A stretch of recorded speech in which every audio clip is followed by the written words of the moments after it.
Hello everyone, and welcome to my Let's Play for Subnautica Below Zero.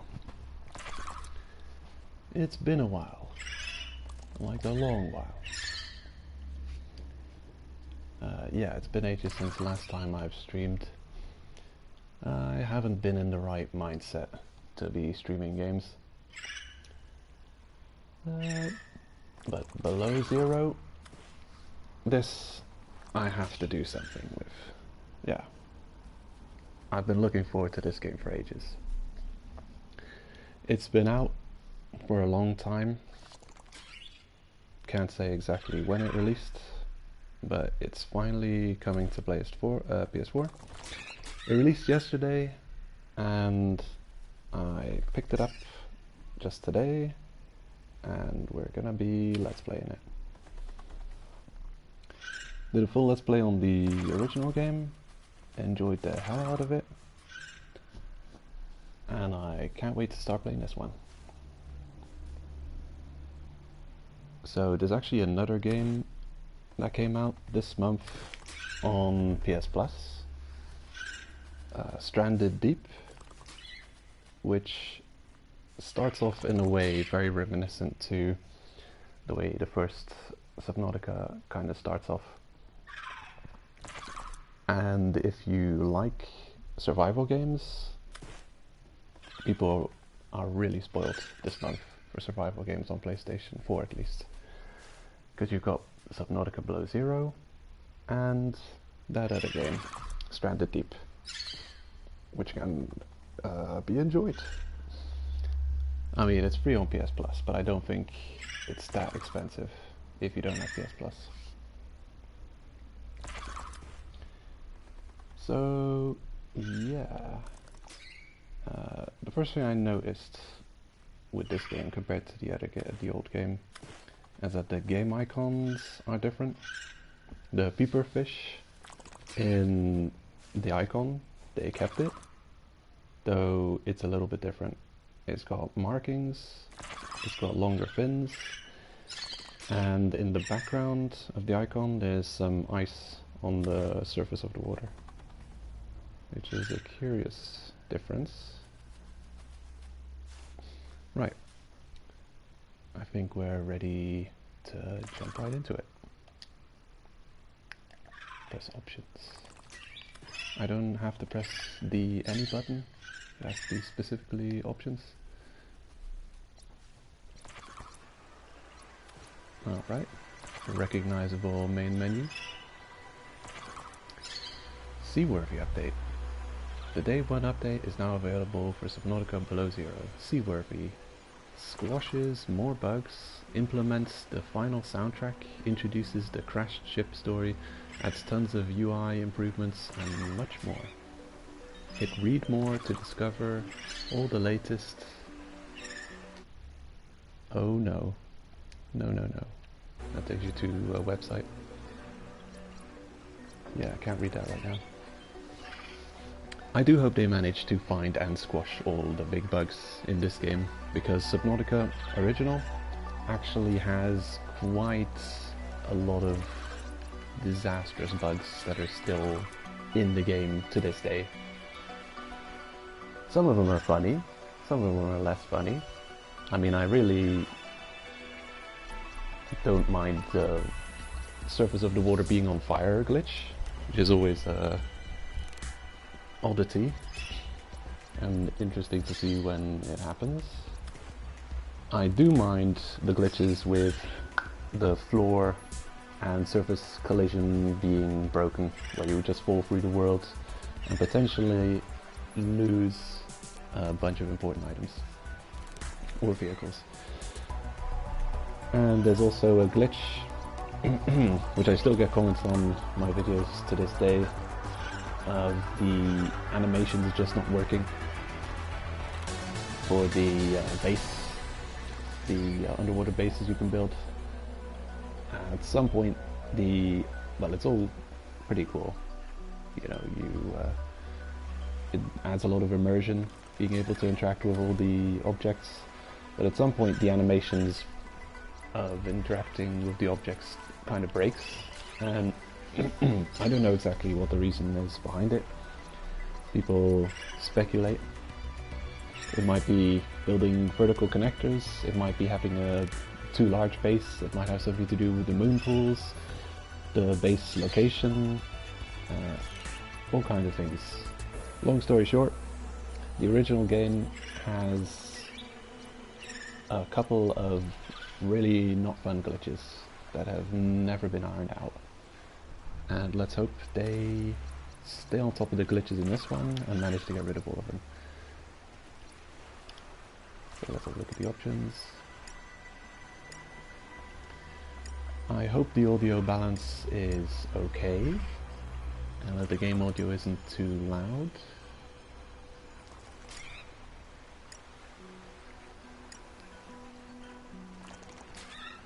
Okay, what's all this? Highlight interactable. Right. That's like easy mode. Alt to run. Okay, let's have a look at these controls. Triangle to jump, that's fine. Just like Skyrim. Deconstruct. Okay. Left hand or use. Weird. It's got a second button installed on it. I wonder if it's taken over my controls from Subnautica. To ultimately use to picture, reload, reloading. Okay, well I'm sure they'll tutorialize most of the controls as we go on. Alright, so what do we got here? Survival, freedom, hardcore, and creative. So I figure this is the way they really intend you to play the game.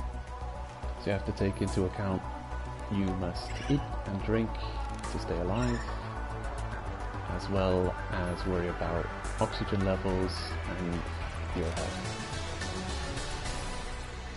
So I don't think I've ever taken the easier difficulty, because I really think that you should play a survival game and feed your avatar,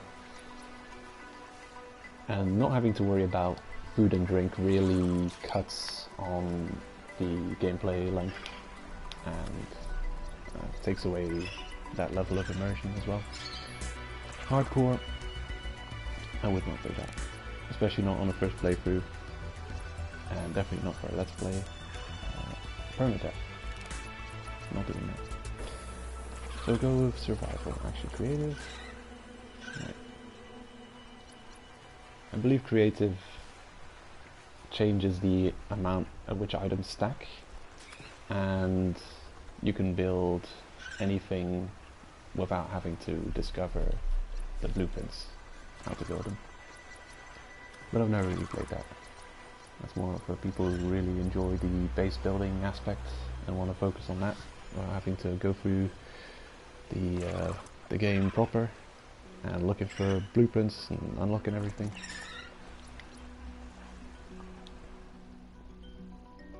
Okay, here we go. Oh, look at that. It's a strange penguin we see in the main menu.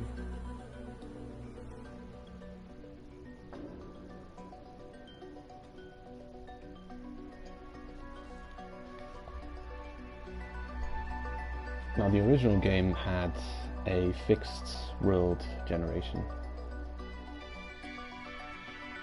I don't know if the items that spawned in it spawned slightly randomized, but I do know the world had a fixed map, and the biomes you'd come across were in fixed locations. So your first playthrough is going to take a long while because you don't know the lay of the land, but your next playthrough is probably going to be very short because you know exactly where everything is, especially if you're good at memorizing maps and places. So it probably takes ages to load, because I wouldn't be surprised if it's trying to load the entire world.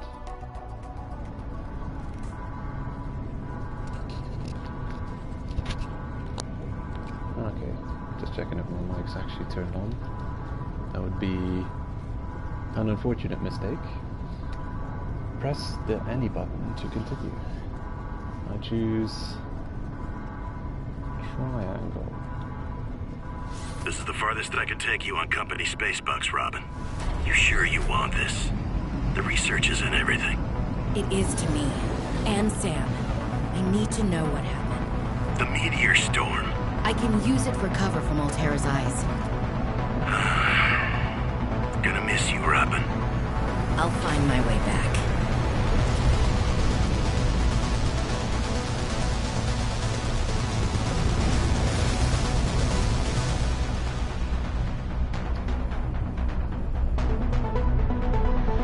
Approaching 45-46 feet. Surface temperatures. Drop pod deployed.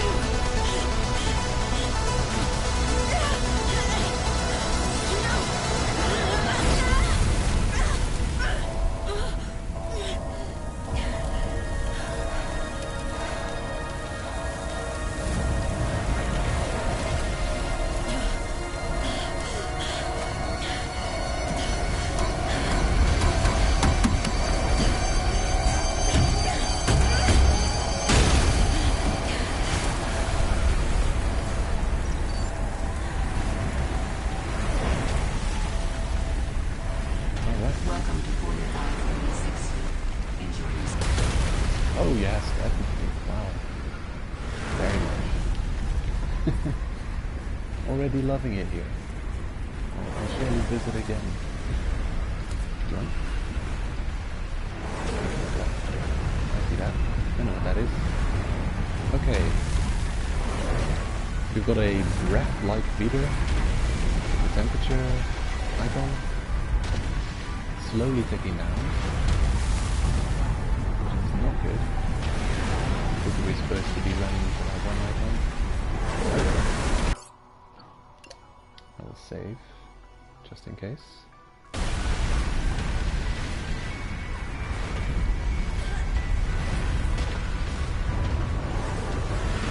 far I recognize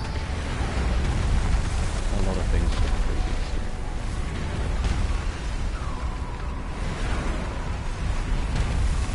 Movement speed feels very smooth. Good. You know, I've been playing a lot of Skyrim lately. The default jump button is triangle, so I'm kind of used to jumping. Okay. A little bit stuck here. That's not good. Okay. We're having issues. Oh, hold on. Oh yeah.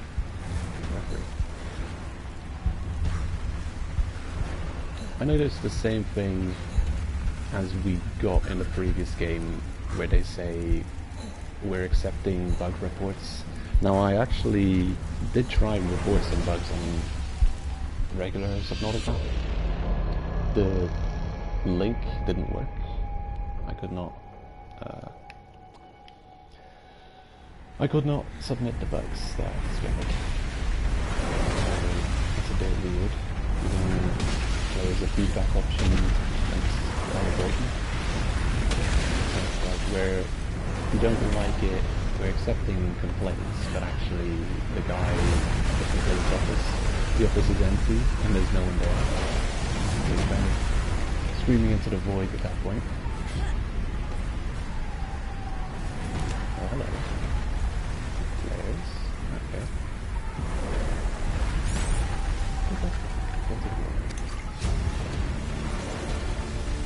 New blueprint synthesized.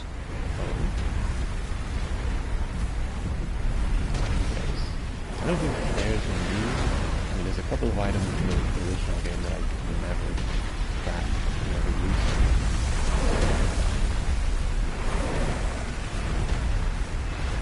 I'm thinking the player might have some idea.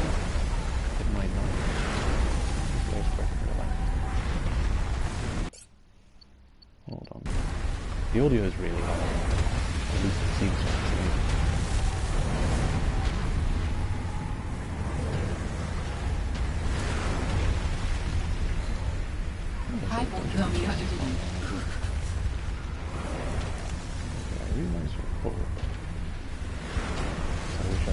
sit in the fire and warm up a little bit. Oh yeah. That's realistic. I love it. Oh, I just made a screenshot pressing R2.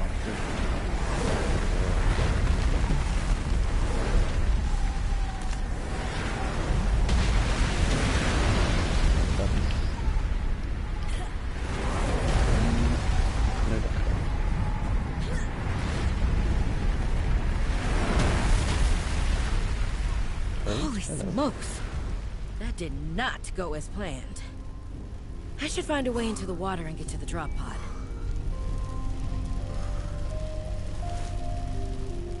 It's a flower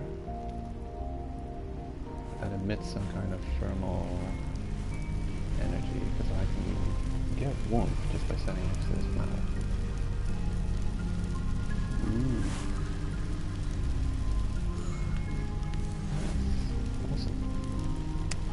Let's look at the PDA. Oh yeah.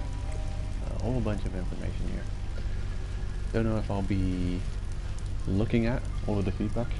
I'm actually gonna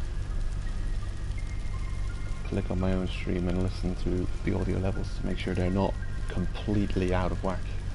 Because if my voice is way too low compared to the game audio, then I'm gonna be upset. So let's have a see.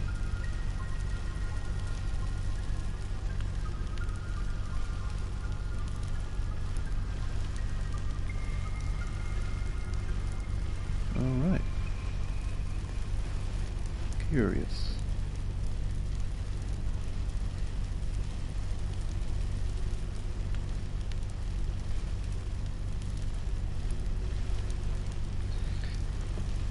Okay, that's enough talking to myself.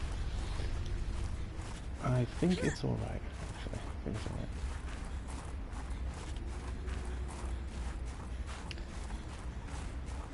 So, if you haven't watched any of my Let's Plays, you'll realize that I sometimes take my time in the weirdest of ways and weirdest of locations. Sometimes I just don't do much of anything and start rambling. But it's just a thing. I really take my time with games, especially on my first playthrough. I'll take ages in tutorial areas and just generally starting areas, running around, figuring things out.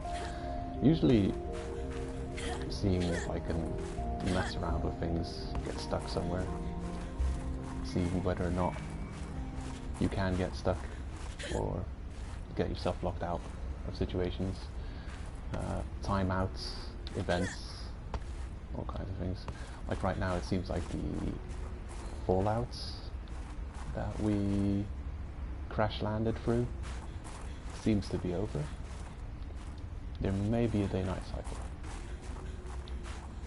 The original also had a day-night cycle. Don't exactly know how long it took, but I appreciate that, especially if it has some kind of influence on the gameplay.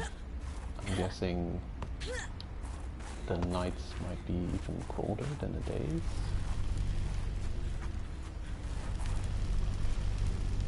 Ooh.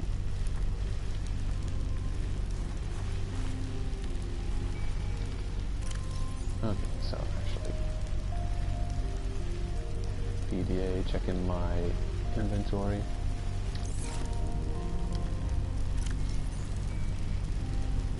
That's interesting. It seems like the game isn't paused while you check your PDA. Which is a curious thing. I might be mistaken, but I think the regular Subnautica, what should I call it? The Subnautica? Subnautica 1? Original? I have to come up with a name for it. Yeah, the previous game, I think it paused the game when you opened up the PDA to check your items, if you went into any kind of inventory. So one thing I know for sure is you don't want to be wasting food and water you get. So to not waste them, you get 100% on your food and water meters. So you want to fill them up without wasting any food. So you have to wait till the last second to actually consume these consumables. So I'd wait till 75 points to drink the water, and I'd wait to 25 points to drink the nutrient block. Eat the nutrients, for sure.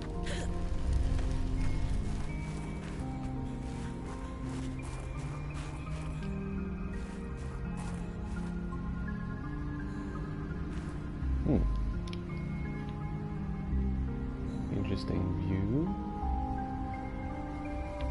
Hello. There's a planet-sized moon moving around. Nice looking sunset. Getting real dim. I wonder how dark it gets at night in this game. We'll find out soon. Oh, look at that. An aurora borealis. Looks like we're back in Skyrim. What are we doing in Skyrim? Where are the Nords?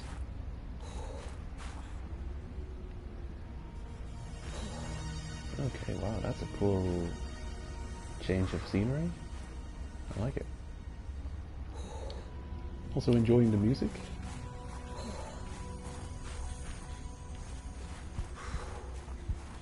Running a bit low on the heat. I'm gonna go back to our Hypothermia imminent. Yeah, chilly. Oh wow. Okay, curious.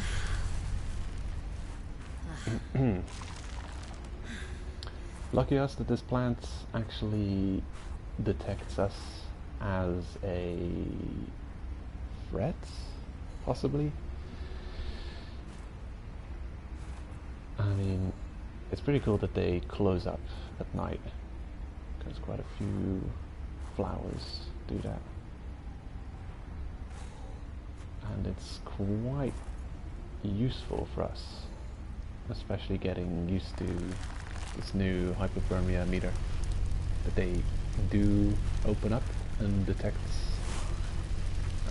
us, so we can actually use them as an infinite heat source.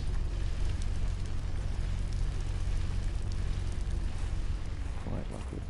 Actually, I wonder if the PDA has any information on them. Drop pod. Cool. Okay, the screenshot I took. Robin, holy smokes, that did not go as planned. Okay. Holy smokes! That did not go as planned. I should find a way into the water and get to the drop pod. Sweet. And a whole bunch of information. Look at all that. Probably a bunch of lore. I don't want to spend a ridiculous amount of time reading, but you can actually find extremely important information in the logs here. This is called PDA. In the PDA logs databank. That's what it's called. Alright, I've seen it. How do I get rid of it? Yeah, who knows?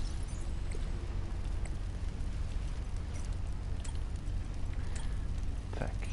So, let's have a quick look around, see what we've got. If there's anything new. Okay, it'll tell us about the repair tool, handheld scanner, an all-environmental protection suit. The latest all-environmental protection suit is stronger, warmer, and more lightweight than ever. Onboard communications and heads-up display, biometric monitoring and feedback, slimline build for maximum freedom of movement, 5/4 millimeter neoprene layer, supports aquatic activity at nearly any temperature. Rated for outdoor use at temperatures above -10 degrees Celsius. Right. So it wasn't really designed for really cold temperatures. So, delightfully comfortable, you'll forget it even exists. Property of Xenoworks must be returned at termination of employment. Can be purchased from the company for 1 credit. Accounting reasons. Okay.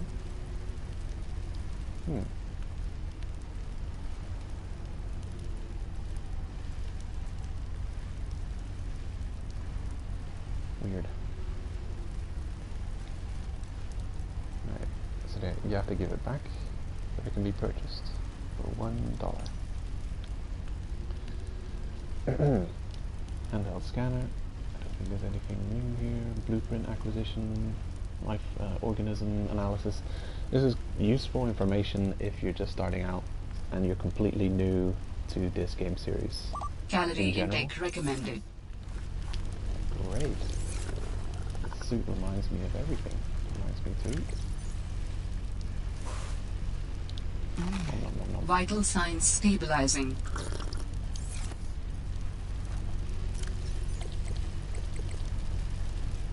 Yeah, a lot of this information is quite useful if you're new to Subnautica series.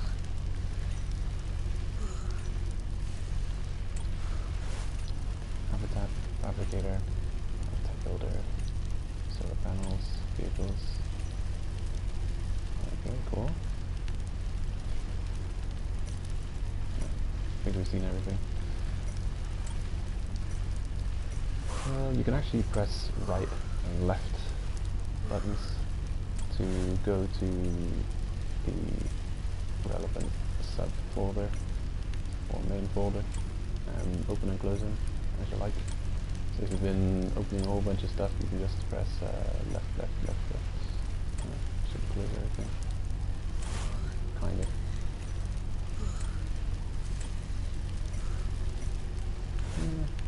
Kind of works.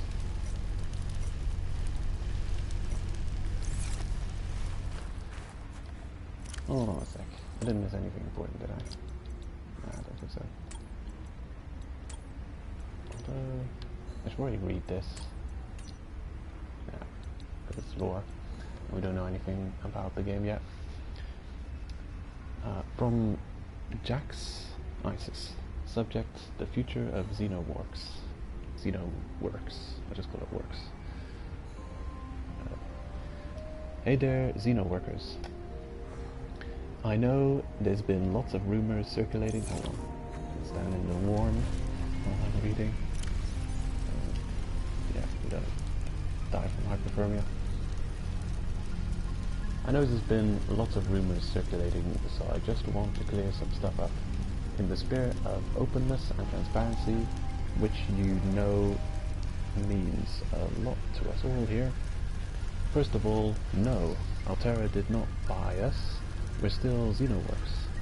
We're not going to move offices or start having some kind of hierarchical structure, or even like making you show up on sites or anything like that.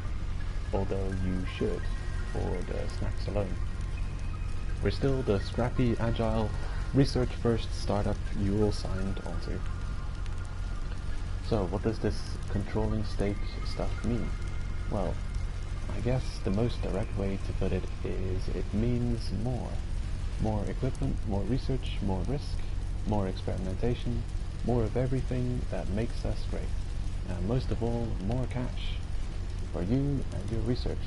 And yes, snacks. Lena will be in touch pretty soon about exchanging your old gen Xenoworks PDAs for snazzy new Altera upgrades. And to help you get comfy with some really minor policy changes that are going to help us keep everything running nice and smooth going forward. So yeah, congratulations everyone, we did this together, and now we're going to be able to do so much more. Cheers. Isis Jax, Communication Specialist at Xenoworks. Alright. Cheers. I've forgotten some of the lore of the previous game, actually a lot of the lore of the previous game. Been a while since I played it, but I recognize some names. I think the name of this planet is recognizable. I don't know if the previous game plays out on the same planet, but I do know that they had a name for the planet that you crash land on in Subnautica 1, and it also was a bunch of numbers, so it's quite possible that this is the same planet. And I recognize the name Altera. Excuse me. Notice of death. Dear Mrs. Ayu, on behalf of Zeta Landon, 4546B Robotics Section Leader, and Indra Cormac, President of Altera Transgov. I regret to inform you of the death of Samantha Ayu. She died on planet 4546B, regrettably as the result of injuries sustained in an accident arising from her own negligence. Sure, blame it on her. Please allow me to communicate the most profound condolences for the loss of your sister. Okay. While further details are unavailable at this time, you will receive contact from the Department of Insurance and Recuperation concerning your responsibilities as next of kin. With regards to repayment of damages and legal fees, if you have any questions, you may file a form, a whole bunch of code, and your query will be addressed in sequential order. Great. I mean, yeah, like that last part is kind of like inside baseball. I think you need to be saying that in the mail, of course. Sincerely, Emmanuel Desjardins, Communications Liaison, Altera Transgov. Cool. 4546B. I keep seeing that name pop up, so I'm guessing that is the name of this planet. I mean, it must be. I think it might be the same planet as the original game. Sure. We'll find out more as we go. Now, just standing around doing nothing is probably going to be bad for my survival odds.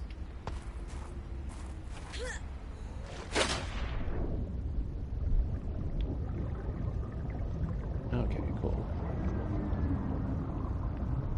So the temperature meter gets replaced by oxygen as the primary concern. How about if we surface? Okay. Still mainly oxygen. Oh, never mind. It made a little shift there. Okay. Curious. I'm pretty sure we'll have to manage both. Subnautica 1. Maybe I'll just roll that. Sub 1. The original. The OG. It also had a little bit of temperature stuff. But it didn't have the focus on it.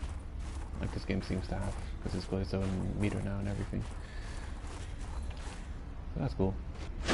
Another survival element to take into account.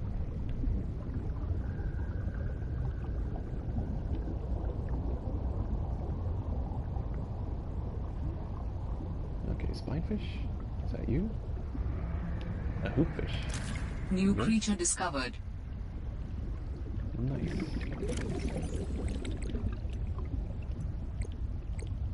Cool. Oh damn, right. I'm actually not certain anymore if the Oxygen. time... In the original, the time didn't pause when you were reading your PDA. I remember now. I remember having to make sure my character was completely secure before reading any kind of lore, because anything could go wrong while you were reading. Because yeah, the game was not paused. You can press the options to pause the game. But reading PDA and lore and other stuff does nothing. Oh, right. Back into the wild you go. A bunch of fish. Ooh, hello, little guy. Are you purely cosmetic? You swarm of fish? School of fish? Murder of cows?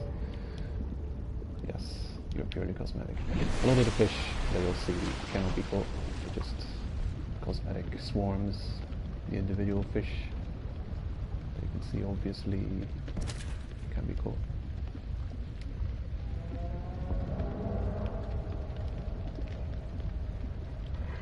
Cool. It is a lot like the original. You can very quickly get a familiar vibe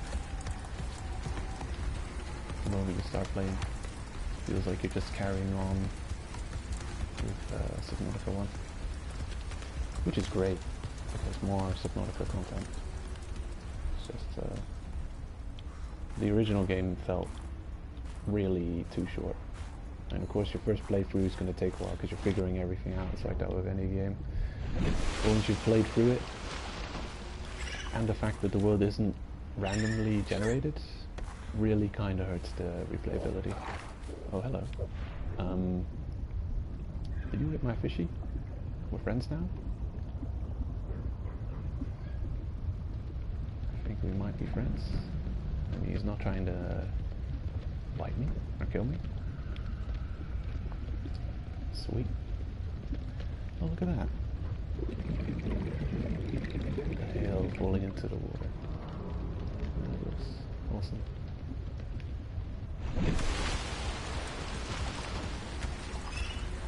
I wonder if the game will launch on the Switch as well. Would the Switch be able to handle a game like this? Hard to say, really. What are you?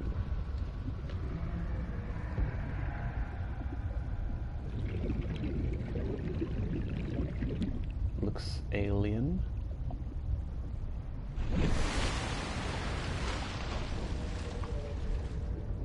Tentacle-ish, but also technology-ish. Curious.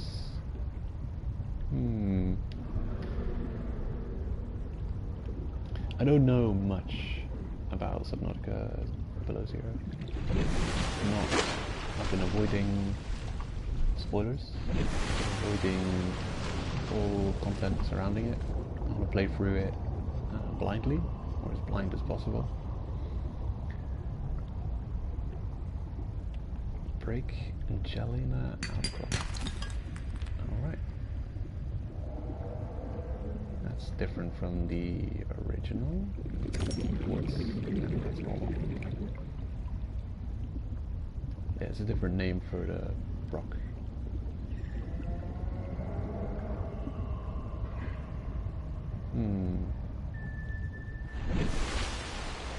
Don't remember what they called the first level of rock in the original. I forget.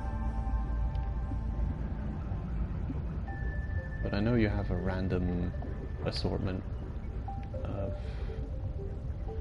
upgrade materials that you can get out of them. So break a rock, and it's like a 1 in 3 chance whatever material is going to come out of it. It's like 2 to 3 different types of material you get from it. Oh no, caves. Exploding fish. Flashbacks. Titanium. That's the one. Oh, look at that. Those chunks of always that big. I think they're slightly bigger than the original.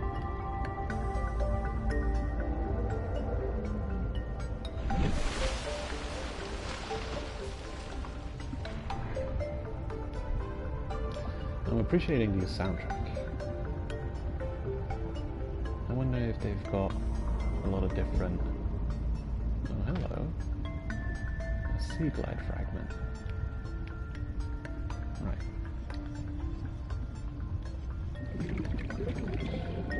Which way is that? Have I any way of knowing where it is? Seems like something I want to pick up.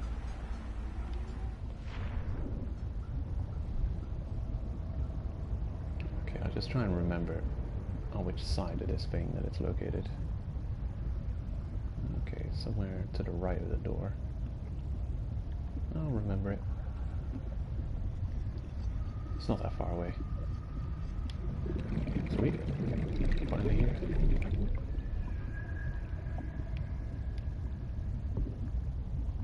Okay. Hello.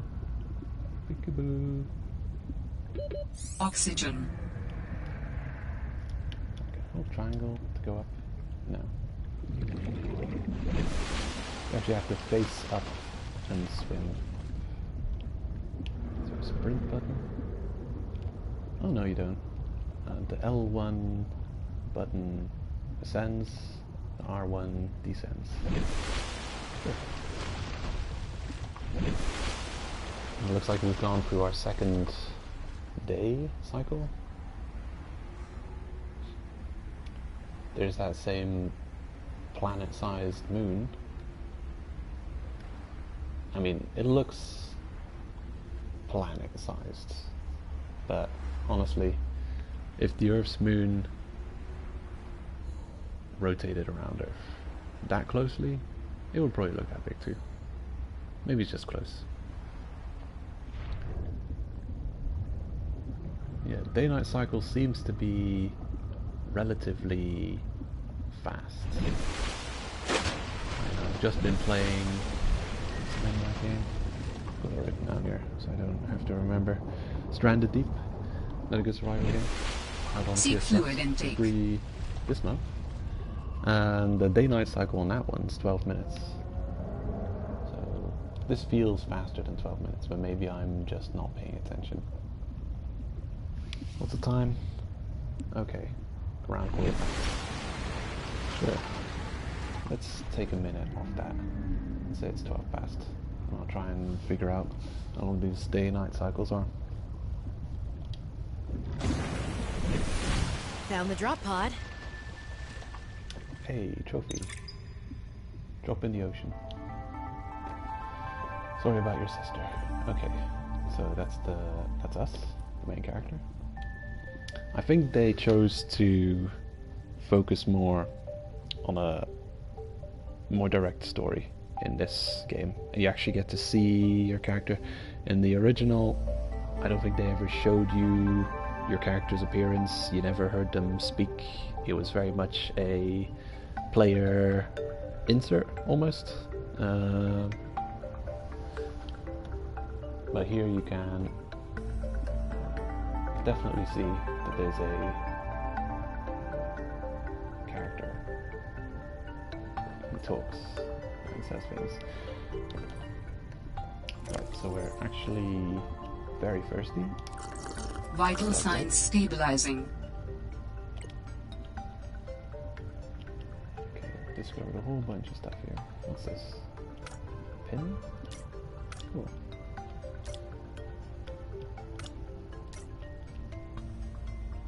I think you were able to do that in the original. I just feel like it seems smoother, better, somehow. Pin multiple things.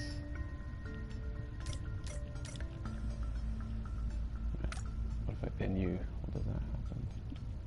Well, Sam, I guess I might as well gather some tools and resources before starting my search. Hope that radio tower's as easy to spot as Lil said. Oh hey.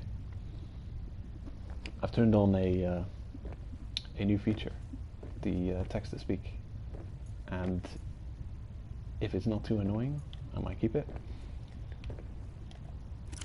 Yeah, last time I checked the broadcasting options on PS4, it didn't exist. So yeah. Don't have my chat open in another window yet. I usually do. Hey, Speed Freak, welcome. So they launched this game right under our noses. Didn't even notice. How is head going with the game?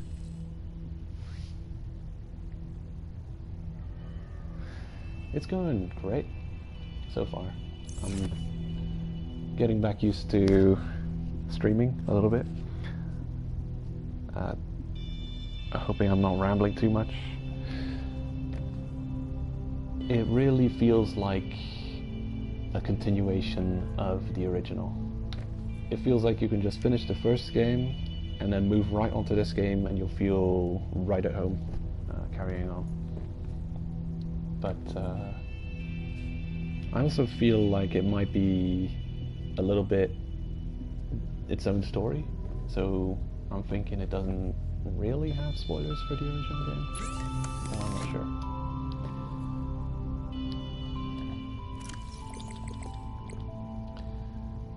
Okay, so paying attention now to the story a little. Let's have a re-listen to Found these. the drop pod. Well, Sam, I guess I might as well gather some tools and resources before starting my search. Hope that radio tower's as easy to spot as Lil said. Okay, right, so our main character is giving us audio logs, which is pretty cool. So we actually get to see and hear the main character a lot more.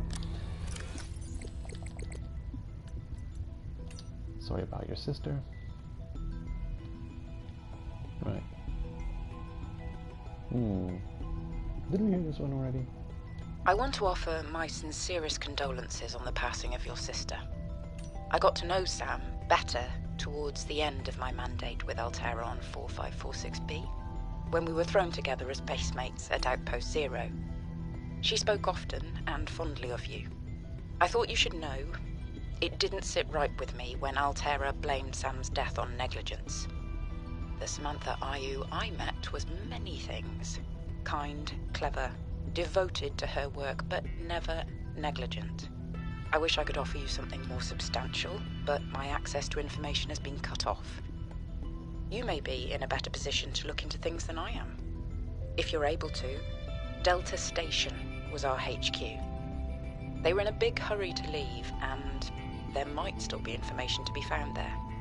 It has a big radio tower, impossible to miss. I hope you find the answers you seek. Lillian Bench.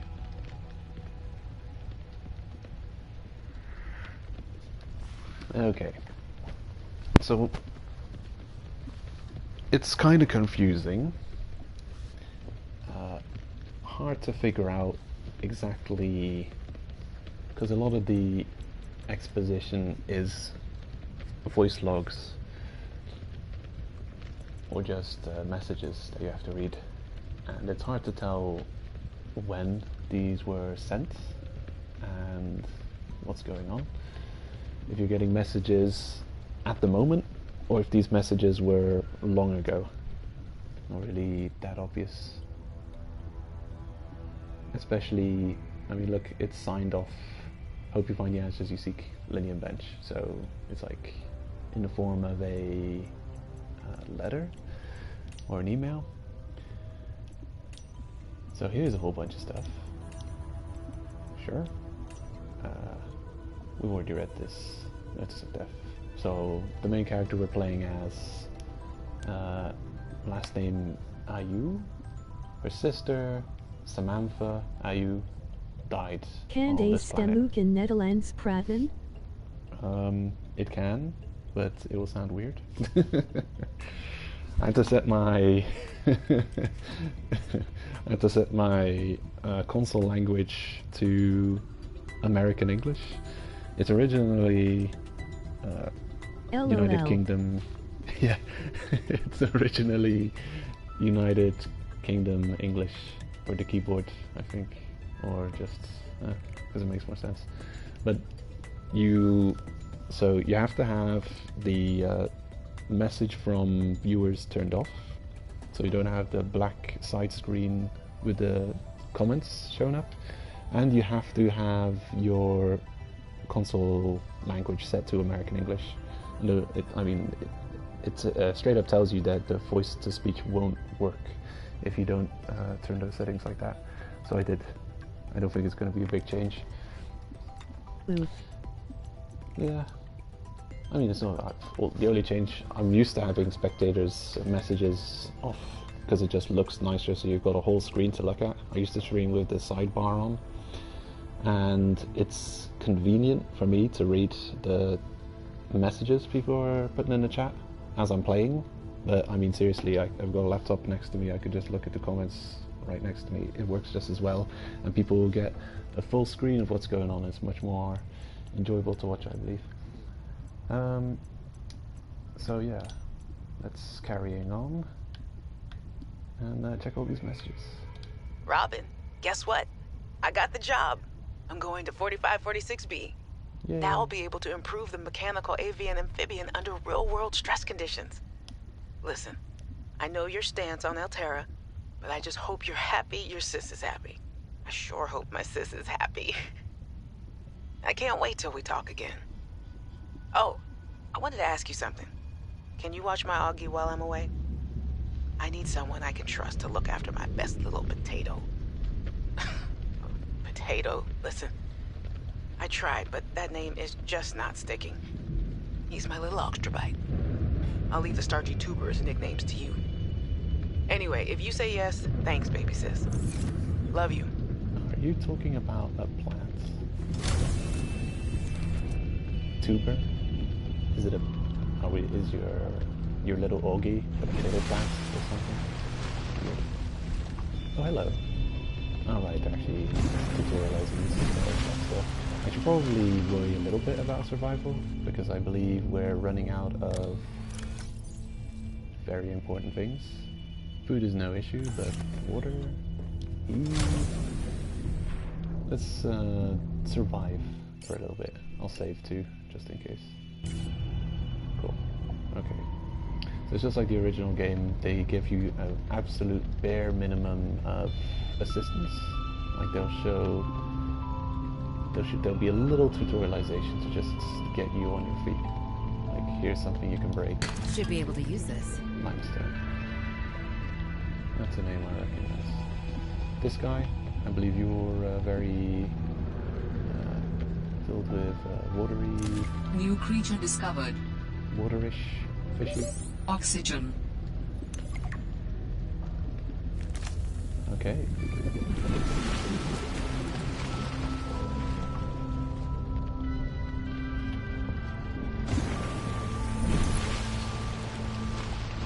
Minerals galore. Oh my god. Good. So, they don't stay fresh forever.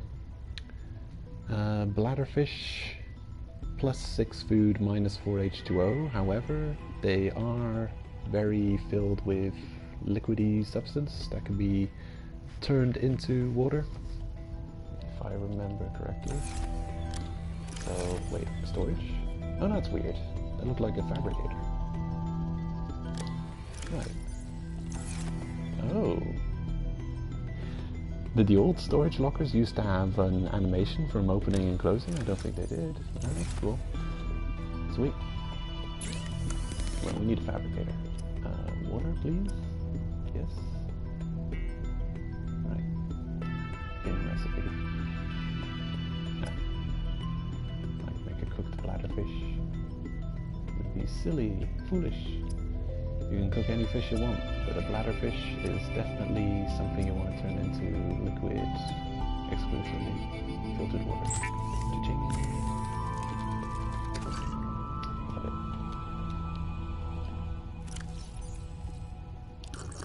Glug. Yeah. I'll carry on with the lore and story in a minute. I just have to make sure I don't die first. I'm going back to my stream. I will join later. Okay. What are you streaming? Are you fighting games?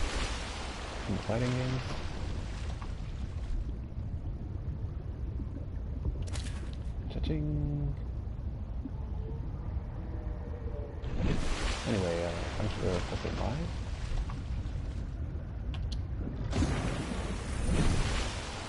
Guilty here for my friend. Yeah. Well, good luck.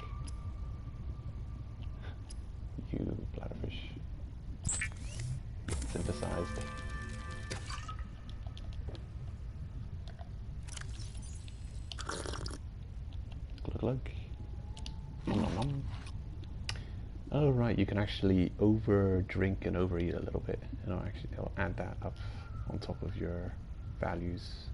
I think the overeating and over drinking goes down a little bit quicker than Thanks and have fun. anything below 100% though. I will. I should probably take care not to stream too long today. This is my first time streaming this game, or at least first time streaming in a while. Don't want to make a ridiculously long stream. People will find it kind of difficult to watch that.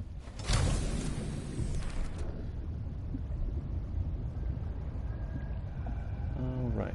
Also, I'm not 100% sure how regularly I'll be streaming. It's one of those weird things. I can be in a mood for streaming a game, or just playing a game, and sometimes my enjoyment of a game is much higher than the energy I actually have to do a stream. So now I get into this bad state of being where I'm actually just really pushing myself to carry on streaming just because I want to just carry on playing the game. I'm enjoying it too much. Just want to keep going. But then I don't realize, wow, I'm actually streaming here, so I've got to say something, not just play the game and enjoy it myself. Because, well, making the YouTube videos and hopefully content that is watchable and bearable. Oh, hello. A sea glide fragment right below my Dragon Ball Z spaceship. Okay, now, what have I got? Bunch of things. Awesome. Now we've got a storage, large storage space. Awesome. I wonder if flares last forever? They seem to last for a really long time. Curious. Was it like that in the original?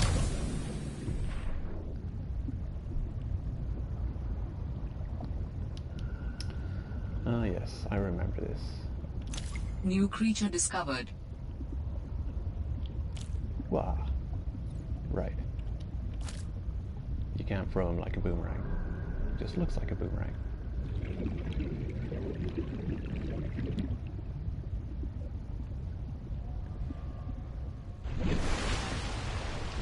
Haven't really discovered that many new creatures. We're still very early game though. So, hello, come here. Can't swim very fast because we haven't unlocked the flippers or anything else like that. New creature discovered. An Arctic fever.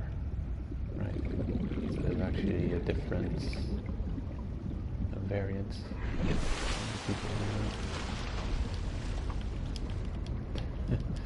It's kind of difficult. It's kind of tricky to catch fish in Subnautica. Like this one, previous one. Because the thing is, your camera is set to. The camera is set to the right analog to move camera, but also interacting with an object is X. So at the same time you're trying to move your camera to follow the fishing and press X. But well, yeah, you've only got one thumb, so you can't press X at the same time as moving your analog stick. Unless you're very dexterous with your thumb movements. So it's kind of tricky. And I think I did bind the interact button to L2 on the original. So I think L2 was sprint as well as interact, which worked out well for me because I could continuously dexterously move my camera following the fish's movements with my right thumb, and then I press L2 and there I just did it. So that's the one bound key.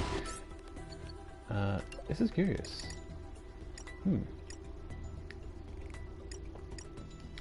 PDA pause. Oh, okay. So you can actually turn on that the game is paused when you're looking at your PDA. I'll keep it off because it's more interesting that way, and it makes sense. I mean, I'm looking at a story, but our character's also looking at the story in the PDA, so it makes sense for them to get hungry and thirsty while they're checking it out. Oh, wrong button, wrong button. Come back, fishy. No, I didn't mean it. I need you back. Come. Come on. Oh no. Yeah, gotcha. I'm just figuring out how to unselect. Oh, it's just circle, right. I was pressing down, up, arrows. It's actually just a circle to unselect all of your equipment. Good.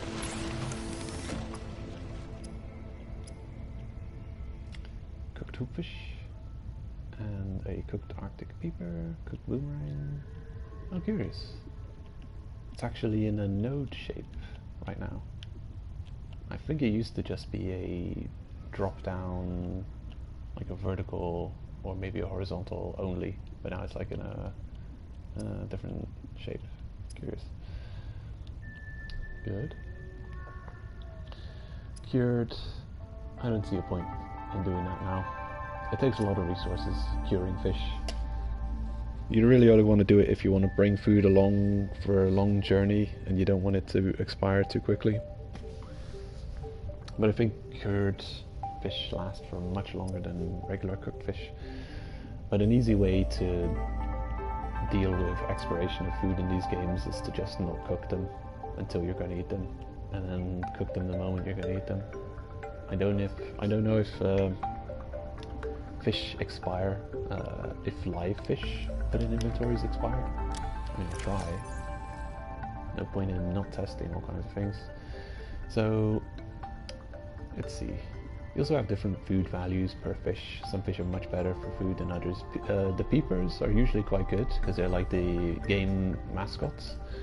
So they're usually quite good in the food value. Here's fish will fill you up, but they will dehydrate. Because I guess, I don't know, does all food in real life dehydrate slightly? It's possible. Anyway, I'll take a sip of water on that note.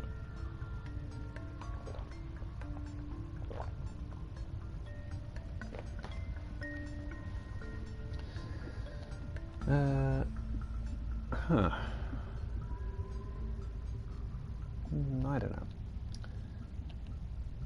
Anyway, I'll store the... hold on. I'll just store the fish in here. There you go. And we'll keep an eye on them if they eventually expire, but I got a feeling that live fish just don't expire. It's a hunch.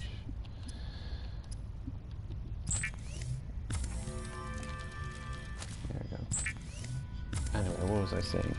Yeah, I can't say with which regularity I'll be uploading the, well, I'll be streaming.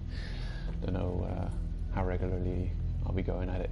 Just, I do know that I'm not going to be playing this game unless farming for stuff, possibly between streams, but I'm not going to be going into new content or progressing the game.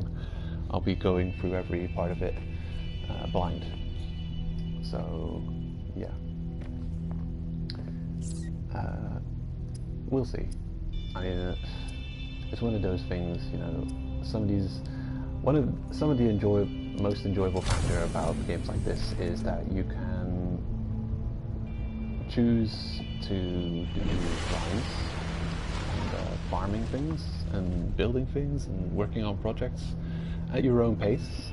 So you can sink quite a bit of time into stuff, and even simply like farming resources to make sure you've got a bunch of food or water or whatever. You can take it at a very leisurely pace. I might decide to do some bits and pieces off stream. The only issue with that is possibly something might occur while I'm wow, look at that. That is curious. It does seem like every night this satellite, is that the proper sciencey word for it, moves around where the sun usually is during the day. That's pretty cool. I like it. I'm gonna take a screenshot. I need both of you to get in shot. How about so? Yeah. Moon or planet, would you kindly get in shot of the camera? I'm gonna take a picture. Okay. Say cheese. 3, 2, 1. Ta-cha. Screenshot. But also a PlayStation screenshot. Lovely. Beautiful. Screenshot of this place too. Oh, and of that place. I just heard a moaning. Sounds like a creature. Large creature, possibly.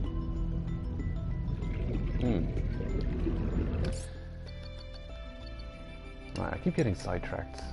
Yes, this is a curious thing I noticed. Is this normal?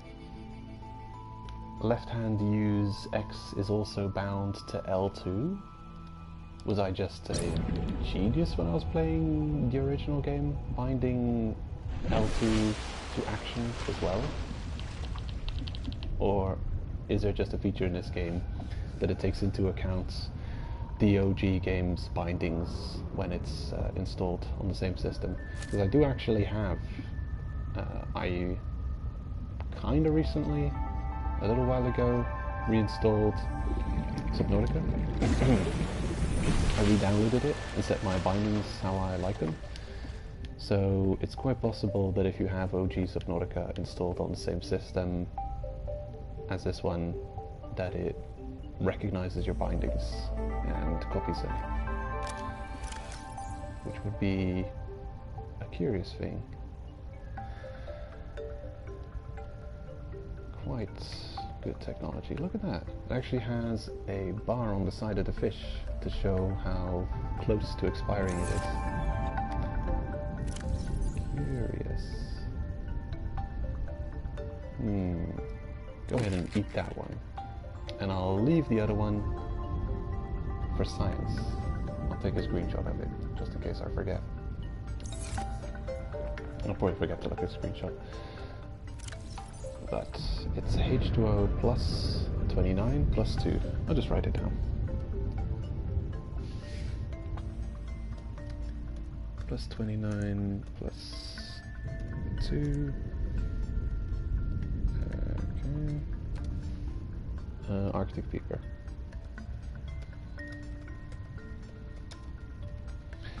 An old cooked Arctic peeper. Right. Was he old when I cooked him? Or was he cooked long ago? We will find out. Anyway, carrying on.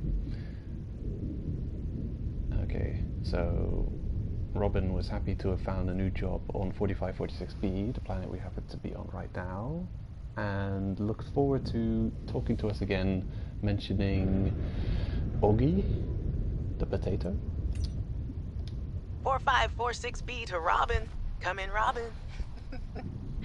Remember when we used to play old-timey Space Explorer?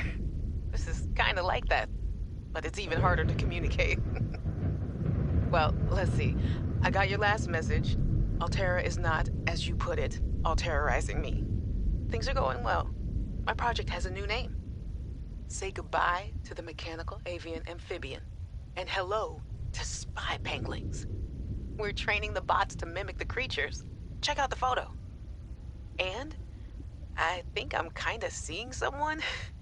I know it's not like me to just find a date, let alone on a mostly uninhabited water planet, but actually, you know what? Forget I said anything. Yeah, it's probably not even a real thing, but anyway, I'm sorry to hear XenoWorks might be strapped in the revenue department. Sounds like they still have you busy Xeno working, though. I know there's no way to guarantee an alien intelligence startup will succeed, but you've put so much into it. I hope they find a way to keep going. I know how much it means to you. getting to work at a small place where you have control over your research. All right, I gotta go. Later, baby sis. Love you. Alright. I thought I heard a storm. Just checking out. Yep. It's hailing again. I was curious. So she's found someone. But it's an uninhabited planet. So what does that mean? Is it a something? Not a someone? Some kind of alien creature? Is she talking about an alien interspecies relationship? That's curious.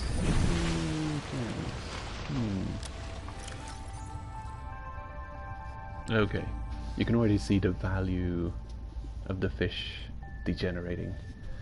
So it's not even halfway through its freshness, and we're already seeing it's at 26 and H2O -1 now. So plus 26 -1. Curious. And that's at 1/3. Okay. 1/3 degeneration. Don't know if this information is useful, but we must discover, we must find out. We'll be subnautical scientists. Right. I did notice that we have small flipper-like attachments to our feet, which you had in the original game as well, curiously enough, though yeah, I guess they are equipped to deal with surviving on a mostly watery planet, because they were coming to this planet before whatever disaster happened at the start of the game.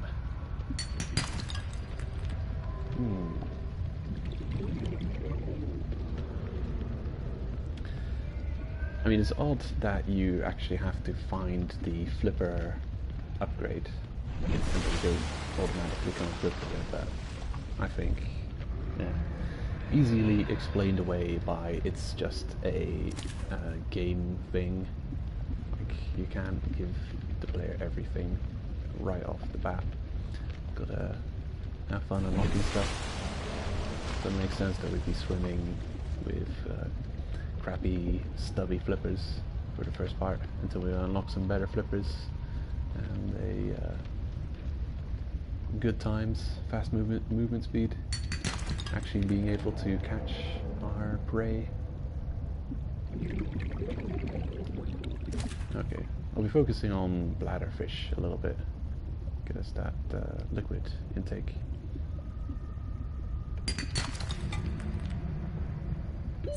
Oxygen. Okay, so swimming directly to the surface is much quicker than pressing the... Seek fluid intake.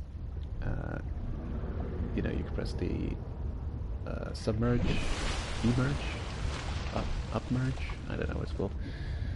Yeah, you can press the up and down shoulder keys, shoulder buttons. Swimming directly in a direction is much faster though. At least I believe it's faster. Swimming directly up and directly down. I might be mistaken. I have to test it. You know what? Why go through life not knowing these things? We have the technology. I'll test it and figure it out. Stopwatch. Right. I'll start at the bottom and I'll ascend from a specific point.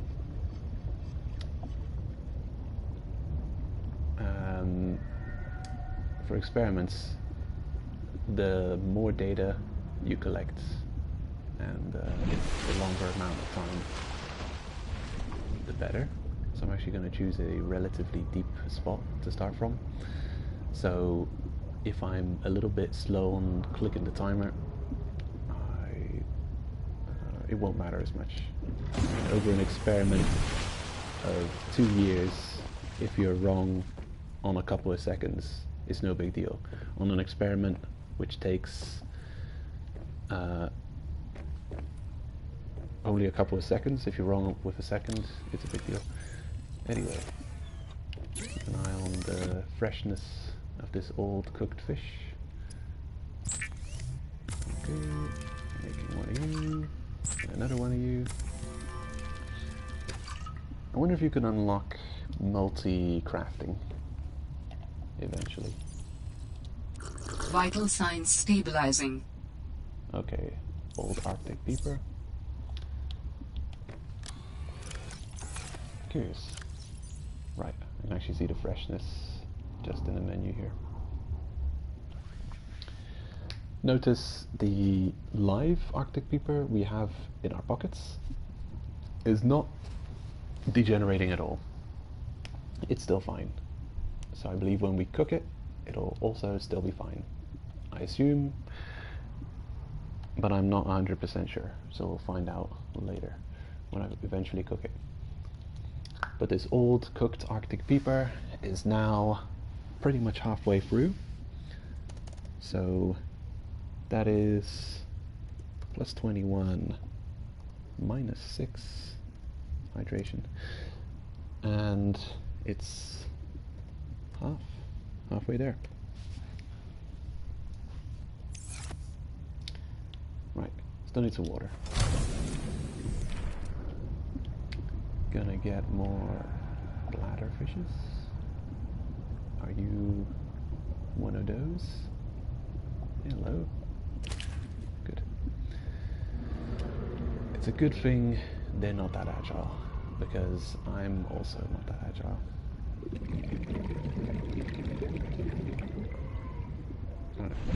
Experiment will be from a recognizable point. I'd say right at the foot of that yellowish plant. Get my timer ready. I'll ascend by just pressing L1 on the first try. Okay. 3, 2, 1, start.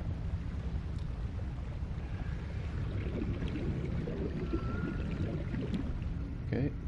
When I break the surface and get oxygen, I'll press stop. Stop.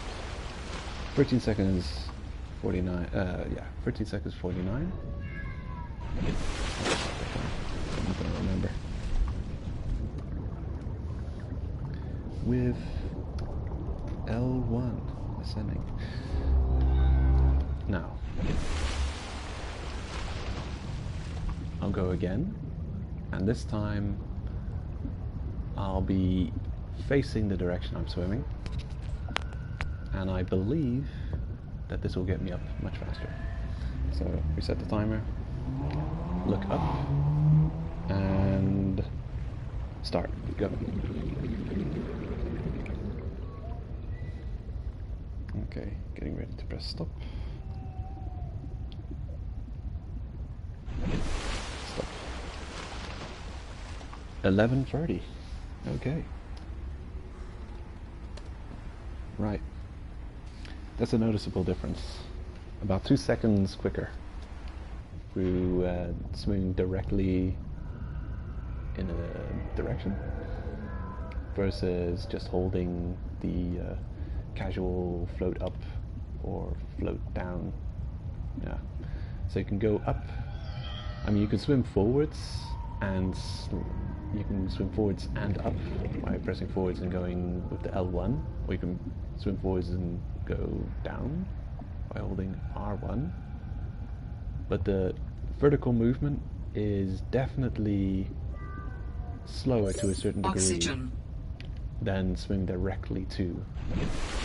And up until now it was just a feeling, a hunch, but now is proven. Pretty much. And I might be a little bit slow on the clicking, but I don't think I'm full seconds slow.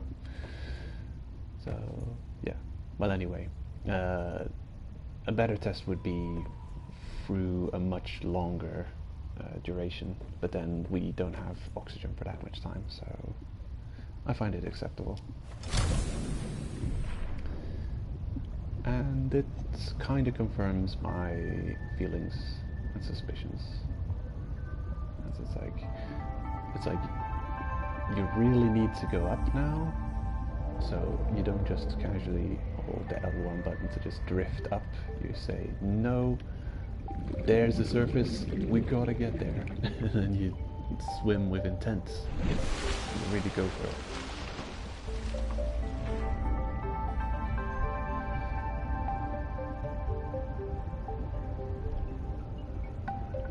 And the warning message you get in Subnautica is actually quite urgent.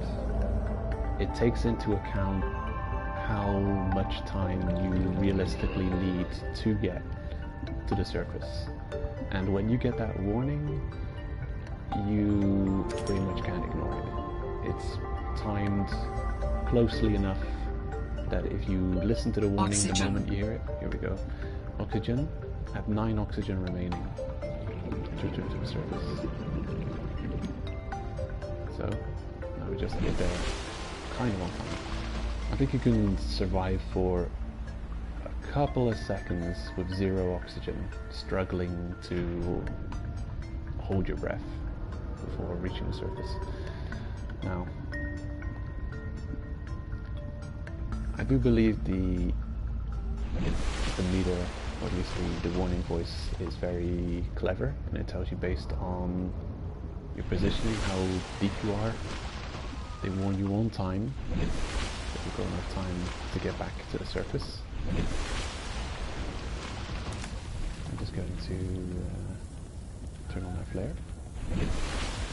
Ooh, fireworks. Right. I'm going to swim down a decent amount. Oh, hello, what are you? Ugh, don't like you. Sea monkey. Sea monkey. Call you Luffy. Right. So I'm here now.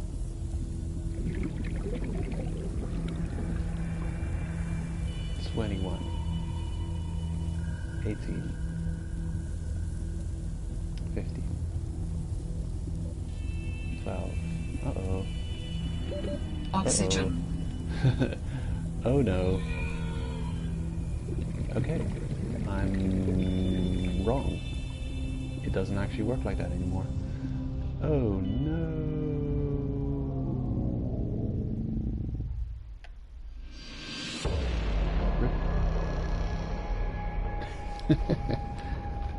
You died and lost some belongings. Sure. I think... Okay. It's a misconception then, on my case. Okay, so we lost some items. You can actually go and recover the items you dropped if you go to the place where you died. Yeah, misperception on my case. It'll probably just warn you you need to go grab some air when you've got 9 units left. It's not on percentage, because you can increase that and it'll be more than 100, I believe. Or whatever it is. What is it?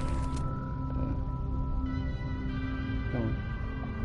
There. So we've got 42 units of air, and it will increase when you get some upgrades. So, not percentage based, it's units.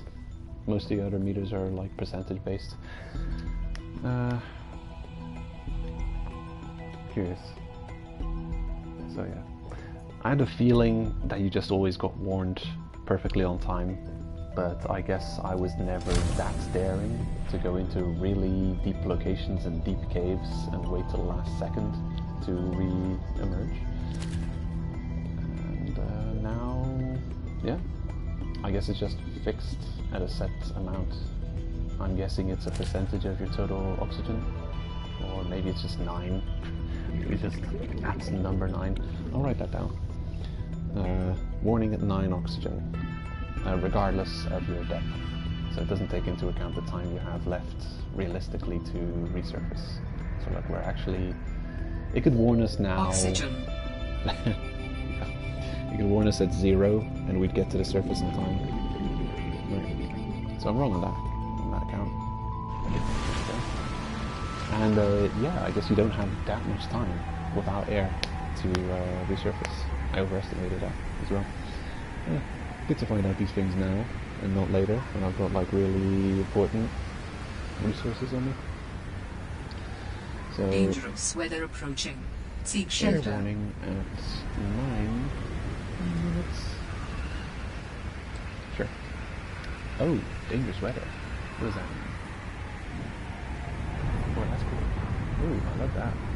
Sweet. Oh shit. Awesome. I mean, I'm not going to get struck by lightning, am I?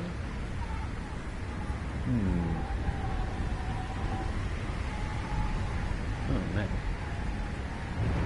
This game is already really awesome. I love it. I'll take a screenshot of that. You know, it's like taking a picture of lightning. It's not that easy. Okay, I've got a picture of blackness and no lightning. Fine. Whatever.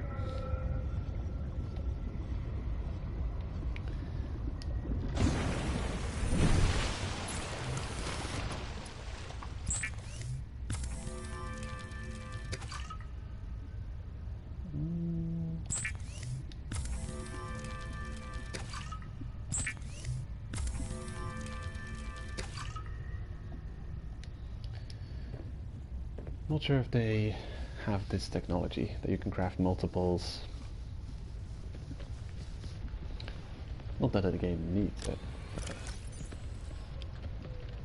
It could be a good quality of life because I know in the OG I like to set up farms for certain things. Like I had giant underwater bases to farm water, purified water. I had a purified water creating plants supplied with energy by either a bio or nuclear reactor. And yeah, I don't know. It takes a bit of time doing a whole bunch of stuff. Like I don't know if that took so much time. It was mostly just collecting created things. But if you want to farm like food, you'd farm a whole bunch of fish and then cook them all, or maybe you'd cure them, and yeah, that'll take a bunch of time. So decomposed cooked Arctic peeper, cold and spongy, right? Okay, so we're about 2/3 decomposed. I'll write that down. 2/3 degenerated. Will be not great to eat. I will eat it though, to see if there's any negative effects. Decomposed cooked Arctic peeper. Cool. Food +10, H2O -17. +10, -17, very bad. Great. That reminds me of Stranded Deep and hydration, dehydration, and diarrhea. Bad things. Definitely bad things. Well, we've got a cooked and mostly decomposed fish. I'm actually going to eat it before it fully decomposes. Nom nom nom. Yum. Delicious. Yeah. I got a feeling you can't get sick in Subnautica. I just don't think it's a gameplay aspect. I think you can swim around eating nothing but expired fish and nothing will happen to you. Okay, noisy motorcycle guy. And here's the other Arctic Peeper I'd caught, and it does seem that non-cooked fish just does not expire in your inventory. He's swimming around in my pocket somewhere, still perfectly fine. So cook him. Yoink. And what do we have here? Yep, a fully healthy cooked Arctic Peeper. So we have cooked Arctic Peeper is actually plus 32 plus 5, which is great. You're not really eating fish for hydration anyway. 32 is a good caloric value. Glug glug. And I would eat you, but I will not. Put you in the storage instead. For science, I'll eat these guys instead. There you go. Cook you guys.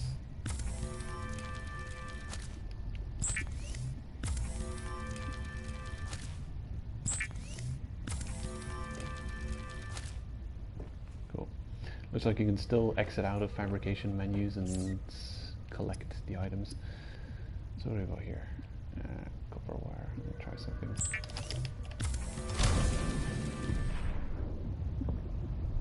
Ah, haha. Crafting of copper wire is complete, ready for pickup. Right. Well, your character automatically picks up a crafted item through the fabrication station. So I just wondered if you could interrupt the picking up animation by quickly exiting out of crafting and exiting your ship. And you can. There it is. The copper pings. Hello, copper wire. Look at that. Cha-ching. Cool. Okay. And we can make a waterproof locker. With titanium. Ooh. There's a whole bunch of crafting options here. And I wonder if I'll have any difficulties crafting any of these guys. Emergency flotation device. Chemical reaction produces lighter than air gas for fast personal buoyancy. Since we've been testing the how quick can you reach the surface, I think I'll want to time how quick you can reach the surface using that as well. But I hope I can remember the position that I tested it before. Yeah, I got food that needs eating.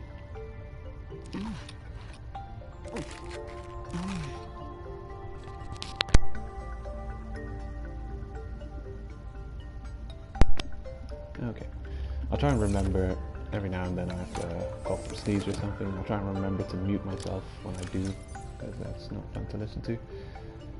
So we've got a waterproof locker, kind of mobile storage.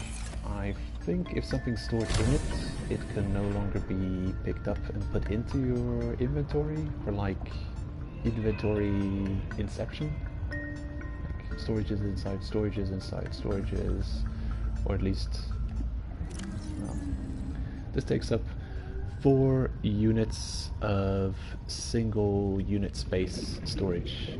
Not every item in the game takes up as much storage space. Some items take up a lot more storage space. So, here we go. We're actually going to figure this game out 100%. It'll have no secrets before us when we're done with it. I mean, lore, I can't promise I'll stay on top of that, because it's all a bunch of reading and thinking and figuring stuff out. I'm more technical about the gameplay than the lore. Alrighty, drop you right there. So the cool thing about lockers is you can interact with multiple locations. You can pick up the waterproof locker. If you're standing here, and there, you can open the storage locker if you're looking at the lid of the storage locker, apparently. And you can actually change the name of your storage Oxygen. locker. Yes, video. I am thirsty for air. Edit locker name. So you can click on that. Oh, that's cool. It actually pauses the game when you do that. And if you've got a keyboard plugged in, you can kind of use the keyboard instead of the PlayStation controller if it's connected. So, what are we going to call this? I don't even know what I'm going to put in it. What have I got? Lead, quartz. I think I will put this full of quartz. So you can tell it's not really easy to see with this background, but it's got a 4x4 grid of storage space, and so you can store 16 single. Oxygen. Yeah. You can store 16 single spot taking up items in the storage locker. And did I put an item in there? Waterproof locker is not empty, cannot be picked up. What you can do with it though is you can replace it. You can kind of move it around. If you swim against it, you can like nudge it like a sea lion playing with a ball, nudging it with his nose, pushing it around. And also get up under it and push it up towards the surface. Oxygen. Okay. Oxygen. Need more of it. You'll not ever have enough of it. Okay, now we'll swim down on top of the locker, and this way you can move the locker kind of downwards, and that way you can kind of move around lockers with stuff in them a little bit. Of course, it's more clumsy than just being able to drop an empty locker wherever you want. But you can only pick it up and put it in your inventory if it's empty, which makes sense because it solves the inventory inside inventory inside inventory, or storage potentially Oxygen. inside storage inside storage inside storage, infinite loop of I now have infinite storage space. I mean, the locker itself takes up 4. Give me the item, yeah, and now give me yourself. So the locker takes up 4 space, but it contains 16 space. So yeah, that's a 4x4 grid. This is only taking up the top quarter of so yeah. Imagine you could put 4 waterproof lockers in a waterproof locker. Oxygen. Take 4 waterproof lockers. Put 4 more waterproof lockers. I don't even know maths. How does it? To what power is such a thing? Okay, so you take 4 waterproof lockers, and in each, right, we're only gonna go 3 levels deep in this stream. So you take 1 locker, it has 4 lockers in it, and in each of those 4 lockers, you've got another 4 lockers. So yeah, it's only 16. It would be 16. You would have in a 4 grid storage space, you'd have 16 lockers, each containing, how much was it? 16. Right, 16 times 16 equals a number for sure. Is 257 storage space. So just going 3 layers deep in this box section of storage, you could have already 256 storage space, just like that, taking up 4 units of storage space, which would be ridiculous. Okay, is there a use button? Triangle, X? Alright. R2 is use. Okay. Makes sense. Should have known it. Curious. This is like my least used item in the original game, the flare. I might actually use it more if it's just infinite. It just lasts forever. Oh, curious. Not realistic, but useful. Okay, so quartz, probably quartz. Quartz. You are my quartz storage locker. And I'll put you a bit closer to my base. Right, the thing is, there's certain items in this game that you just want to collect a ridiculous bulk of said item. And quartz is definitely one of those things, because it's used to make glass. And if you're going to do any kind of base building, glass is a good thing to have a bunch of. What's it called? Titanium? Don't have any of it. At least not on me. Let's go. Quartz, copper, and titanium. I'm also going to make a separate storage specifically for titanium, just to have a little extra storage for that. The quartz, I have it. Copper is useful, a bit more rare than titanium. Oh, hold on.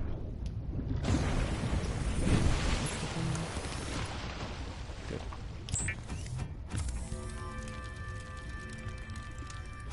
Lovely. I wonder if there's a button to exit all crafting, so you don't have to go back one level every time. In any case, I hope there's not some kind of wild aquatic monster who swims around messing with your water locker storages. I hope this doesn't exist. Titanium. Good. And I don't have any right now, but I will in the future. You. In goes quartz. Very good. Quartz and titanium. We need a... Alrighty. And the cooked fish in storage is actually expiring nicely. So that's always that. Cooked food will actually expire just as quick inside storage lockers as it expires in your hands. Food, come back here. Nourish me.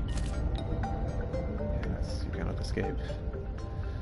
And if I ever learn how to swim faster, then, well, you better watch out. Good storm. I got a feeling the electrical storms are going to become more of an issue when we get vehicles and stuff. Because right now, well, what chance are we to be struck by lightning? Little old us in this vast ocean. I wonder, actually, what is the chance of a person at the water surface of an ocean to get struck by lightning? I'm sure it's not non-existent. Oxygen. Depends how clear and open the ocean is. You would be the tallest thing around.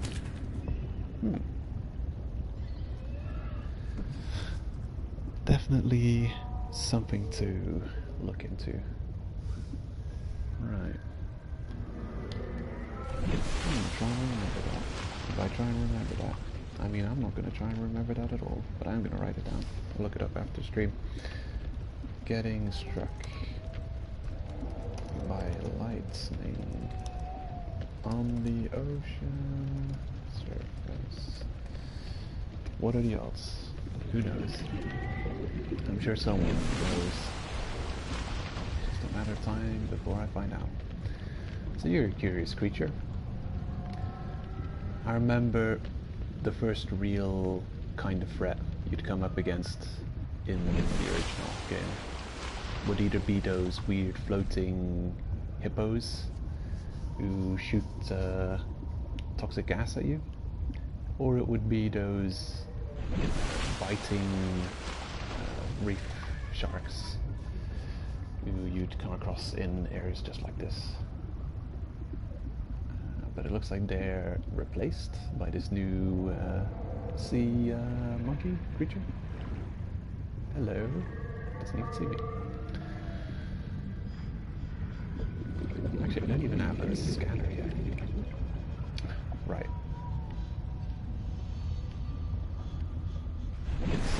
Where do we start from there? Here we are. Those plants that looked yellow in the sunlight actually look greenish at night. And I believe we tested it on the far left one facing in this direction. So yeah.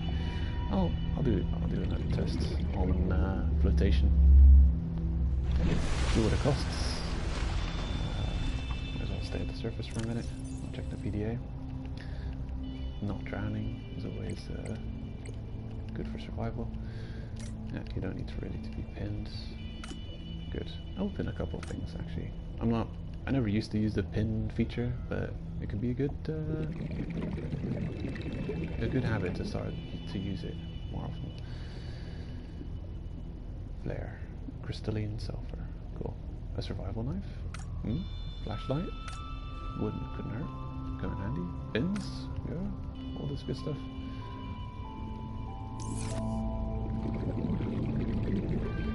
Now, one thing that you spend forever on, if you're new to Subnautica, is just figuring out where to get all these resources. A lot of them take a bit of experimenting to discover. But when you eventually make the scanner, battery? How do you make battery?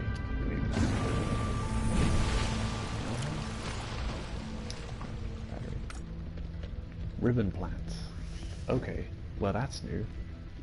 Right, so yeah. Some of these items I kind of remember how to make from the original game, but maybe it's different in this one. Creepvine seed cluster, creepvine sample, I know those guys, I know where to get those. The ribbon plant, that's a new one. So, right, so they're actually making it just as difficult. Save the game, why not? Making it just as difficult here to get started than they did in the original, because you want a scanner to know how to get resources and make things. It looks like you need a curious resource to actually just get the scanner. The knife is probably more realistic of a get.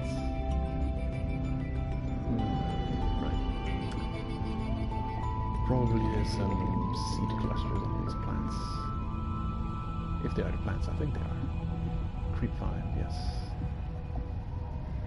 Damn. And of course I'd wait till day to go and try and find Oxygen. the creepvine clusters. Well, I just saved. I prefer not to die though.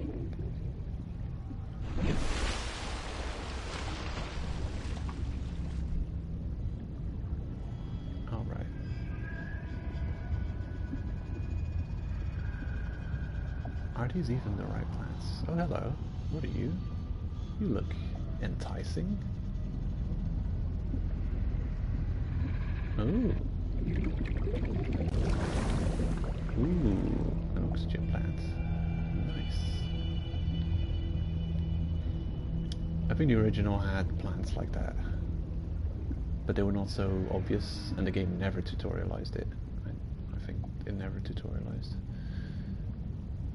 So it had these plants and bubbles, like these tiny bubbles would sprout out above them.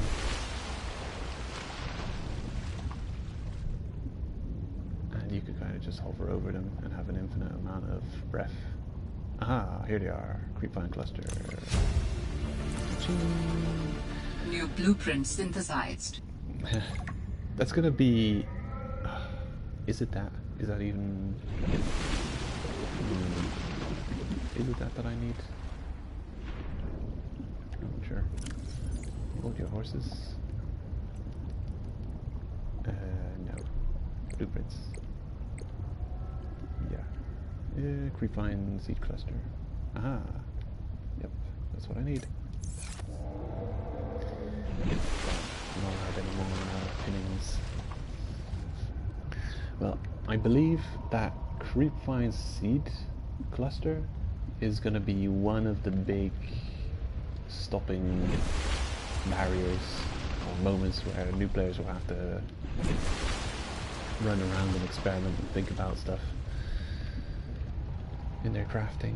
I feel like you're something like a red upside down hamburger.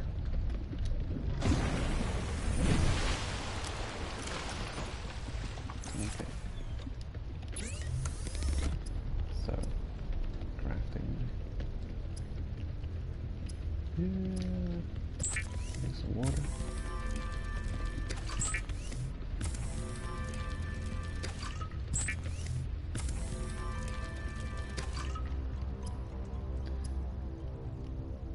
And lubricant is a waste of the plant because you don't actually need that resource yet.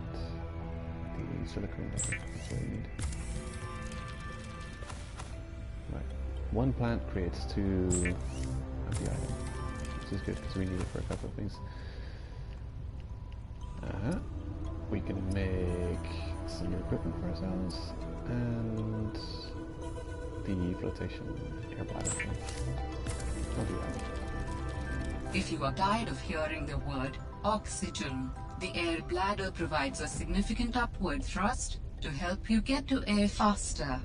Yeah, okay. Is that an Indian voice actress? Sounds a bit like it. Cooked Arctic beaver. Am I hungry? A little bit. Okay, thing. Eat the thing. Drink the drink. Yummy.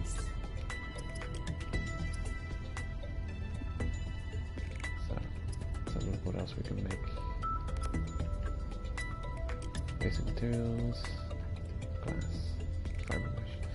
Right, you actually need the knife to get certain resources.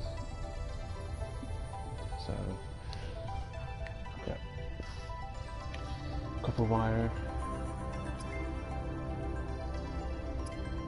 Alterra beacon signature detected. Unique identifier. Delta Station dock. Delta Station. This is the place Lil mentioned in her message.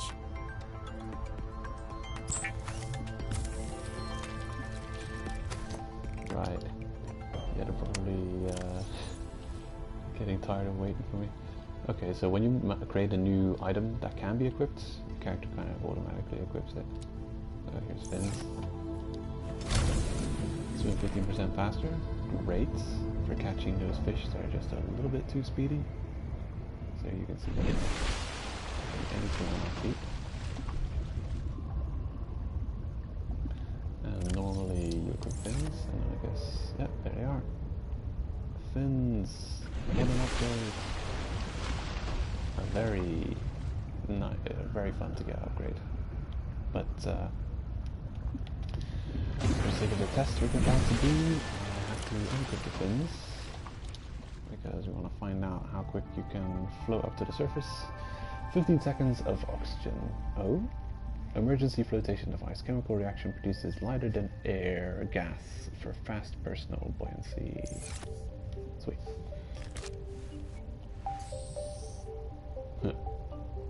Good. Whoa. Curious.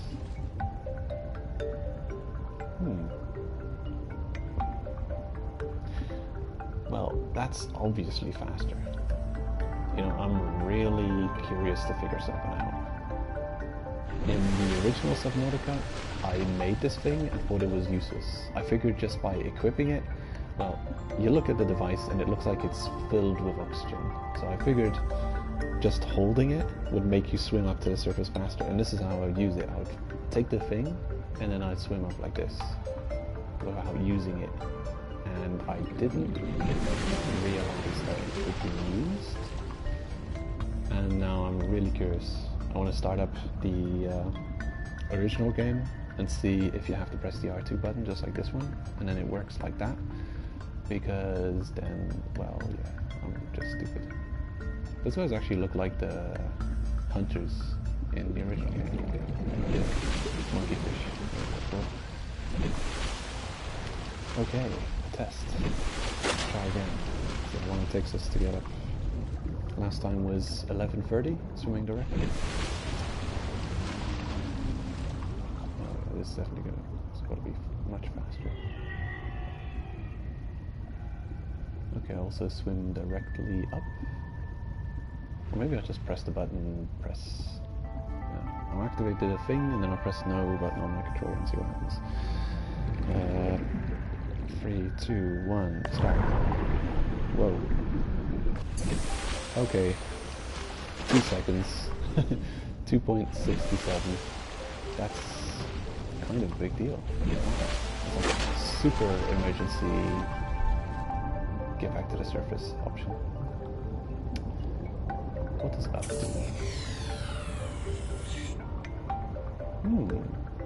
Curious. Very curious. How useful is this thing in this game? It's empty. And that's full? Okay. Damn.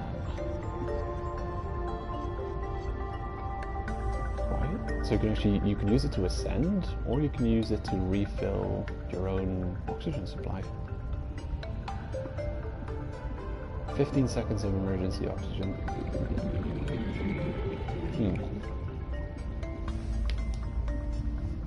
So press up. Okay. Replenish my oxygen. Wow. That's crazy. Don't even have to swim. You just press the activate. 15 seconds in. Wow. Ah, my god. I cannot believe how useful this item is. Was it this good in the original? No way it could have been this good. Did I miss how good this item was? Damn. Crazy. Okay, so oxygen levels.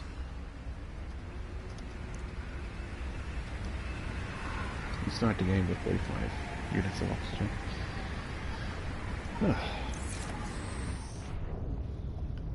Crazy. Right, I'll equip my fins to swim faster now that we're not doing the test anymore. Yeah, I'm gonna go down to a decent depth. Whee! I have to go, whoa! On that jump. That's a fun item. Right. Oh, it's a playful creature. I haven't seen those exploding cave fish yet. I wonder if you still have the cave sulfur resources game. I don't see it used in anything. Didn't the battery used to require the cave sulfur stuff? And what's that? There's a thing. There's a beacon 400 meters away. Oh, hello. What's this? Gonna save. I want to find out what that is.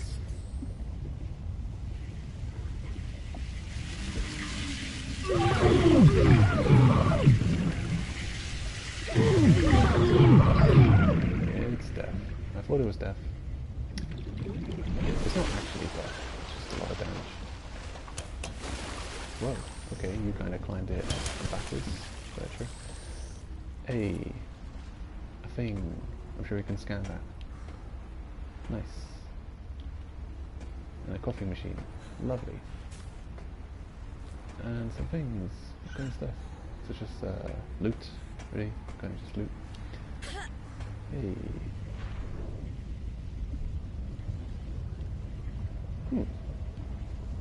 It's like an observation cage to look at dangerous predators. But it's open. And there's an electrical cable, kind of electrifying the whole place. And I wonder what happened here.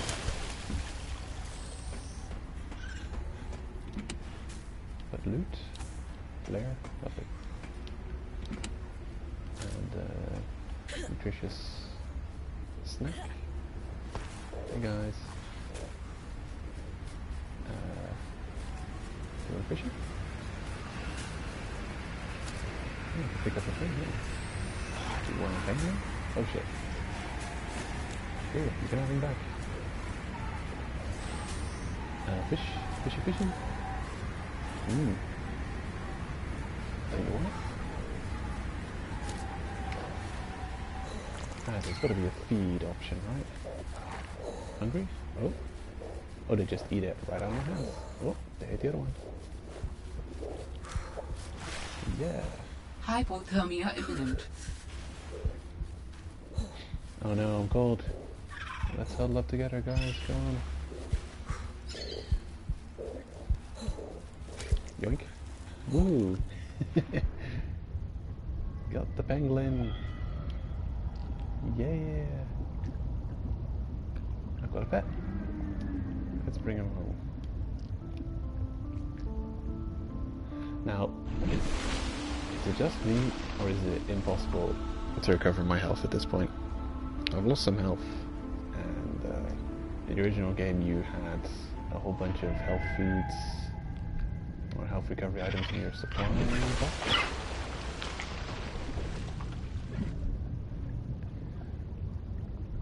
Right, so what I was actually going to do is swimming super deep and then using the floating device to get all the way back up.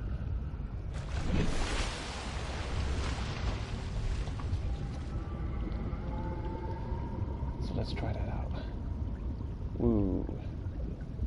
There's an oxygen plant to help me go even further. Come on.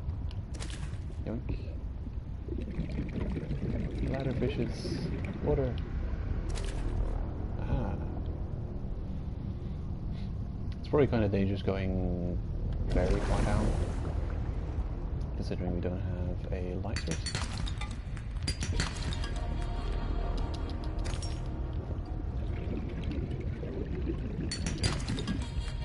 Alright. Whole bunch of resources.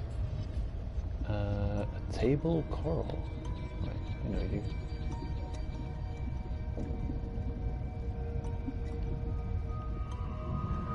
Ooh. Warning, passing 100 meters. Oxygen efficiency decreased. Whoa, shit. Get me out of here. Woo. Awesome.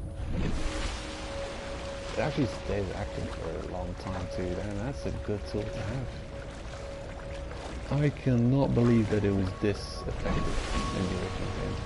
Cannot believe. Couldn't have been. Could have been that I overlooked such a useful item. I'll start it up after the stream and see if it is so. Come on, come here. Gotcha.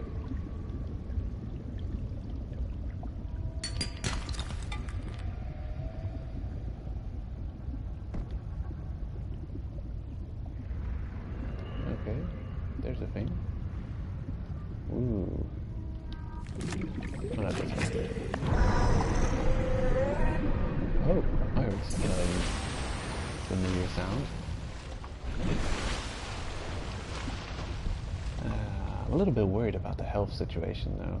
It's kind of stupid of me to test out that damage, so there's no way to recover your health yet, so I doubt that they're going to put you up against anything too nasty. Yeah, we'll see.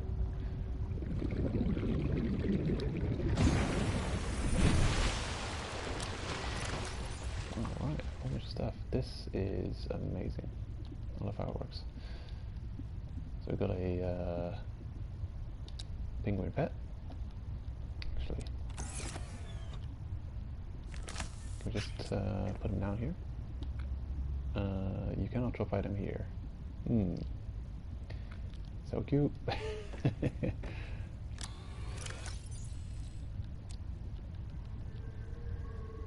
Yes.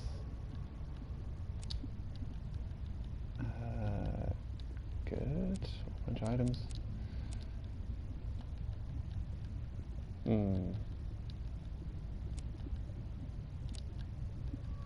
Resources, food and water. There. Make a bunch of purified water. I'll warm up this cup of coffee while I'm at it.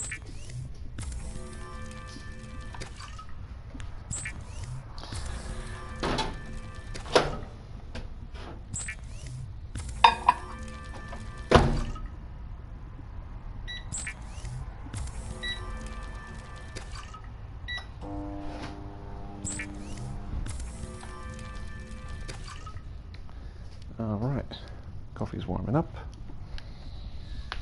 So, this is a bit late, but I forgot to carry on with the story dialogue. I'll save and open back up the PDA, carry on with its messages. Right, so she's actually busy naming some of these creatures. Say goodbye to the mechanical avian amphibian and hello to spy penglings. Oh no, that's that mechanical thing she was talking about. Spy pengling. Right, because the creatures actually can't tell the difference and they're using it to study the penglings. Cool. I still don't know what she means by potato. Augie, the potato. Hey, Robin! I got your Augie photo. Thanks so much for taking care of him, even though he's a cranky potato. Hey! The nickname actually fits that way. A cranky potato. I know he can be a handful, but I really appreciate it. I'm a bit worried about my other baby, the mission. One of my penguins found something big. But Altera is just like... nothing to see here. Honestly, kinda glad you can't answer so you can't, you know, rub it in my face. Go ahead, bask in the fact that you were a little bit right about them. My project is on the line. My job, my safety. I heard about Xenoworks getting bought. I'm sorry. But at least you still have your job. Guess you're one of us now. Like it or not, welcome to the Altera family. I should probably go before I say something I regret. Love you.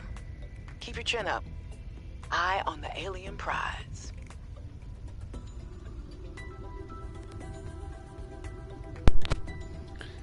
Alright, curious.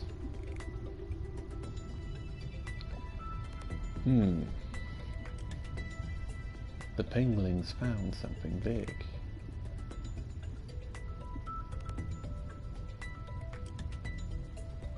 Right, and I wonder what our opinion was about her job. Maybe we advised her against it. Maybe said it's too dangerous, or we can't trust Altera. Something like that. Let's continue. Hey, Robin. I'm sorry my last message was so awful. I've been under a lot of stress. And I'm not sure what's going on with anything. I can't really talk about it either. Oh, and I'm definitely not dating anyone on this water planet. Don't know what I was thinking there. Have I told you how cold it is here? Get this. I can't even get my wash and go dry before the wind freezes the moisturizer in my hair. Wild, right? Well, anyway, I'm sure you're mad at me after what I said, but I could really use a friend. You're my sister. I love you. I'm sorry.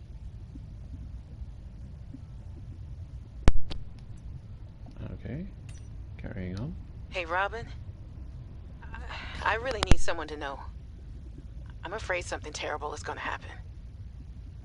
You were completely right about Altera, okay? You were right. I was wrong. The cat should be called Potato. I admit it. Sorry. Bad attempt at a joke. I don't know what to do. I guess I should just come out and say it at this point. I've said this much already. We found a frozen Leviathan that's infected with Kara. Alterra thinks they can use it for something.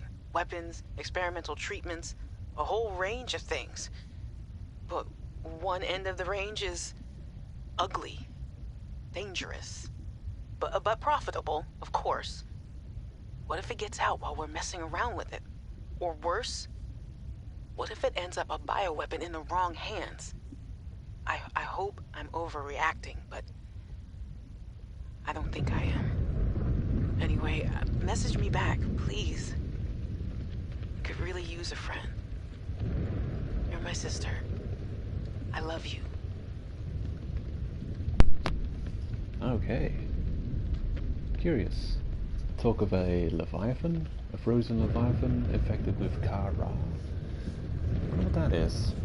I wonder if that's the same kind of infection they deal with on the original game. I mean, curious. I don't remember the name. I know that a big deal about the original game was that life on the planet was infected with some kind of curious worldwide virus. So it's yeah. If it's the same planet, maybe this is the disease that they found in the first game. Very curious. And what they're planning to do with it, using it as a bioweapon in the wrong hands, a Leviathan bioweapon. Sounds like a type of Godzilla problem, isn't it? I mean, maybe you can get him on your side by feeding him enough fish. Minerals galore. Okay. I have to go to the toilet. Be right back.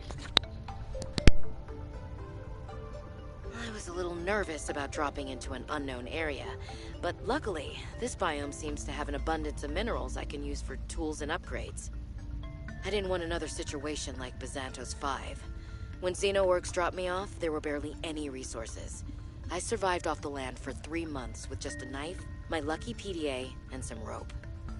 I am still kind of proud of that, though.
Seek fluid intake.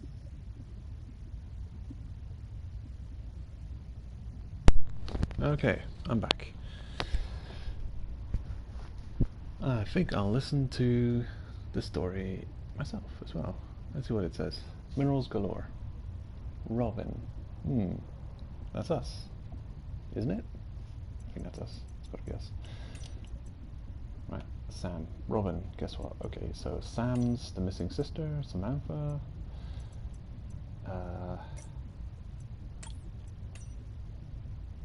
Okay, and Robin's us. Just gotta figure something out. Personal log, survival, tech. No. No.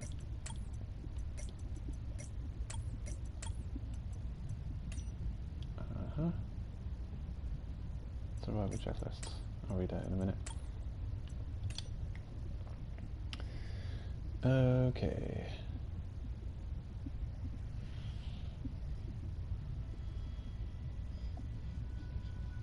Where did we see our character's name? Our character's last name. I'm pretty sure we saw... Oh, here it is. Notes of death. Such a thing. You're gonna remember these details. Right. Samantha Ayu and her sister Robin Ayu. Assuming, right, good. The planet 4546b. Good. And the names Altera Transgov. Transgov.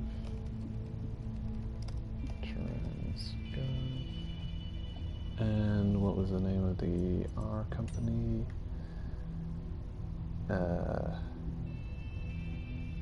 They say it so often.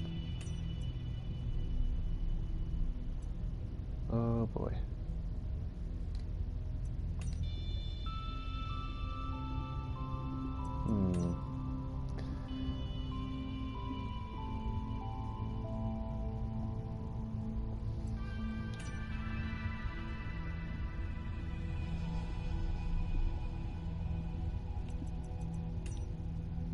There it is. Xenoworks. Good. Just have to figure out and start getting accustomed to remembering of all the terminology they're using in the game. Make sure. Seek fluid intake immediately. Oh no. Right. Guess we're thirsty. Sure, Miss Robot. Vital signs stabilizing. Are you happy now? Good. So where were we? Minerals galore. I was a little nervous about dropping into an unknown area, but luckily, this biome seems to have an abundance of minerals I can use for tools and upgrades. I didn't want another situation like Bazantos 5. When Xenoworks dropped me off, there were barely any resources. I survived off the land for 3 months with just a knife, my lucky PDA, and some rope. I am still kind of proud of that, though. Okay. Curious. How do you do it? What did you eat? The rope? Nah, you probably used the knife to kill things to eat. I mean, I'm sure it wasn't just that. Surely not. Although maybe it was. Yeah. Who knows? I mean, instantly when she says just those items, the thing I'm thinking about is, okay, but did you have a fabricator or not? Because with this fabricator you can do a whole bunch of stuff. Probably not. I mean, maybe they did. Who knows? Huh. Because they make a big deal about the fabricator being capable of turning any bio material into safe to consume food. Right, what else did I want to check?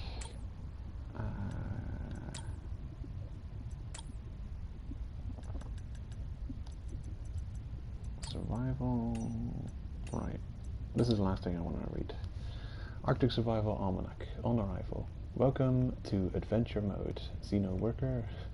You have arrived in an Arctic climate. Your great expedition begins. Your Xenoworks PDA is equipped to monitor your temperature and vital signs since you have downloaded the Arctic Survival Almanac. Imagine downloading the wrong survival app. Like you downloaded something for a desert planet and you crash land on a aquatic planet. You're screwed. It will also dispense advice from time to time. and nagging. For the benefit of future adventurers, your device will also record observations and findings you make. Survival checklist. 1. Retreat to a safe environment. 2. Administer first aid if required. 3. Retrieve emergency supplies if available. 4. Survey the environment for threats and resources. 5. Find or construct a reliable habitat. 6. Construct necessary survival equipment using the Habitat's fabricator. 7. Locate other survivors using line of sight or the radio. 8. Maintain physical and psychological health until rescue. Okay. Huh. Right, so see to your immediate getting away from harm, then check your personal condition, first aid, retrieve emergency supplies, survey the environment for threats and resources, find and construct a reliable habitat. Yeah, good tips. Arctic Survival Almanac. The surface. Adventurers exploring the surface in cold weather climates are advised to take additional precautions. High winds can result in rapid onsets of hypothermia. Keep an eye out for natural shelter or restorative hot springs. If wearing a standard issue AEP suit, all environment protection suit, okay, cool. Environmental hazmat, I don't know, I don't want to call it that. Bodies of water may provide, let's call it the ape suit, that sounds better, good, yeah, it's an ape suit. Bodies of water may provide safety from extreme cold. Unexpected detours occur. You never know how long you'll be away from home base. Remember to pack a lunch and a toasty hot beverage if possible. We can't say this enough. Layers. Investing in a quality cold suit is certain to pay dividends in warmth and safety. Remember, when in doubt, don't go out. Right.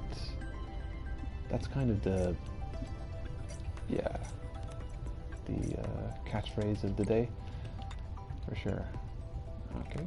What's it Should about? be able to use this. Okay, that's literally what it says. Uh-huh. Alterra beacon signature detected. Unique identifier. Delta Station dock.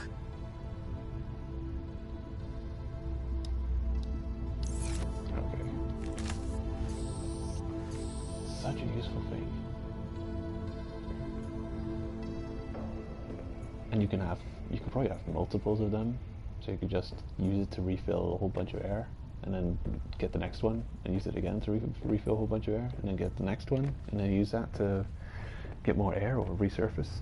Of course, you reset your air, but you don't reset the availability of air sources, so you may find yourself in too far depths if you use this to obtain oxygen and then keep going down. Well, you might forget, well, you go down, but you've used this once and it's empty. Now you still have to get back up, and maybe you're not fast enough to get there on time before your new supply of oxygen runs out. Also, it's not like a ton of oxygen. It's 15 units right now in the early game. It might be quite useful, but the further on you get, that 15 units is not going to mean so much. Also, I'm sure we'll gain access to new tech. So far I haven't seen anything mind-blowing, except yeah, this flotation device. I can't believe it works like this so efficiently. I do not remember it being that good. Maybe I'm just misremembering. Alright, let's make something else. Boom, survival knife. Cha-ching. Now. Alright, I'm back from Guilty Gear Online. Oh, hey. Speed Freak. Welcome back. I'm assuming it's you.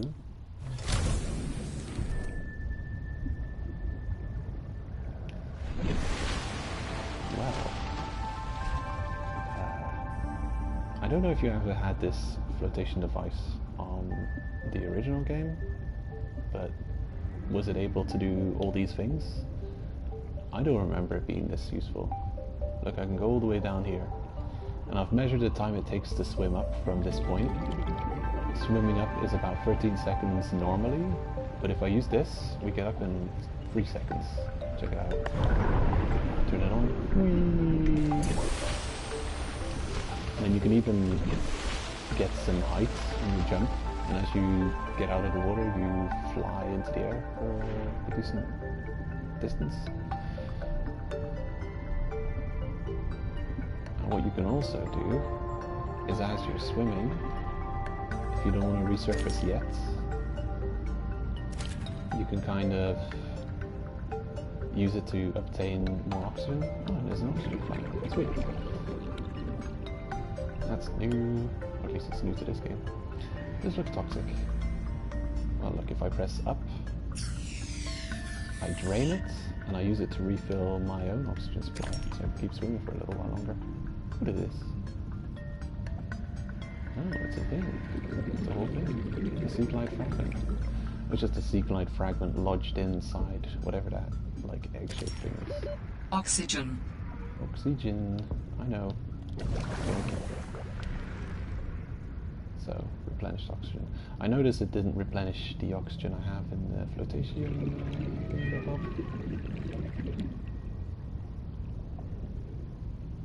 The game does look wonderful. Are you looking forward to playing this game last week? Yup, it's me, Stevie Frey. And know that floating device is new.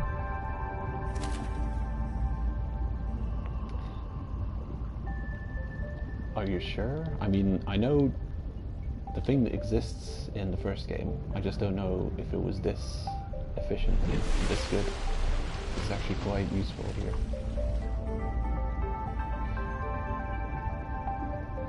I'm definitely going to start up Subnautica 1 later and check out exactly how the flotation thingy works. I just can't remember it being this good, but maybe I just didn't know how to use it properly. Because it really is just magnificent. Oh yeah, hitting a rock with a spongy hammer will definitely destroy it. Makes Oxygen. Physical sense. Oxygen, let's use the thing. Oh, we didn't get a jump. I just assumed that you'd make an impressive jump out of the water every time you use it. I guess it's a tricky thing to do. Come here, fishy.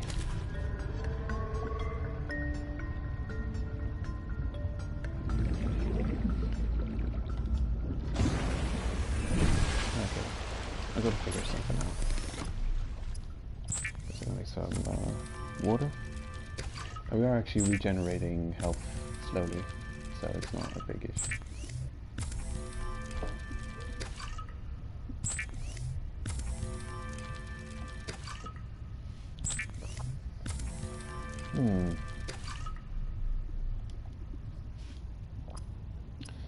Right, so what's It looks next? good, maybe for 20 I will buy it. It's 30 euros. It's $10, too expensive. Still a reasonable price range if you consider it. I don't know if the game is bigger than the first game. I assume so.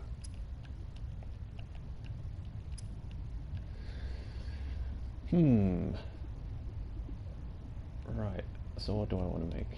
The scanner, that's kind of a serious deal. But it requires that weird, whatever that resource is called.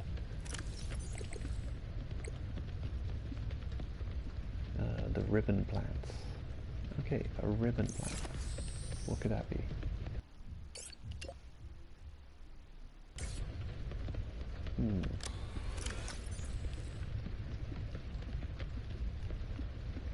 A rotten cooked Arctic peeper.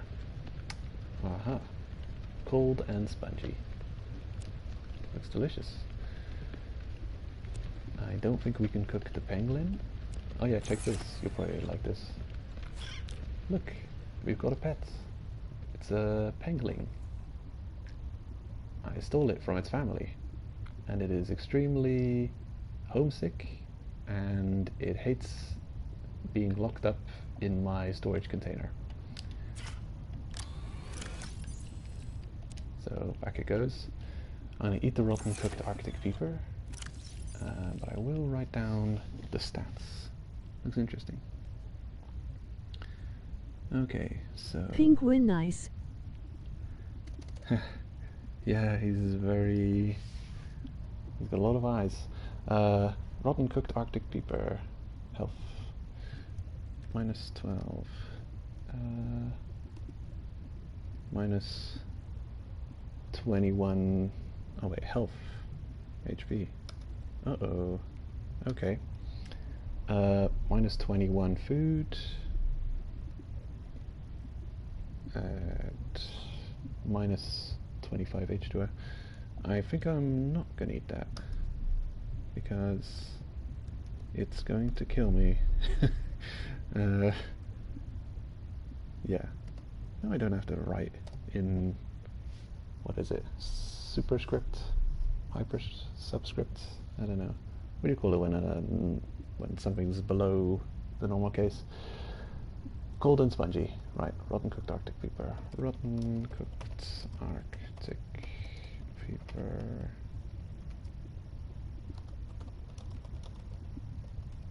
I think they're always cold and spongy, whether they're rotten or not. Yeah, probably not eating that. Not safe for human consumption. Oh, we'll just keep it for a while. Okay, battery. 1 copper and 2 of that plant thing that I don't know what it is.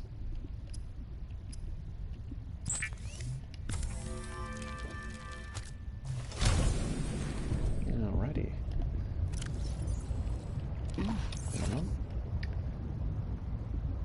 And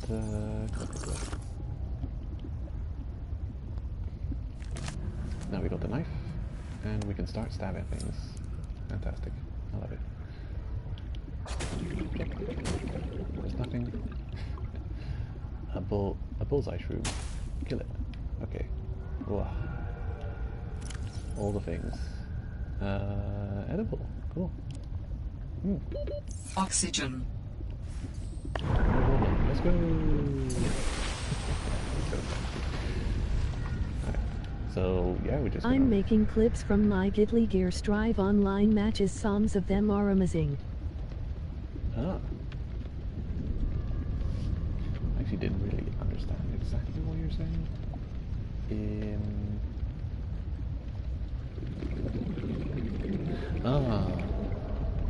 Some of them. You just missed. I thought you said the songs are amazing, but I know you don't like the soundtrack as much as previous games. Yeah. So, are you kicking ass? Which fighter are you mainly using? Chop. I'm just gonna go around stabbing everything until I get the item that I can use to make the scanner. Oh, I want you. Sea glide fragment. We've seen a couple of them. Is that the one that I found earlier? No, it's even a different one. I usually like to make the beacons as soon as humanly possible when playing Subnautica, so I can mark important places. I'd like to keep at least one beacon on me, just in case you find like a really important blueprint. Well, I don't know. Not necessarily that, but for stuff like this circumstance, where you actually find something All important. parents supply cash nearby. Oh, okay, cool. There's supply cache. Where? Where specifically? Is it here? Oh, that looks like the thing. That's the thing. Ribbon plants contain electrolytic materials that can be used in energy storage. Yeah. Okay. I wonder if they Oxygen. changed that because of... Whoa, I can fly! I can see my house from here. I wonder if they changed that because in the original game, at the very beginning of the game, a lot of people must have got stuck. Because to create the scanner, you probably need the battery, just like here. But the battery actually... Some very important component of an early game item required you to get the... what's it called? The cave sulfur. And you could only get the cave sulfur by swimming around in caves and getting attacked by these exploding fishes. Okay, cool. We'll take up to space. And you'd go into a cave, these pods would open up and these explosive fishies would swim out and swim after you, and usually your first reaction is to just get the hell out of dodge. Oh, his eye's blocking my head. Okay. So you just get the hell out of there and you wouldn't think twice about it. You just see it as a threat. You would not think of seeing it as a resource. But actually, if you look inside the pods those explosive fish spawn out from, very inconspicuous, there's a lining of powder that you can pick up.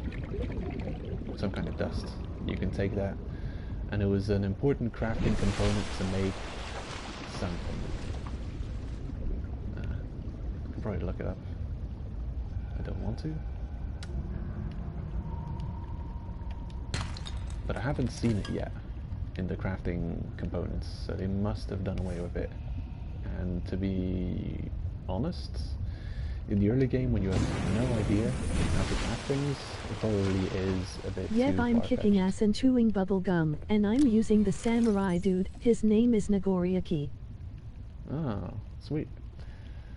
Right, so you've really gone the slow, heavy route, the Potemkin style.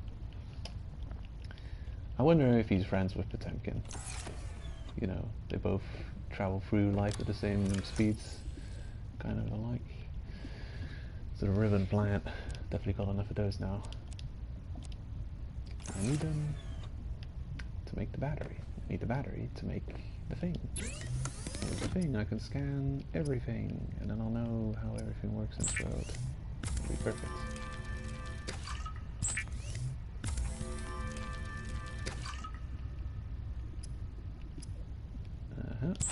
Battery. Booyah.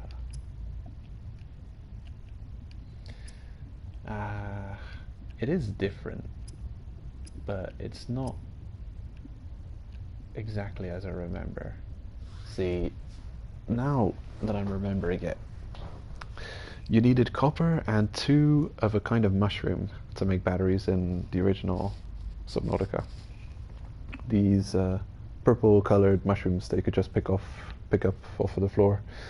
You'd find them on elevated coral rocks and stuff like that. And yeah, they were kind of conspicuous. They were one of the items that you could just swim next to and pick up. So you didn't have to slash them with your knife. So not very... the items you have to slash with your knife are kind of far-fetched and inconspicuous and vague. That you can even pick them up as a resource. Just... yeah, it kind of requires you to almost think a little bit outside the box to even get the idea to take your knife and slash at objects to try and take resources from them, because you find so much resources in the game, in these games, just by interacting with them with the interact button that you can just pick up off the floor, that you don't even... and it'll probably take you a while as a new player in the Subnautica games to just think of the idea of slashing things to pick items out of them. Okay, so we've got a battery. We can even make more batteries. I'll make another battery, because I'll probably need it for something. Right, 100% charge. And actually, right, I'll make a few more batteries.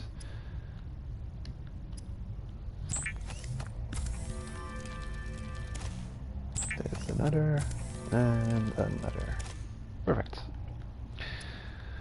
Oh, right, I forget. Maybe, Actually, but he is not that slow. He can teleport like crazy and have a lot of range with his katana. alright. So he's like a ninja Potemkin. Damn, that sounds deadly. And range. Oh no, that's dangerous. Yeah. Is he overpowered, you think? Bam. Yup. All right, I have a scanner. Oh.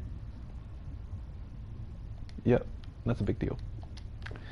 That's a huge deal, having a scanner. That's like the main... Oh, oops, accidentally skipped the what the hell is this item animation. Hey, and now I can scan everything that exists, and there's a whole bunch of lore and everything. Most important though, technology. We need it. Give me that technology. And actually no, 2 more locations. So there's one to the back and to the left of me, one to the right and to the back and to the right of me. 2 more locations that can be scanned with the sea glider above. There he is. I remember your location. And there was another one. Actually, I know 2 or 3 more locations that I've discovered and remembered. So I believe it was in this direction. I don't know how far it was. Okay, He is a vampire ninja Samaria Potemkin. Coral Bridge.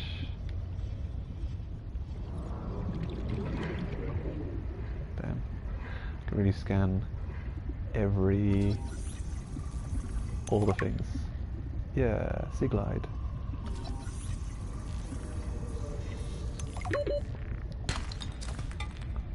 Bebop. Whee! I'm gonna do that every time. Now that an item is so fun and useful, I'm probably just gonna use it constantly. Luna plant. Ooh.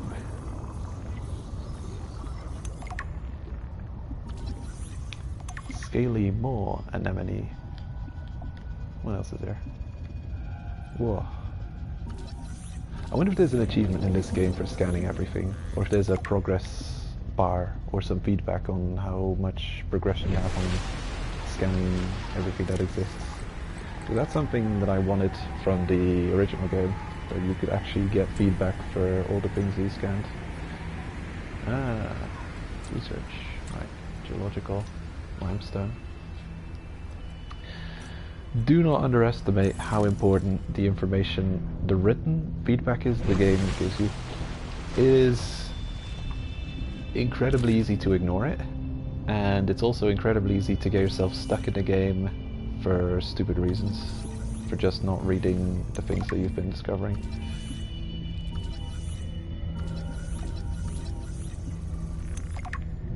Like, you could find key story-based locations in the original game just by reading some of the text that you'd come across and pick up, and it would give you important clues on destinations and locations that you'd have to go.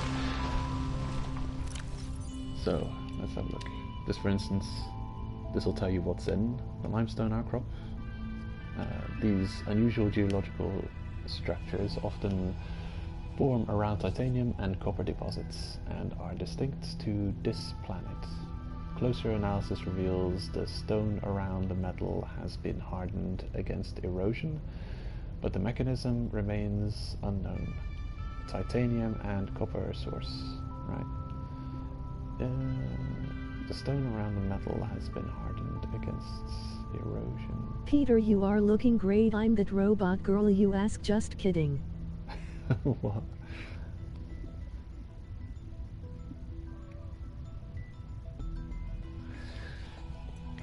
I have no idea what you're talking about. Okay, let's see. Arctic Peeper. Cool. Different from the regular Peeper. It's Ice Clops. Don't like the auto-generated name. Suggest Ice Clops. Right. It's fast and relatively intelligent. The Boomerang. Serrated teeth. Twin fins. Most active during daylight hours and prone to flee on approach. The Boomerang can more easily be observed at night when its luminescence gives it away and it seeks the shelter of the seabed. I mean, you can learn so much. I mean, if there's a specific thing you're after, you can really just find out so much useful information by reading these. I'm curious what this is, because you didn't find this in the original game. Coral Bridge.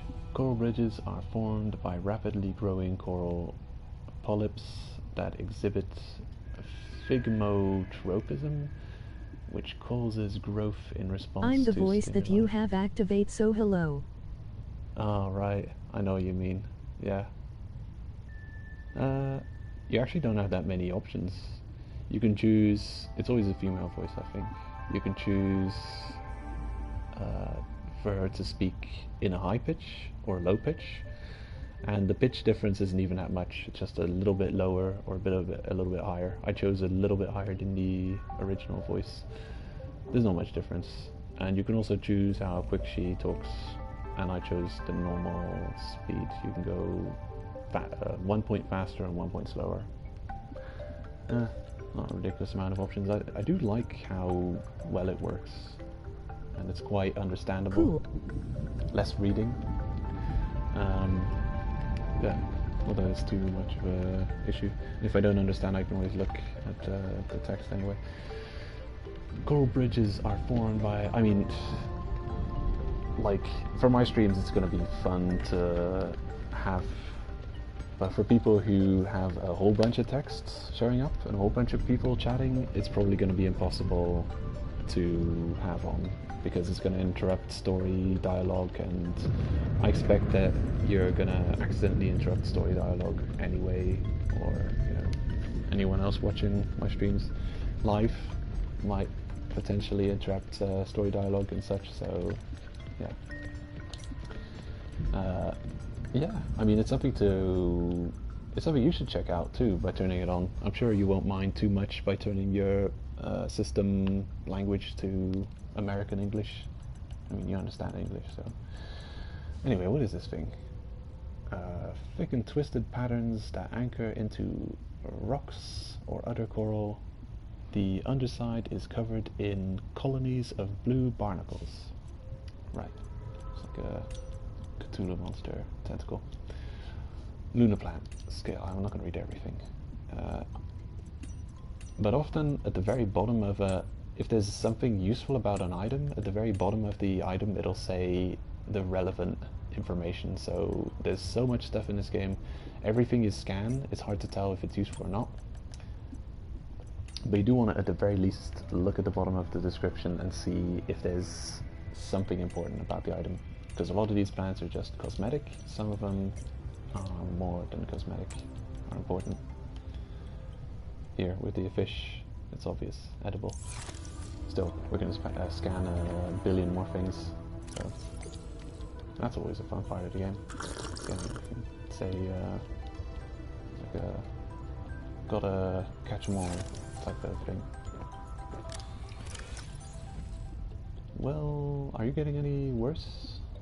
I think he's reached his maximum ripeness. What was I going to use this battery for? I can make... Actually, I can take away some of these blueprints on the pinning. Battery doesn't need to be pinned, the fins have already been made, the survival knife has been made, flotation device been made, scanner has been made. the flashlight. I still need to make the sea glide. Big deal. Fast moving. I want it. Compass. Oh, what does first aid cost? Oh, curious. Fiber mesh. Standard O2 tank. Okay. Hello. Yeah. Haven't been paying attention. These things I also want. Wiring kit, silver ore. Okay. Yeah, that's gonna be a little bit of a wall, because I think silver's the next level of rarity, so I'm not going to find that straight away. Right. How did you change? Right, I think I remember. I'm going to check that out. Okay, so anything using silver I cannot make yet. So I'm going to take that off the crafting pin. Compass for later. Now, the items in the hotbar, in the original game, I don't remember exactly, but I believe you couldn't really choose how you'd put something in the hotbar. You just had to, it just depended on which order you picked up an item. So, I don't know if there's a way to drop. Right, in the inventory. Right, so if I want my knife on the left part of the hotbar, that would be the worst thing to try and do, because it just it wouldn't work that easily. I think I'd have to drop the flare. Okay, so I pick the flare, drop it, off you go. I have to take the knife and drop that as well. Drop, right, and then I pick it up, and then as you can see, it's now on the leftmost hotbar thingy. Pick up the flare, and now the flare is on number 2 on the hotbar. And the scanner, the fishy is the last one. It doesn't actually, I don't want it to be there. I think I'll want the sea glide Be right to back. occupy. Okay. I think I'll want the sea glide to occupy the slot on the far right. This is just a thing. That was a quality of life demerit for the original game. It was not an available option, unfortunately. And I'm hoping that in this game there's a better way of sorting the equip select items. And I'm hoping there is. Assigned to quick slot. Okay, survival knife.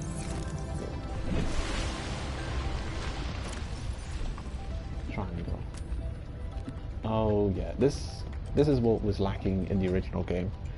So you could choose an item to, you could assign things to the quick slot, but it would automatically assign it to like the first one or something, or the second one, and to just shuffle around the places where your items were set to the quick slot was so annoying. Usually, what I would do is I'd always resort to just dropping items and then picking them up in the order that I wanted them to be. But there's so much items that you don't have on you all the time, but you do want in your quick bar when you have them on you. Like you want a repair tool sometimes in your quick bar, you want a sea glide sometimes in your quick bar. Certain items, like the flashlight, the repair tool, some kind of weapon. There's weapons in this game. The previous game didn't have any weapons really. It was mostly a pacifist kind of game. You had the knife you could attack with. You had a kind of beam rifle which would slow down things. You had a beam rifle which would speed up things. And kind of a stasis gun which would just grab things and you could shoot them away. But yeah, not really anything to kill enemies with in the previous game. So you could kill things with a knife. People have killed leviathans with a knife in Subnautica 1. Anyway, I do appreciate that there is a system of assign quick slots that works like this. This is perfect. Okay, so left, up. Oh. Ooh, I like how that goes. Right. So you can move things up one slot or back one slot. I like it. And it doesn't even do it until you accept the changes. Yeah, that is a huge quality of life upgrade, and that's something wrong about the original game. So I'm thinking if I click on this, it will swap between the fish. Okay.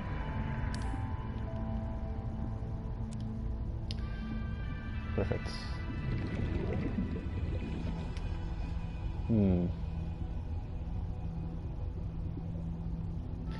Right. I think I want the scanner in the number 1 slot. Then I'll take the air bladder in the number 2 slot for sure. And the knife in the number 3 slot. I think usually I put the knife in the number 1 slot, but since there's so much that needs scanning, I'm going to keep the scanner in the number 1 slot. The Sea Glide will occupy the last slot, and actually I would like... I can probably make that as well. Yeah. The Sea Glide, although... Would I want...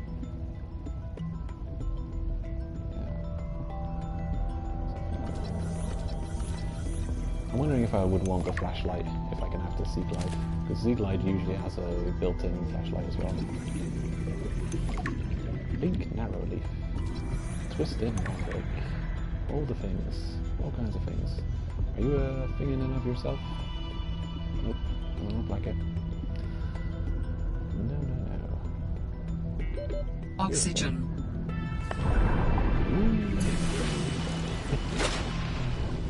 Perfect. Bullseye shroom. Okay. What's special about you? Harvestable and plantable.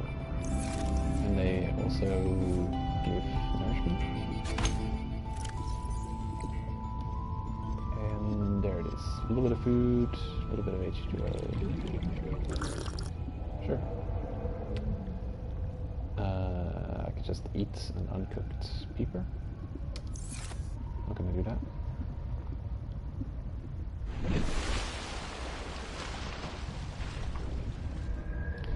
Okay, you're definitely something. Okay. There's nothing.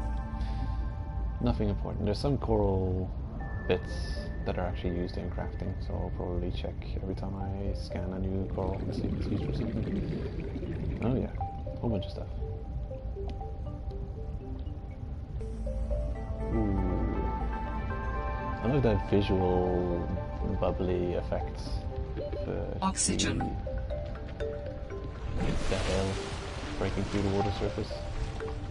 Very aesthetically pleasing.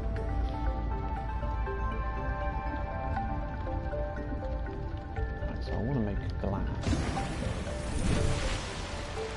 We need quartz. And the quartz I left outside. Okay. Survival rate would be greatly enhanced with the construction of an underwater vehicle. Ooh. Yes. Tell me where and how. And I'll do it. Yeah, quartz. Actually, I've got quartz on me. Never mind. I have quartz.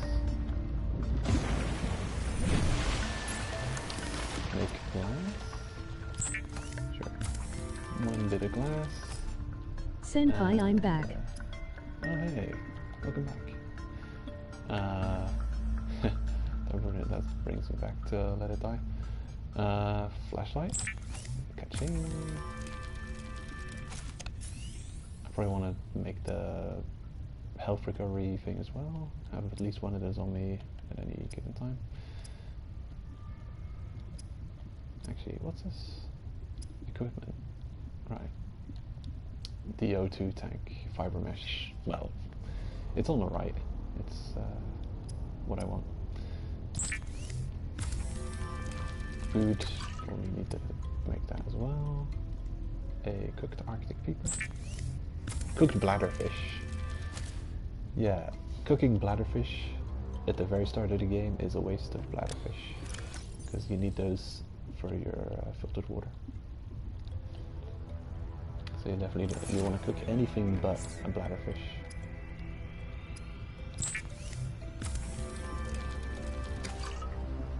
Right, so basic materials I need, yeah, I do need fiber mesh. 2 creepvine samples for 1 fiber mesh. I want 2 fiber mesh and 1 thingamajig lubricant. Excuse me, creepvine seed cluster times 1 for 1 lubricant. Senpai, you are a badass. What? Oh, thank you. I haven't kicked much ass yet. I'd be interested to see those fights you did. Have you uploaded them on your channel yet? Are you planning to?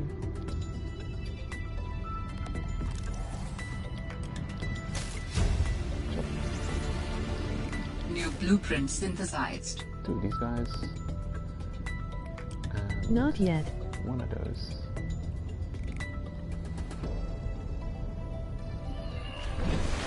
Ooh. But I'm going to. Ah, cool. Fine. Have me scan the clusters. Can you scan them? Oh, yeah, we can scan the cluster as well. Oh, no, leave me alone. Ah, I don't Some want of to the play. wildlife down here is very grabby. Are very grabby, isn't it? But also, I need that scanner. Why did you take my scanner? Don't make me kill you.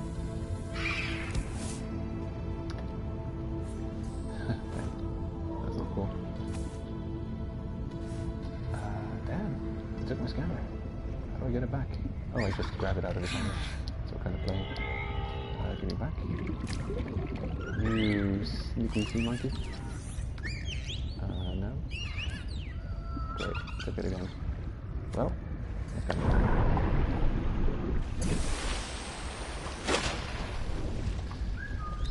Well, okay.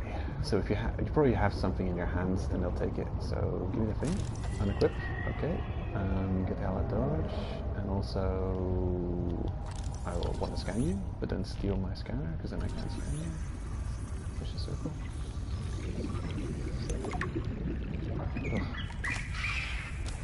I also had a double KO. Oh.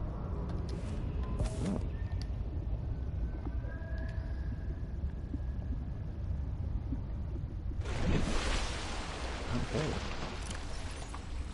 Damn. What does that look like? Okay. Exploitable, C. Right. Flora. Herbivore, large. That's probably what they are. Dangerous weather approaching. Seek shelter. And I win. Oh. So it was on the first round. Right, I think I've got all I need. And I've got to change the order of the items again. Oh, look at this useful feature. I love it. It's perfect. Such a quality of life upgrade in the first game.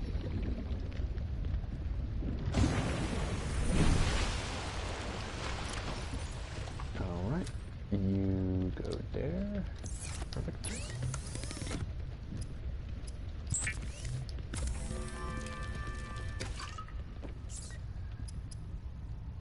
Okay, fiber mesh times 2, and I guess I needed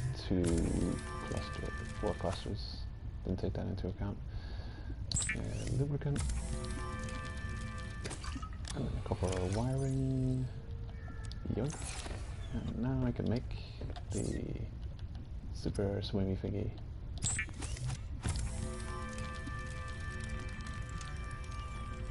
The Sea Glide is a personal transportation device used for high-speed freediving. Contains a built-in light and map. Nice. Oh, that's awesome. That is... Oh, that's perfect. I love it. It's got a quality of life upgrades from the previous game. On the previous game, you had one action button, and you could toggle. You could toggle the light mode, and it had like 4 different modes. One was everything off, one was just a lamp, one was just a map, and the other one was the lamp plus map. So you had to toggle through all those modes if you wanted to change what you did with it. And the fact that you can just with one button press on the map on and off, or you can toggle the flashlight on and off. This was one thing that I hated by the original Sea Glide, is that you had to toggle through those 4 different viewing modes every time you wanted to change a little, well, if you wanted a flashlight, you had to toggle through a million modes to be able to use it. I think the flashlight was the most useful feature it had, just in general, in either game.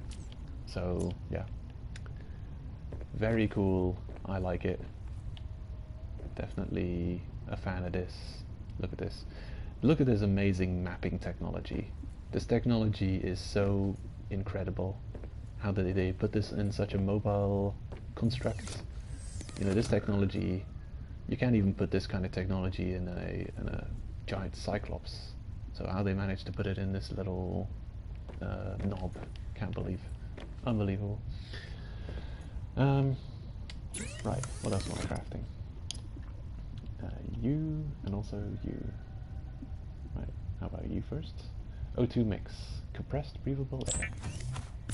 First O2 tank upgrade. Adding additional blueprints to your databank. Oh yeah. Oh wow, you just... The standard oxygen tank can be upgraded for deluxe and VIP breathing. VIP breathing, that's cool. I get the good air. I'm a VIP. Guilty Gear Strive is fun when you're playing online. I had much fun with it, and that stuff is pretty neat. Oh, so it's got some good features? Let's have a look. So, the standard O2 tank. Ah. Why does it have a level which is depleted and is not repleting, whatever you call it? 12 seconds of oxygen. Standard O2 tank. O2 tank. With 12 seconds. No, your stuff is pretty neat. Yeah. Okay. We just needed to be equipped to gain back its oxygen. Okay, so I go down here. And then my O2 is depleting. But actually, you see it visually depleting, but also you can check, and it's the tank on the right in the equipment that you can see getting depleted here. 55%, or at least 55 units. Okay, it's almost depleted. Our base oxygen is 45 units. It's almost depleted. It's depleted. Now we're working on our own oxygen in our suit, our in-suit oxygen levels. That's pretty cool that they had that level of detail. It's unnecessary, but it's cool. Yeah.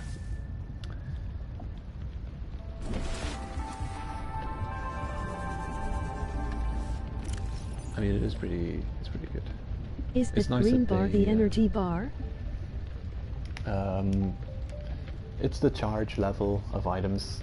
If it's an item that uses batteries, it's the battery level. If it's an item that uses oxygen, it's the oxygen level. If it's a cooked food that you forgot to eat, then it's how fresh it is. So this one's almost going to be, you know, expiring, so I better eat it. So yeah, it's good. I mean, you can just look at your inventory and see the level of battery that things have. And yeah, it's just a perfect quality of life improvement. I don't see any negatives about it. Zoom, zoom, zoom, zoom.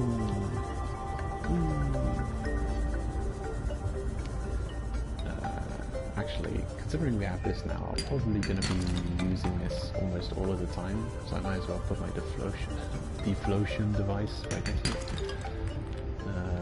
That's not what it is. More info is great. Oh yeah. Sure. Scanning your Nothing? You don't exist? Okay. Right.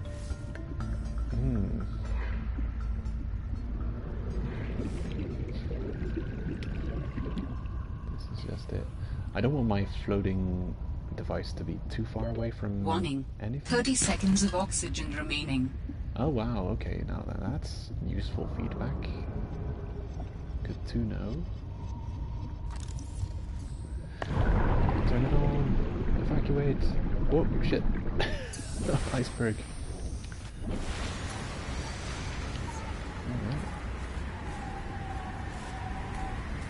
Bling bling. This one can fly. Amazing. Alright. Have I got items on me? I've got a fish. You can feed the penguins.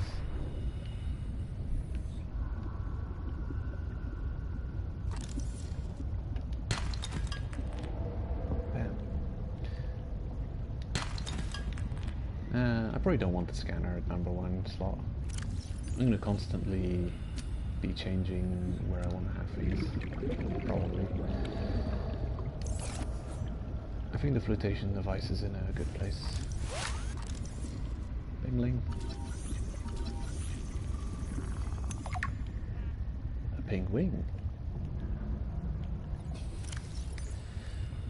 Okay, assessment. Less cuddly than they look. It's a penguin. A penguin. Bird-like creatures. Hunts small fish below the water. Huddles in packs on the ice above. Consumes very small prey fish and regurgitates them for its young. Retractable tail and claws allow for fast evasion of predators underwater and maximum grip on the ice. Sharp teeth concealed inside its beak can tear chunks out of aggressors and prey alike. Huddles in packs on the surface for protection against the cold. Makes sense. A fish. Come here, fishy. Been scanned. Been scanned. Okay. Gonna feed the penguins.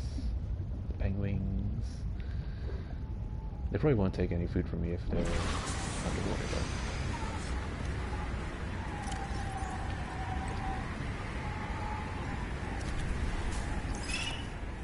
Here you go. Here's a bladderfish. You hungry? Oh yeah, you're hungry. I don't know if feeding them does anything.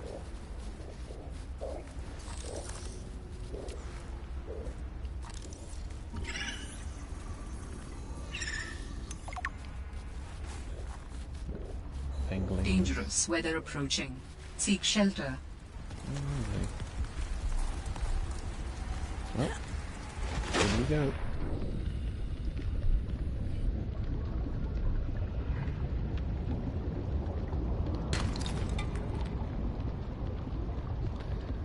Right.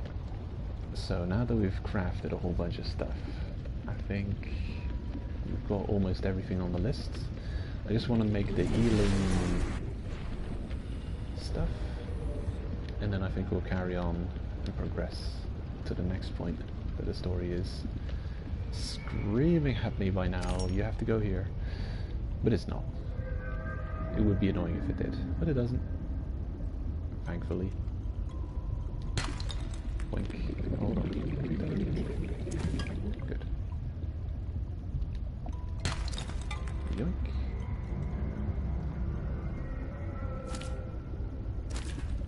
Hoover up all these fishes. Oh, that's cool looking. What is that?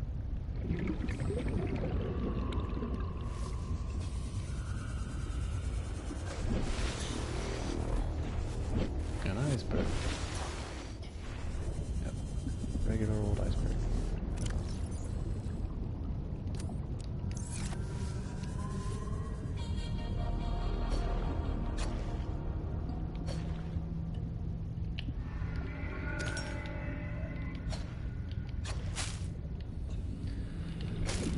Two creepvine is what I need. And we go back home. Emergency supply cache. Oh, they marked it. Okay. I didn't realize. These guys. I wonder, would they steal the thingy? Oh no. They're really good. That is so not cool. Come back. No, come back. Don't clip through things. Imagine that. Imagine if they'd just disappear through a wall, clip through, and swim underground. You just lose your item. Hi hi.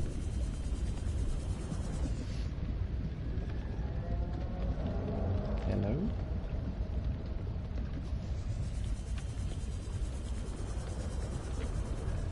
Oh, it's you again. Didn't know you were gone. Right, if you scan something you already have, you get resources out of it, usually. Ah. Good, so, plan of action. Start doing something. Those creatures. They're actually pretty okay, they're pretty cool. This game has, despite it having a lot of hazards, seemingly, I mean it adds the cold as a danger. Come on. Too smart, too clever. Too good at avoiding me. Nails in hi Benjamin TZH.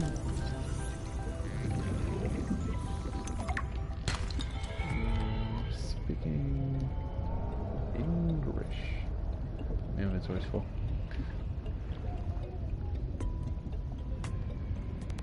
No, I see. Right. Well, the robot lady sounds like a greeting.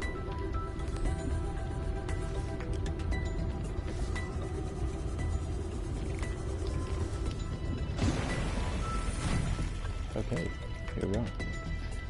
Do I have anything to be cooked? No, actually. Very dangerous resource. Get crap. Good. Computer chip. Okay, cool. We did unlock new blueprints just randomly.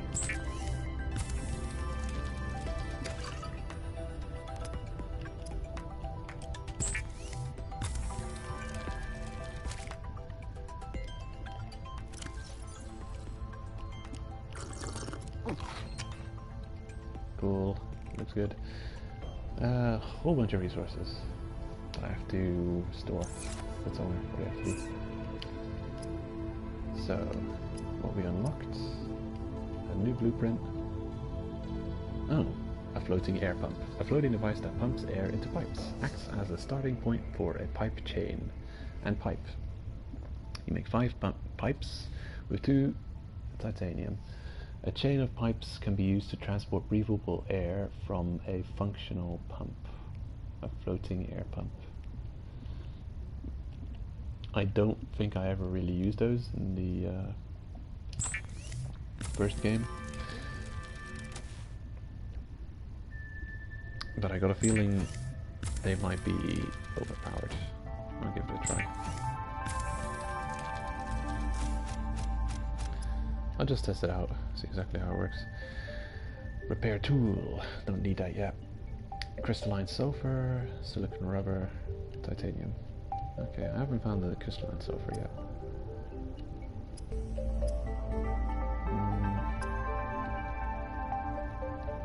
Good. I wonder if the pod we're in now will serve as a central hub, kind of like it did in the first game. Where it's kind of in the exact center of the entire playing ground of the game, really. I wonder if it will be, or if we're going to discover a more substantial base of operations at some point. We shall see. So yeah, here's a first aid kit. I've been regenerating health nicely, so I'll just keep on regenerating health. But it is useful to have if you run up against something or get really stupid and clumsy, like happens to everyone, I'm sure. So it's one of those items that it's useful to have at least one up on you at any given time. So the glass, the titanium, useful to carry or collect at least a bulk of those things. And now, I'm hungry. Must catch food. You. No. Don't want you. Where's the beepers run off to?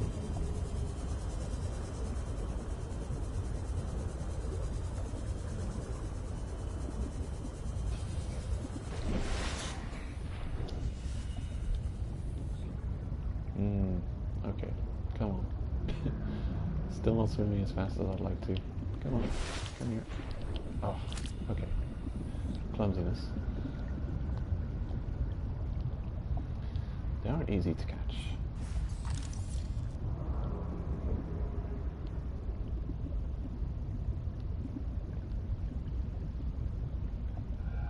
I should probably save the game again in a minute. Come on. Here's something new. A violet bow. And a redwood. Yeah, no, not useful for anything.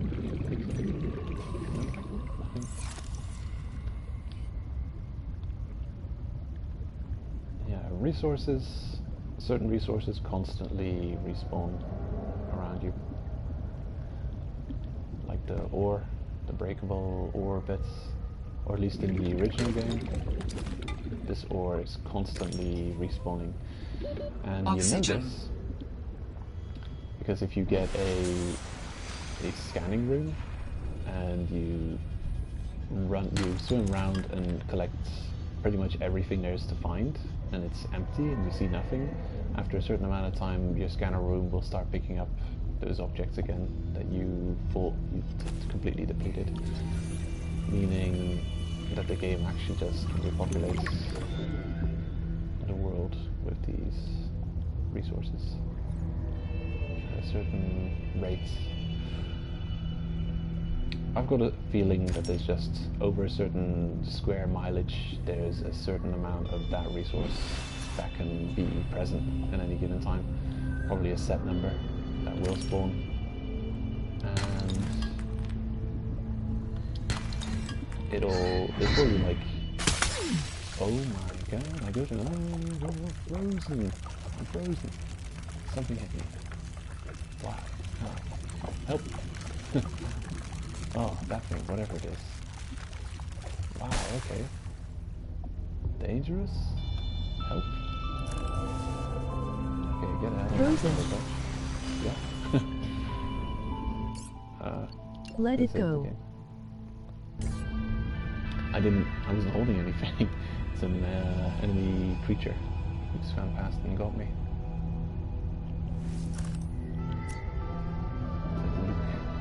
Is it you? Are you the culprit?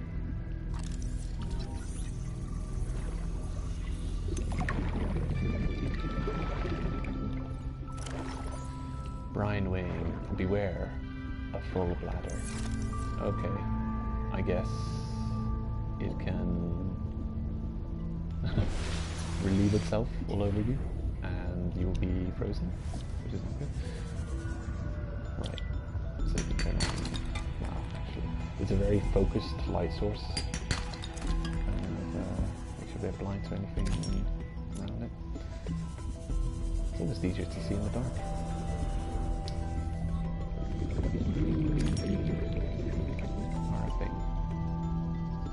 A creature egg. Sweet, I'll take it. I'll have it for breakfast. And you are... I was just going to say, the first medium-sized creatures you find in the first game are actually quite dangerous. They can at least attack you and cause you some health damage. While the larger creatures you can find in the start of this game seemingly are quite harmless. Like you'll see those jokerfish stealing all your items, which is not great, but it's also not the worst thing that can happen. I say this, I don't know what the future holds, maybe I'll start hitting them at some point. Well, you have those like barracuda type fish that you come across in the seaweed forests in the first game, which can attack you. I mean, it's still not the most aggressive creatures in the world, but they are kind of aggressive. Okay, copper, I want. What do I have too much of? Drop.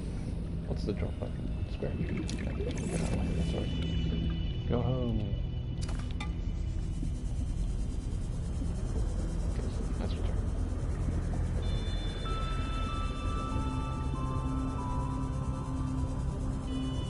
Three videos are up. There are 2 min long. Cool. Guess we have to check them out in a minute. Sure. Get some water. I got such a habit of catching the water fish. I think I've trained myself to focus on them.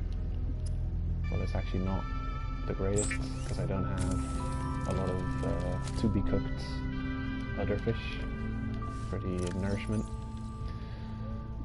So hydration's not an issue. It's the food nourishment that's going to cause issues if I carry on like this. So that's something I have to take into account.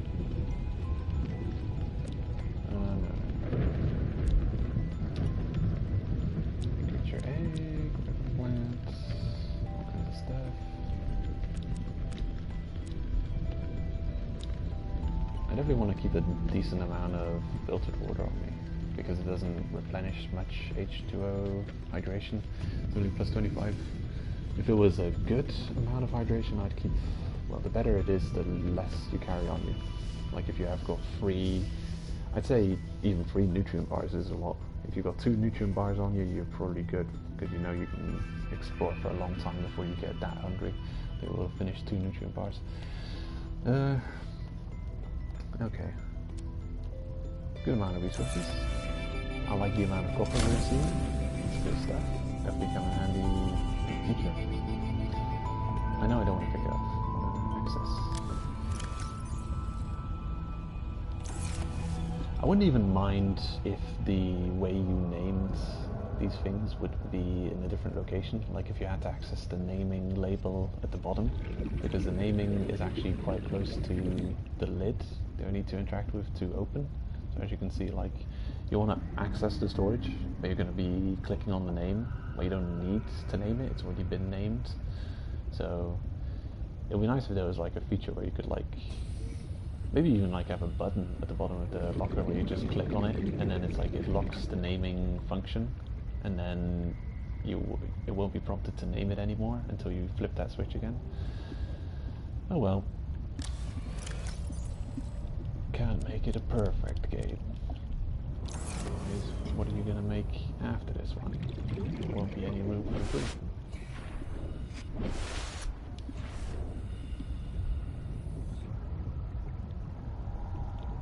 Faust, Axel, and Ram are the one who got killed by me. You killed them. Killed your enemies.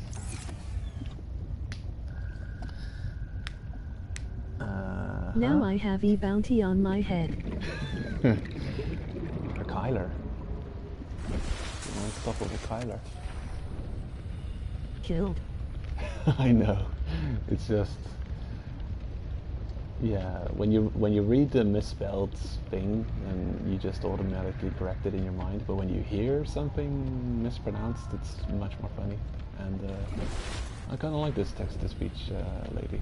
It's kind of a fun feature. Okay, stop with the bladderfish already. I need nourishment. Come here. Food, fish, for food. Yoink. We can't make the magnetized, whatever you call it, the magnet bomb, the gravity bomb. I used to like having a gravity thing next to my base, which would just grab onto all the fish nearby for easy fish farming. Yeah, it is cool, the Robo voice. It is, huh?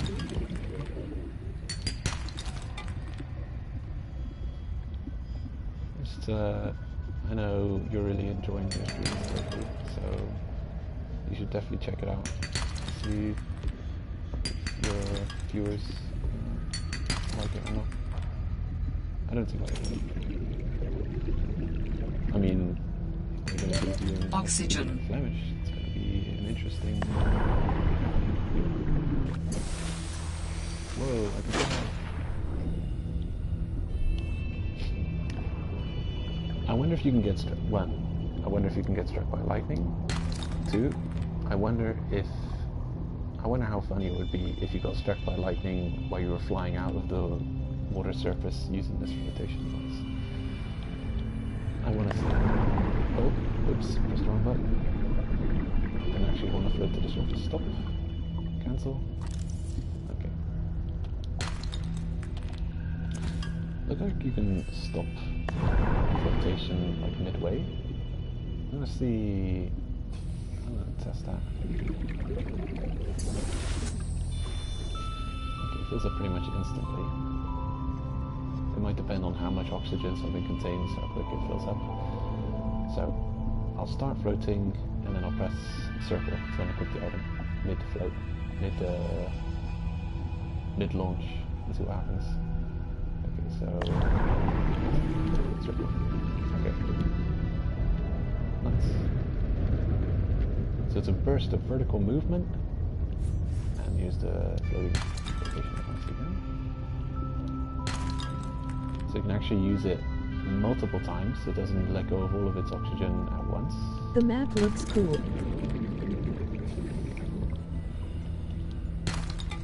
Ching. Yeah. Warning. Graphically. 30 seconds of oxygen remaining. Oh, really? Maybe you should recalculate. I think there's going to be more seconds of oxygen remaining. Yoink. Uh-huh. That's more than 30 seconds of oxygen. I wonder, does she say that when it says 30 units of oxygen? Warning. 30 seconds of oxygen remaining. We'll be fine. What does it say? Chance of copper? Ooh. Roll the dice. Okay. Oh man, there's stuff here. Oxygen. Oxygen. Need. Oh well. Get.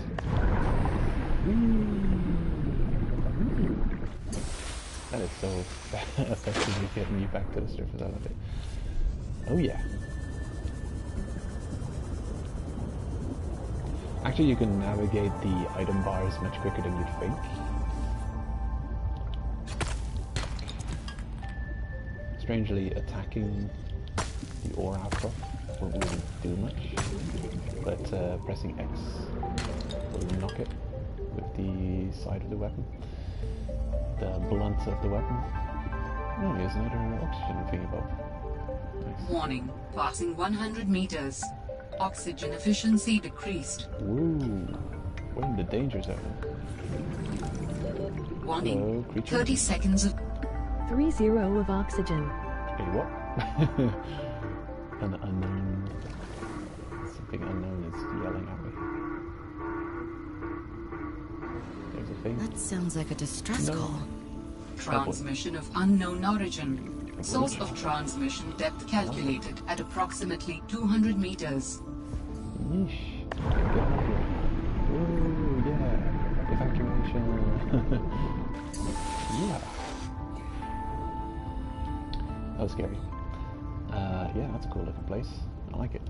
And we got a cool SOS. scan. I'm gonna get your... This text-to-speech is gonna confuse me. I'm gonna not know if it's you or the game. It's help, I think. Yeah, I do need health, but I'm okay.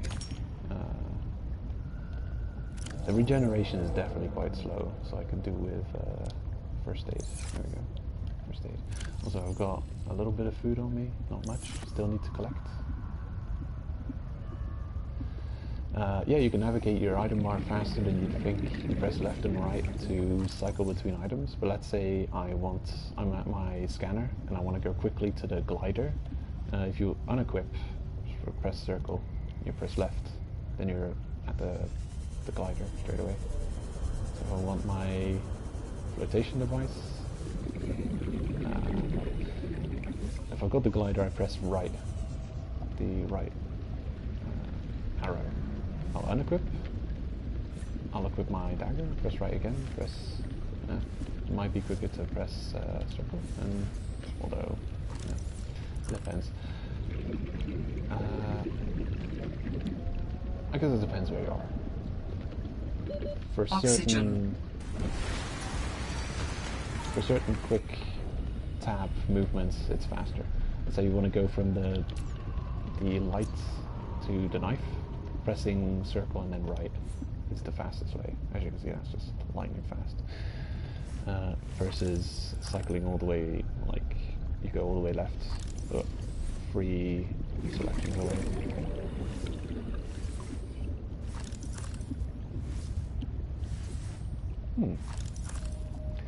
It does seem to move as fast as you can click. So if press 1, 2, 3, 4, all the way over there. 1, 2, 3, 4, all the way over there. It even skips a couple of selections if you press the button fast enough. I mean, I'm sure it won't lose power if I don't have it equipped, so I might as well have it turned on, because I think if I move to my flashlight, it's because I want to see something quickly. So yeah, might as well keep that on. Ching. Oxygen. Oxygen, yes, we will obtain. Press the oxygen button. Whee. You know, that's going to kill me one of these times, because I'm going to use it and I'm going to be under a huge iceberg and it's not going to take me all the way to the surface like I think it will. Inventory full. Well done. Right, here I'll press circle and left to quickly go to the sea glider. Ooh, yeah. I appreciate that all these things are just marked, obviously.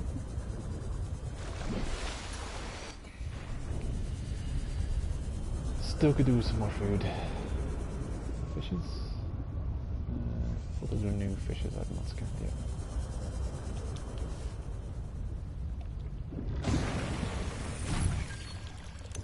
Oh, distress call. Picked up what sounds like a distress call. Who or what is out here calling for help? Didn't sound human. Maybe it's from a remnant of architect technology. In her message, Sam's colleague did say there was something important here. Even if it's just a mimic from one of the more intelligent aquatic specimens, that could be a major find. Or if it's from Alterra, it could have bearing on what happened to Sam. I should definitely check it out. Mimic. It's a Souls-like, confirmed. I knew this was Dark Souls. Everything's Dark Souls.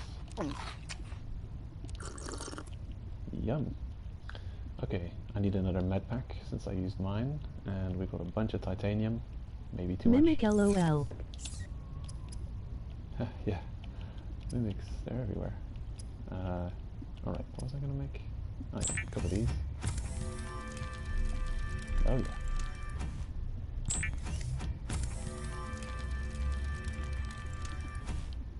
Great. Getting a ridiculous amount of resources.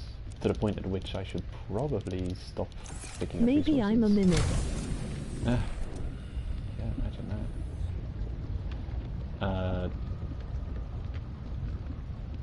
What's that guy's name again?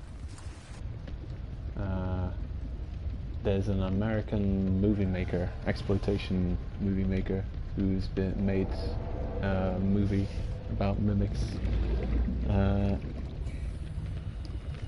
Just gonna see what's it called. What's that movie maker?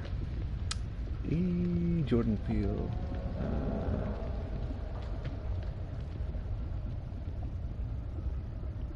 Yeah. Okay. Movies. What movies did he make?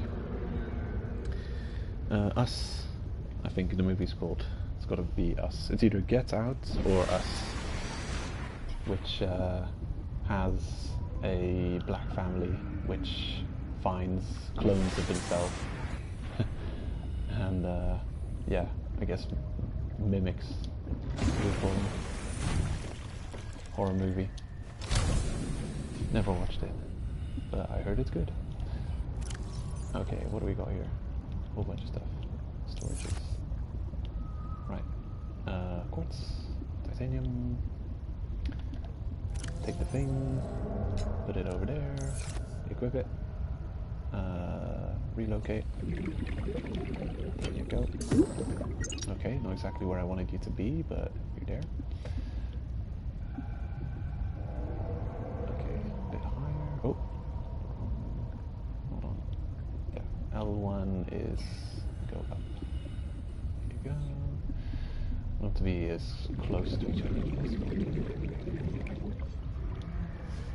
You will be named Titanium 2, because you're the second chest full of titanium. In you go, and the other one will be copper. Right, so I think you fall down when I drop you, so yep, there you go. Oxygen. Oxygen.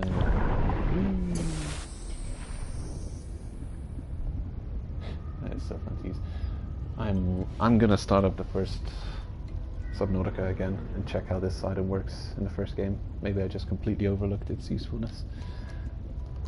Copper. Oop.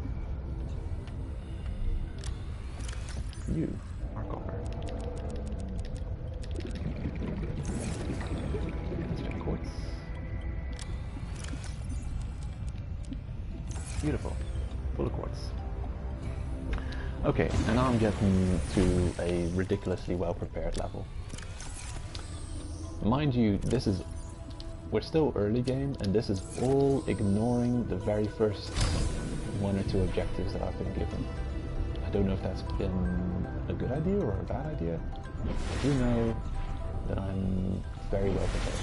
I've made a whole bunch of stuff, pretty much almost everything I have access to. Right, that reminds me I can take away some of those pinned items on the sidebar. Table coral. I can probably make first aid kit. Don't really need to know how that's made, I think. That's been done. Right. I was gonna test 2 creepvine sample. What's up?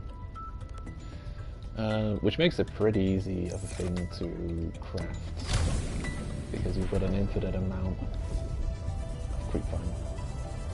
Of course, you're limited by your own storage space. There's a lot of creepvine. Just go there, chop it. 1, 2, 1, 2. How much? Oh yeah, that takes up space. So that's the limiting factor, is that it takes up a whole bunch of storage space. But essentially you've got an infinite amount of creepvine, because it never disappears. You can chop it as much as you want and it'll never... You are streaming for 3 U and 4-5 minutes.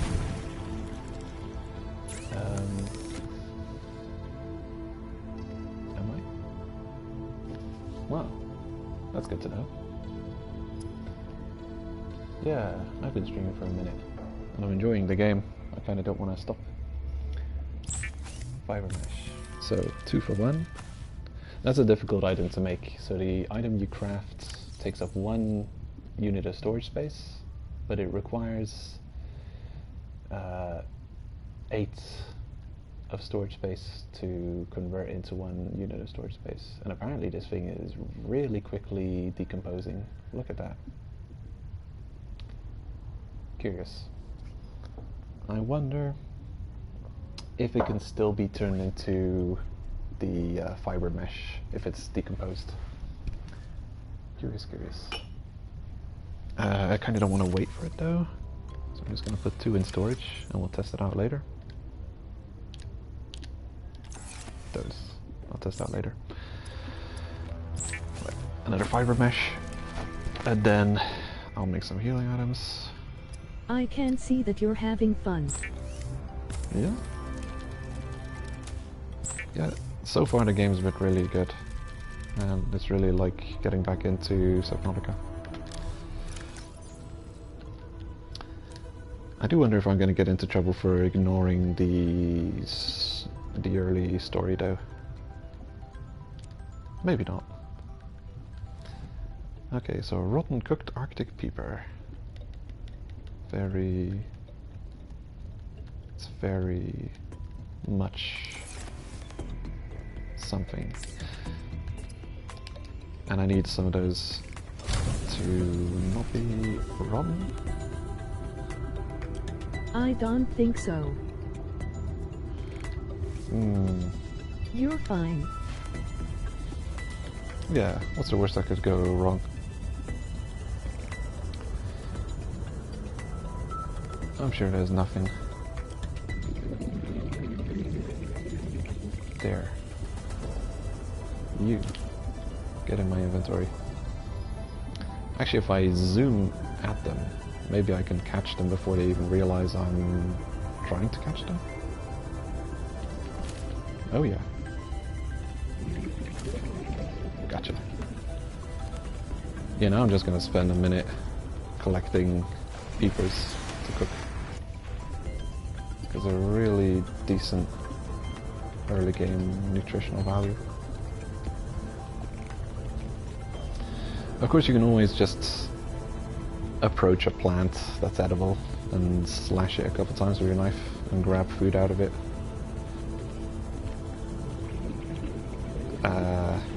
I don't know. I know you can use plants in Subnautica to feed yourself with, but it's such a often used resource. So much people use that strategy and go to that. Like there's certain plants in the first game you could find on land, and you could bring them back with you and create that fruit and plant it in your base or in your Cyclops or whatever, and just have access to like all the nourishment you'd need. Both food and water would be sorted by doing that. And I found it just a bit too easy. It made the survival a bit too easy. Because the rate at which it all grows back, the amount of, you know, sustenance you could get from it, it was just too convenient. I found it too convenient. I didn't like the high level of convenience. I liked a little bit of struggle in the survival aspect. So I prefer to make the water, I mean jump through the hoops to make the water, catch the fish, cook the fish, cure the fish, all that stuff. While when you do the plant thing, you just hop in a base or hop in a Cyclops, or you go, you know, wherever you planted all those plants, and then you just, yeah, you just consume them all, and then, yeah. Cooked Arctic peeper, I'll take it. I'll make another. And I probably shouldn't have done that, because it's going to expire. Whatever. Right. So I've got another cooked Arctic peeper. I believe if you're already over your maximum, that it doesn't give you a further increase, but I'm not sure. Nope, it doesn't. So the ideal buffer would be to eat a food when you're at like 99. And then you get a decent boost above your maximum. But as I've said before, I think the level of nourishment above your maximum, I believe, drops quicker than if you're just at maximum nourishment. Okay, we're at 94 water. Drink again. Oh no. The hunger, the first doesn't really go above the fully dealt with situation. Take a bit more water with me. So there we go. I got Arctic peepers. I cannot cook. Probably where I'm going. So I have salt. What I could do is make a cured peeper to bring with me. So I've got some food for the journey wherever I'm going. Cured Arctic peeper. Yoink. Okay, just making sure I'm prepared. And I was gonna test out the piping situation. So I think I'll save and do that. And then I'll head out to the mission objective finally and see what's going on there. Okay, so here's something I want to test.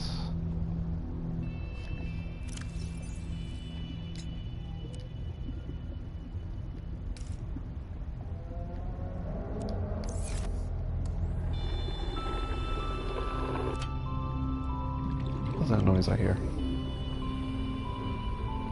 Okay. So, the air pump thingy is deployed. A floating air pump. And now wiring. Woo. Okay. So it actually detects a nearby... There were certain building options you could do in the first game that were a little bit kind of not working properly. A little bit not perfectly implemented. And I really hope that they've, you know, made it work in this game. So it looks like this is the maximum distance pretty much that you can go. So I'll put it like so. Alright. And now just being near it will refill my oxygen. Alright. I can connect that to this one. And its maximum distance is right there. Alright.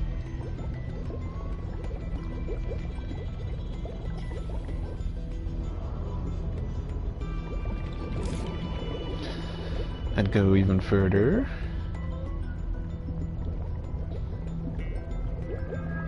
Okay. So it seems like, yeah, it does extend a little bit beyond how far you can swim down. That's good. Very good. Okay. Furthest distance I can go in this direction. Warning. Good, good. 30 seconds of oxygen remaining. Are you sure about that? How about you should reassess the situation? Look, I've got many more than 30 seconds left. Alright. Boom. So now I've made a air replenishment source over here. Wow, it's got collision. I can swim into it. I wonder if I can swim into the pipe as well. Okay. Yeah. And just by pressing X, I can interact with and pick up the pipe. What does that do?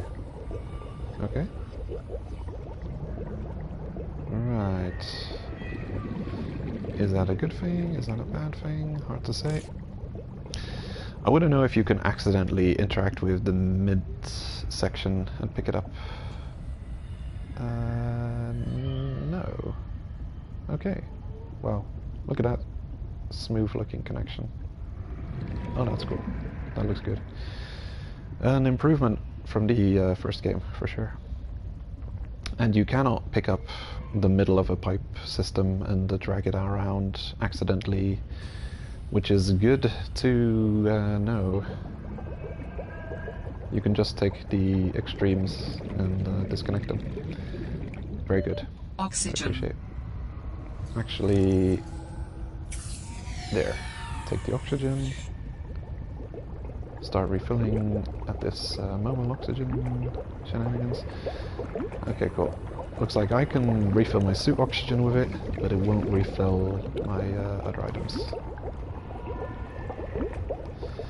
You, troublemaker, you're not gonna disconnect my piping system, are you? Hope not. Anyway, you can kind of go... Oh, you. Oh, friend from the first game. Nice to see you again. Where do you come from here? Uh-huh.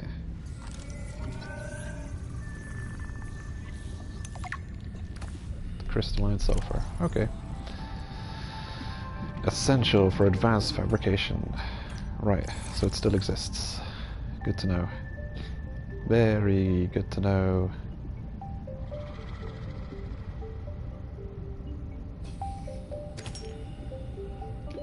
Warning. 30 seconds of oxygen remaining. You're lying. I've got more. But I will listen to her for once. Off we go. Whee! Okay, where'd that pipe system run through? There. I'm actually gonna make one more pipe system and bring it into the cave with me. Could prove useful. Okay. Inventory's a little bit messy. Things aren't where they're supposed to be. Good. Makes sense. There's food.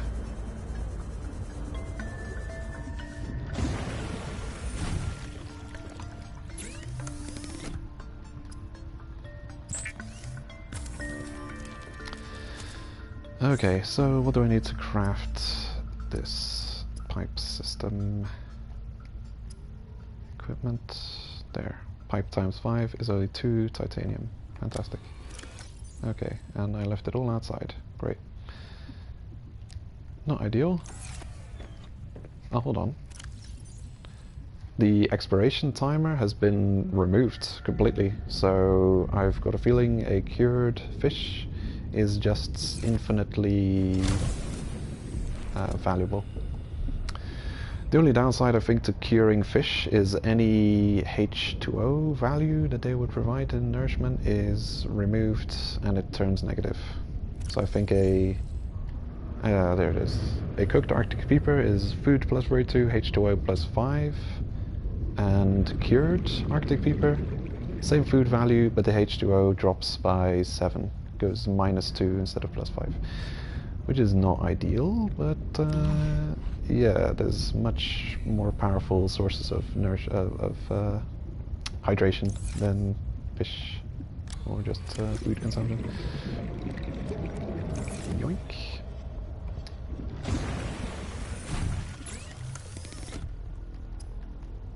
Cold and salty just like my soul.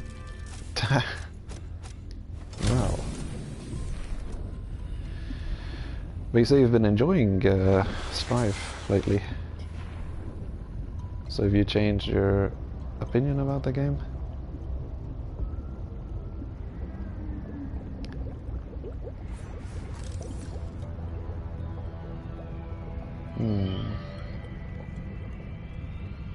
Right. Eventually you just get paranoid about what you've scanned and what you haven't scanned. Constantly think you're surrounded by things that haven't been scanned yet. Assign quick slots. I guess you have to if you're going to use it. At least it's the quick slot menu's been improved greatly.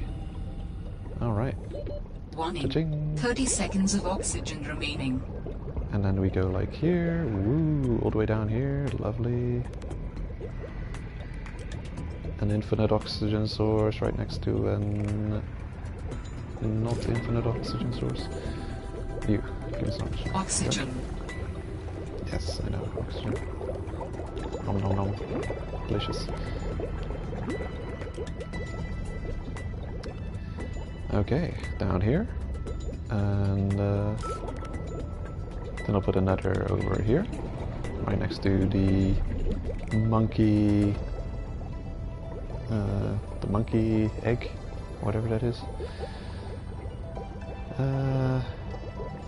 Actually, that's overkill, isn't it? Right. I think that's the more reasonable place to keep it. Good. Perfect. I like it. Problem solved.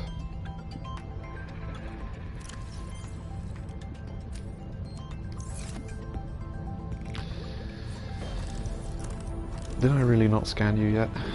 Sulfur plant. Right, so you can scan the sulfur plant, you can scan the sulfurline whatever the hell you get out of it, and you can scan the troublemaker living within it.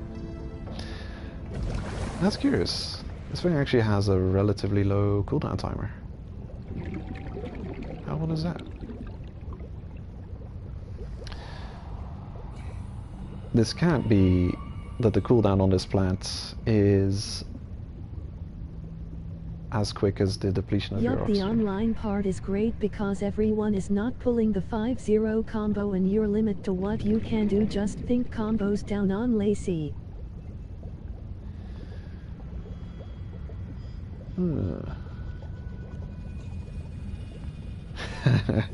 Okay, let's have a look. Right. It does seem like the cooldown on the plants is slightly longer than the amount of oxygen that gets depleted over time. So you can't just hang around the plant and constantly replenish your oxygen without having a loss over time. Which is useful information to have as early as possible. You, troublemaker.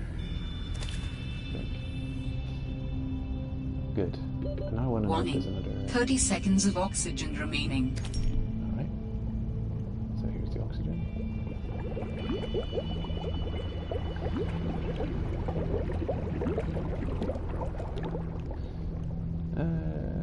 Is there another one of those explodey cavefish hanging out around here?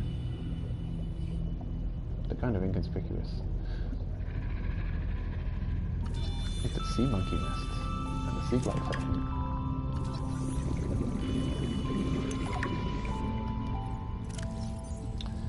Sea monkey nests are large bowl-like structures made of packed sediments and plant matter. The sea monkeys use their wide, flat tails to pack the materials and form the structure of the nest.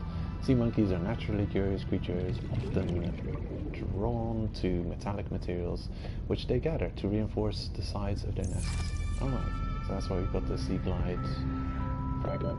Warning. 30 seconds of oxygen remaining. No problem.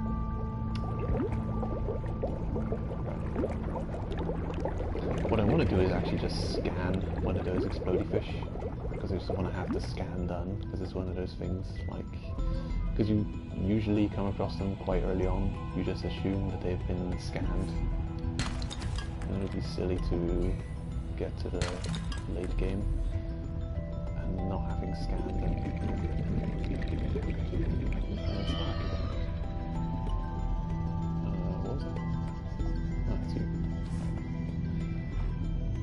I'm guessing putting your items away makes it they cannot steal them? I'm hoping. Right, and here I am gathering again. I don't need to gather, I need to do other stuff.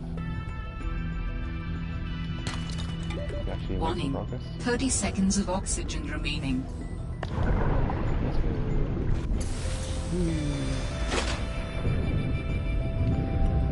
Good. Now, there's a cave structure, but I feel like those fish will no longer I'm be level here. 28 in Guilty Gear Strive. Level 28. Oh, you can level in that thing? Okay. Is it here?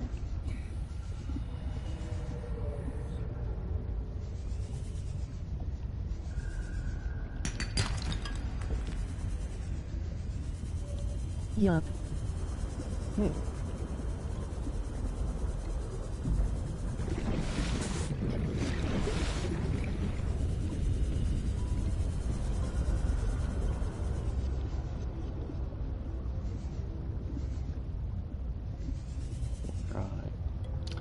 I think I'm actually gonna relocate my scanner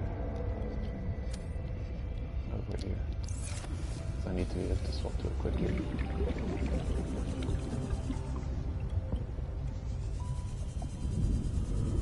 That's such a bother.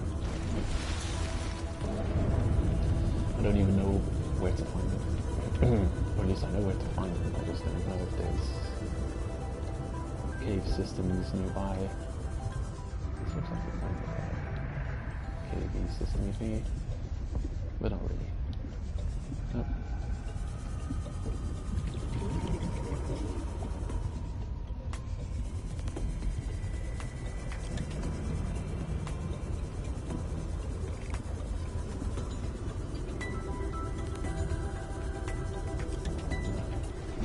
thing's also going to run out of battery power at some point.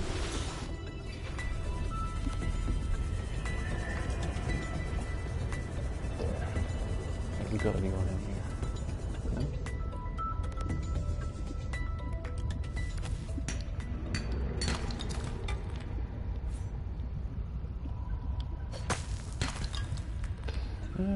Do need you for batteries. So I'll take it. I'm gonna run out. This battery's gonna get empty. Oh man.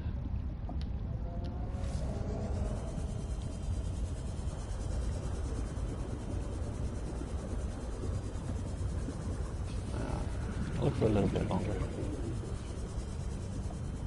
But if I don't find him... Warning. 30 seconds of oxygen remaining.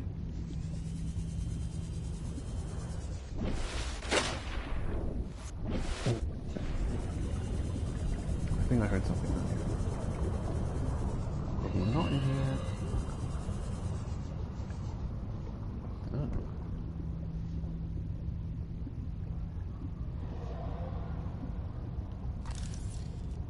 This is a whole kind of place, isn't it?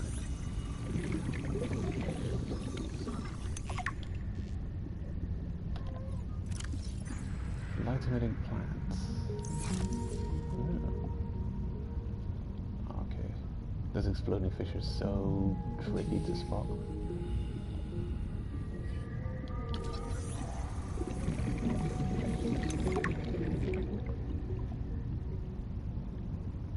Okay, cool. That's another fish. Warning.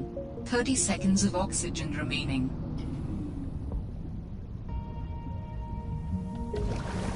Okay. I won't have much time to keep exploring before I run out of oxygen. Oh man. Is that it? That's it. That's very good. Yeah,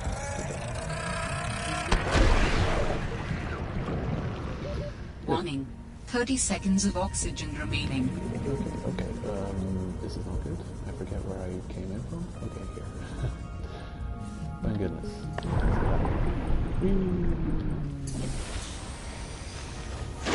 Oh, good.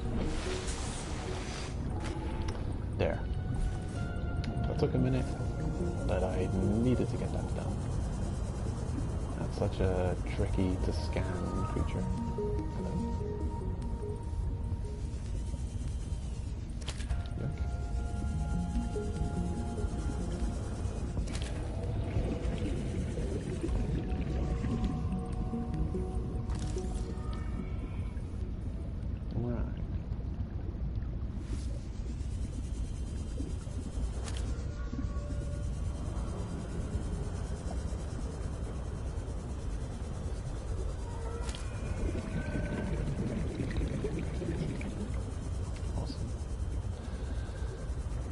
Yeah, imagine making so slow progress in a game. It's unfathomable, really. But I can do it. Obviously. Okay, get rid of you. Remake the batteries.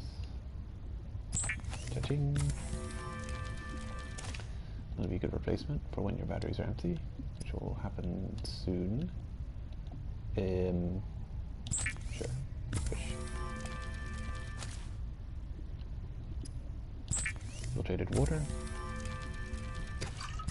Another. And as many as I can make, actually. Yeah, so that's all of them. Cured salted pepper.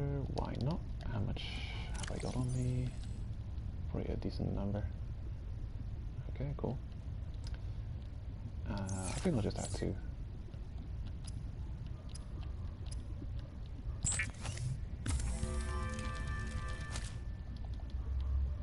Right. And so it is. Oh yeah, I just wanted to see if these rotted plants could make the same thing when they were rotted. Actually taking up a whole bunch of space. Basic materials, fiber mesh from creepvine sample. Yep, you can use rotted creepvine sample to make the mesh. Good to know.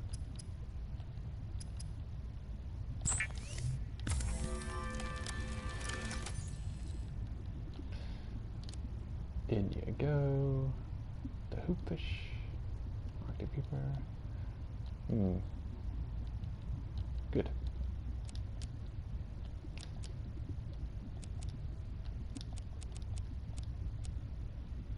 Oh boy. A bunch of space taken up.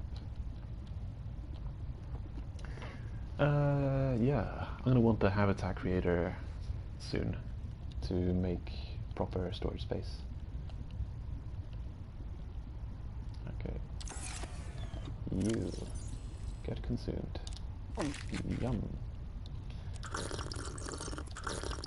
Wow, that's worthless. Good thing I made a whole bunch of it. Sure, that's good. Yeah, good. Perfect. I think I'm completely prepared. Cannot be more prepared.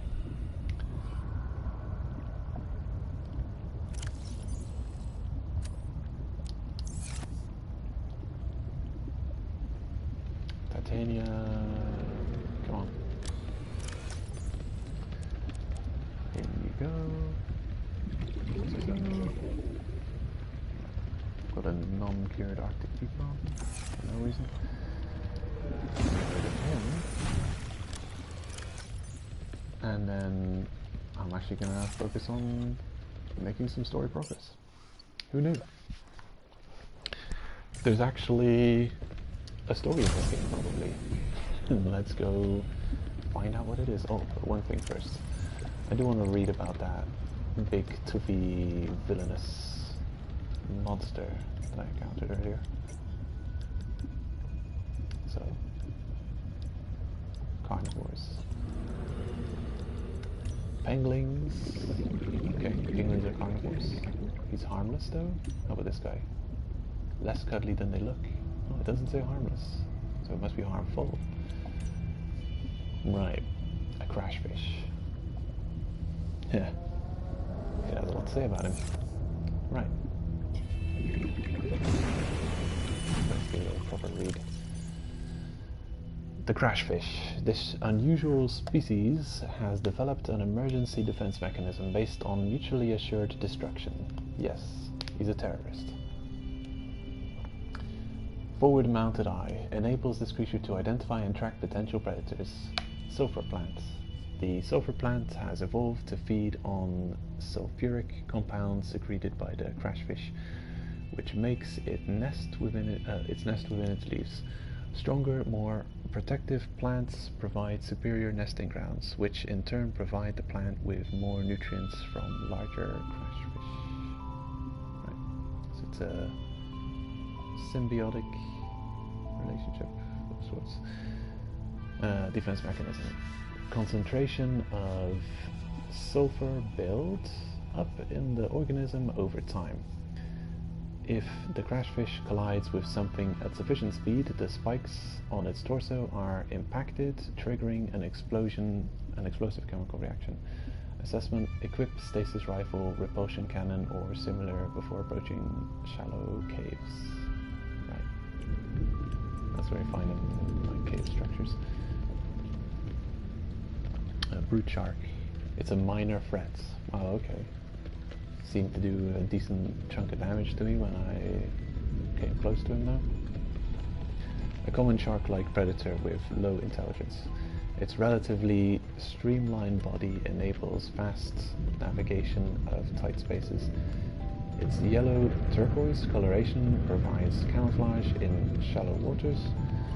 Slow moving, it ambushes small fish from above. Minor threat, small beastie, not dangerous. Safe. Okay, cool. So, we're finally going somewhere. Delta Station dock, it's only 500 away. But actually I do want to figure out what this emergency supply cache is. I didn't know it was marked. I thought it just said, oh, there's a cache nearby, find it for yourself. But no.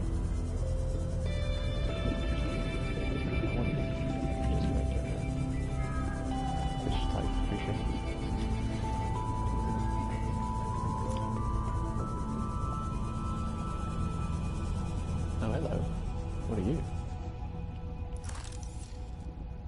It's like those moonfish. It's more like a donut fish. Oh wait, no, they're not they're sunfish, not moonfish. Oh, oh what?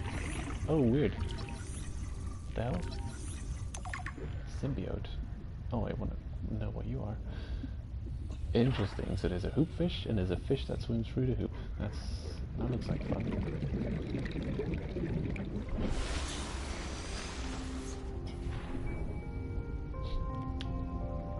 That is cool. Yoink. Okay. Emergency cash.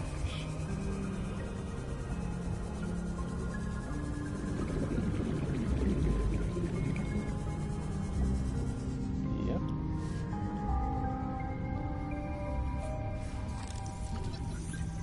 Mineral detector fragment. Hello. PDA. Right. Oh, New wow. blueprint synthesized.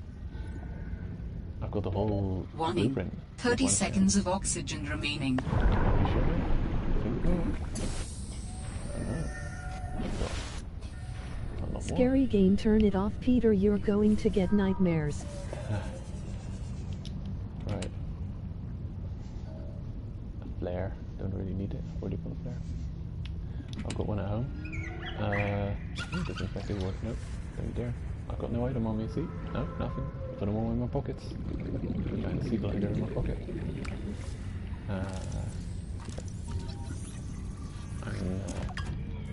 Meat resources, I think.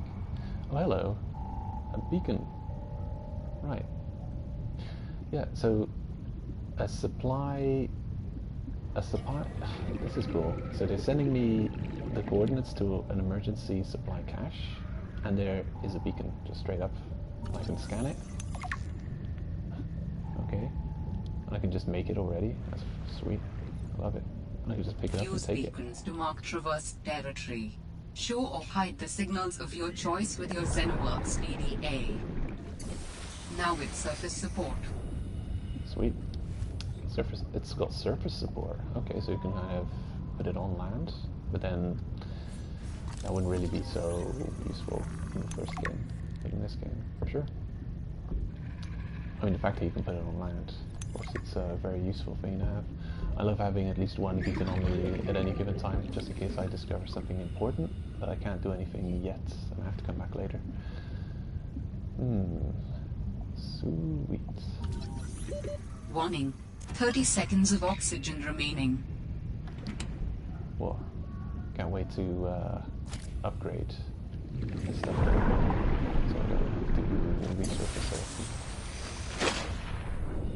Of course there's other things. You eventually get the moth, and you won't have to resurface all the time anyway. Take away. Early though. I don't even have the base construction, the habitat builder there yet. But I'm already getting important other stuff. Alright. And now finally, yoink. I'm telling you, Sammy, you see some weird things when you spend half your day in a sea truck. More vandalism? Was it the sea monkeys again? I don't think so. I can't shake the feeling this planet is cursed. There's no such thing as a curse. Yeah, you're probably right. That's nothing. You wouldn't want to hear about it anyway. Just a huge creature frozen in ice. What? Where? In a cave, not far from your lab. And here's the extra weird part. As soon as I called it in, they closed off the area. Don't want anyone going in there. But why? Sammy, I'm no biologist, but I think there was something wrong with it. Its skin just seemed off. Alien. An alien on planet 4546B. No. I'm serious, Sam. Something ain't right. Wish I could show you, but I can't get back in there. You can't. But I might know how to. Whatever you're thinking, we never had this conversation. Oh, okay, that's funny. They're calling it an alien. Technically, everything here is alien. Oxygen. Yeah, oxygen. Let's go. Get that oxygen. Get it. Oh yeah. That's printing. Ooh. Interesting.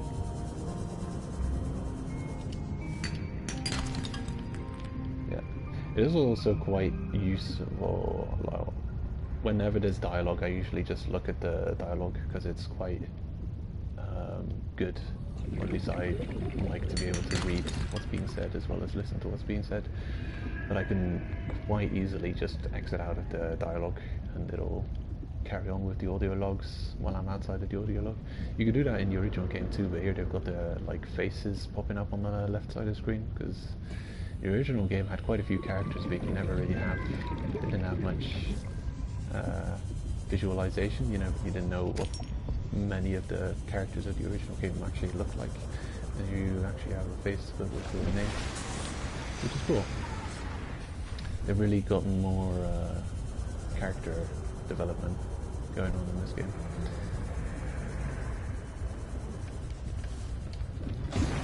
Here we go. Also, aliens, and they refer to the planet as 4546b.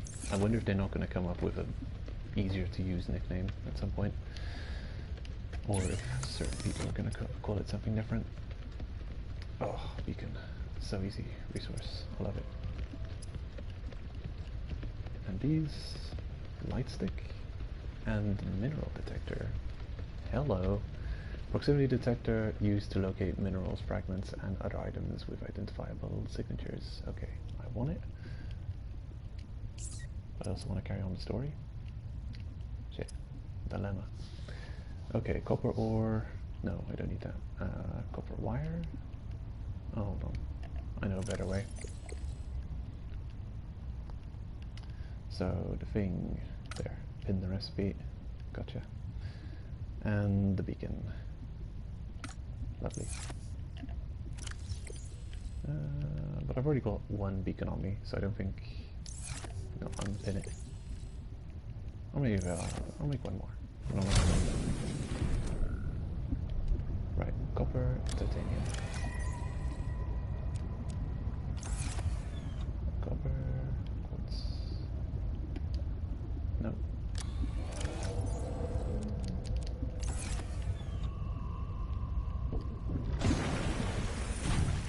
Alright, and so you can see it is possible to spend a ridiculous amount of time in this game. There's so much to do. Be right back. Quartz. I have it. I don't think I need it right now. So, I need the mesh. Got a battery. I was planning to. I'm gonna make another battery. Right, ribbon plants. Ribbon plant. There, good. Whoa. Close.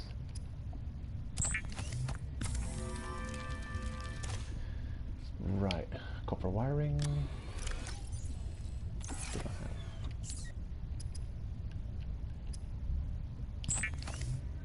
Good. The fiber mesh, exactly. Silicon rubber ×2. Right, from one creep fine cluster, which I don't have. Good. I've got room for it.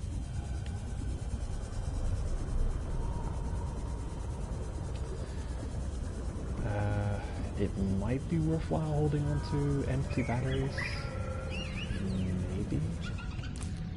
Not 100%. Oh no, stop it. Really. Give it back. Give back. Give me that.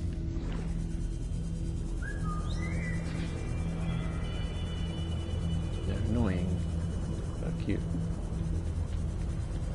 Can't really stay mad at them. What are you? Oh, you look cool in the dark.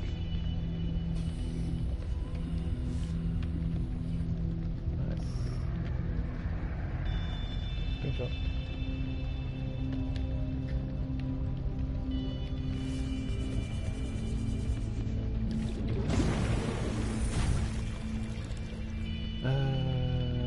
Right. How actually do I replace a battery on something?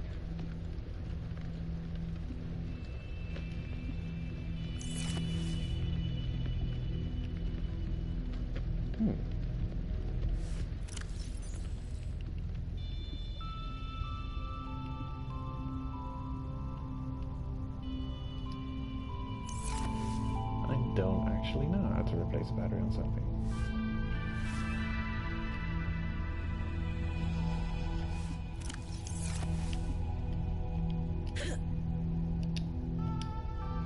Oh, square.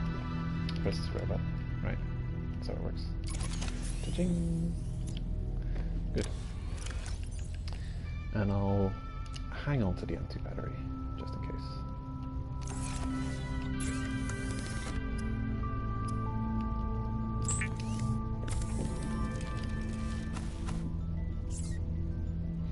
Okay, I can make all that new tech.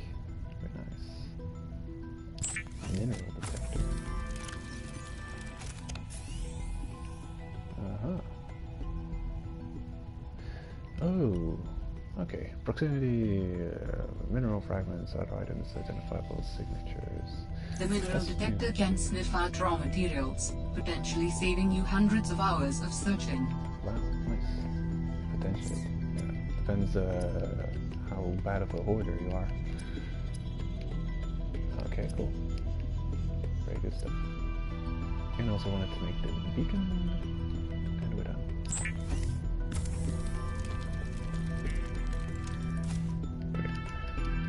My last beacon is staying here for now. Running a bit low on space.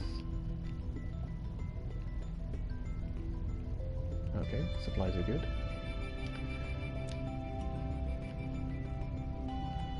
Definitely don't need that much.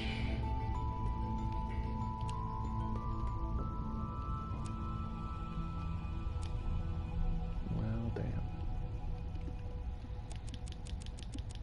Right, I do have a decent amount of resources that can be taken and put into the mass bulk storage, if I have any room left, that is.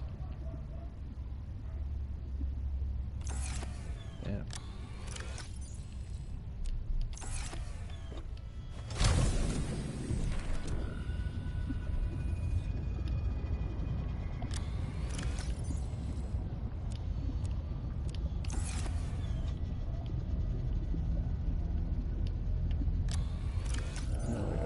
This has got plenty of room. I think the glass chest is full though. There we go. And you... yes, you're full, unfortunately. Right. Start having issues. I just need the habitat maker. I need to progress soon.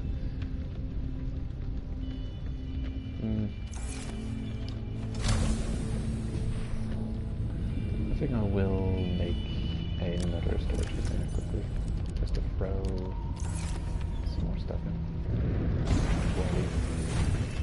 I will leave. I'm leaving soon, I promise. And it's their fault for giving me new tech just out of the blue. That I have to play around with. Right. There we go. No, I don't actually want to pick it back up. Interact with the lid. Yep. This will be just random bits and pieces for now. Good. Very good.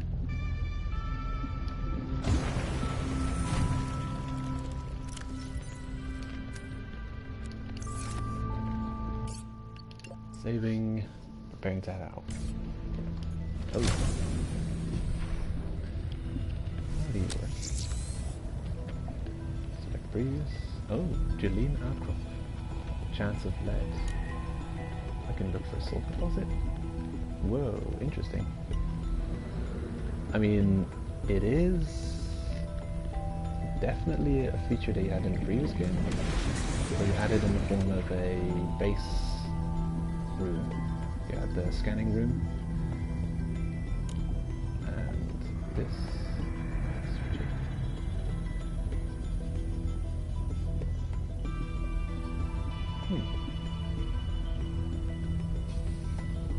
Actually, I don't need to search for souls. Okay, is it searching? It is spending energy. I wonder what the feedback is like. I see. R2 select next. Up, select previous. Curious.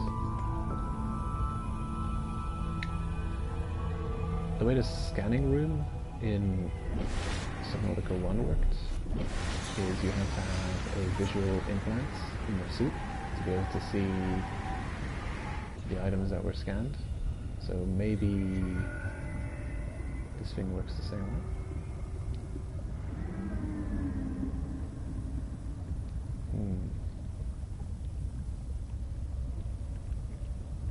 Right. I'll just hold on to it and see if anything happens.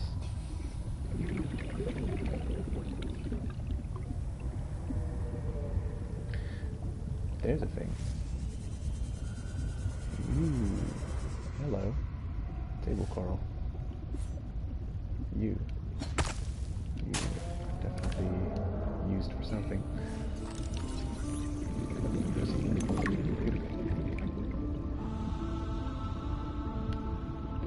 Warning.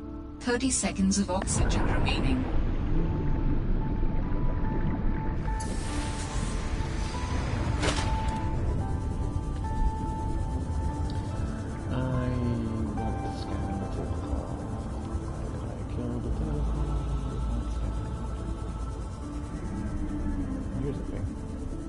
Warning. Passing 100 meters.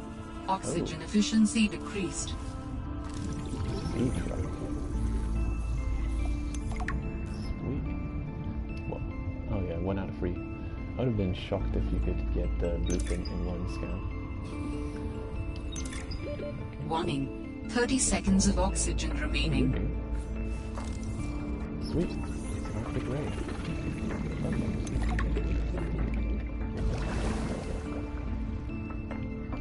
Awesome.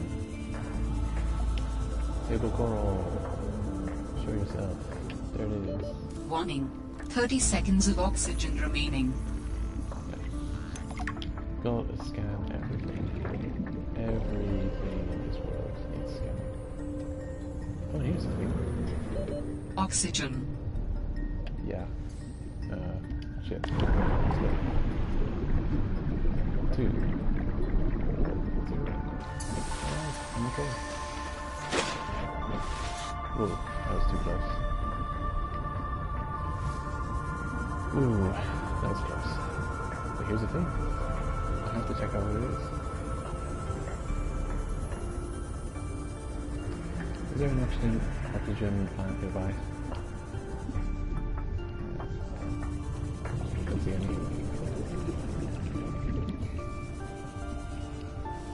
Oh, can I get in there? Oh, it's a window. Wow. That's a very extremely see-through window. You can't even see 30 seconds of oxygen remaining. Cool. But can I get in here? Oh no, it's open. Nope. I'm gonna be on the safe side and just take the 30-second warning and run with it. I'd rather go up a little bit too early than be caught out and die and lose progress. Well, lose progress. Lose items, potentially. And I've got a bunch of useful items on me. And all this crafted with Warning. Passing 100 meters. Oxygen efficiency decreased. Normal stuff. Ooh, high capacity O2 tank. What's in it? New blueprint synthesized. Ooh, yeah. Oh. Warning. Order. 30 seconds of oxygen remaining. Woo. Builder fragment. Habitat builder. It says fragment. Okay, well, I guess it's broken. So Solar panel. Yay. Oxygen. Oxygen. Shit. No, I didn't mean to do that. Oh, I'm dead. Stop it. Breathe it. Breathe it. Use the oxygen. Inhale. Oh, God. Ugh. Well, it's not game over. It's just lost the belongings. So that's kind of a big deal. I have to go back to where I died and pick them up. Oh man. Oof.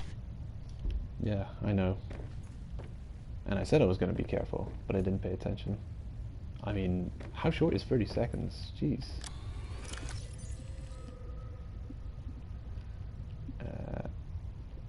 Right.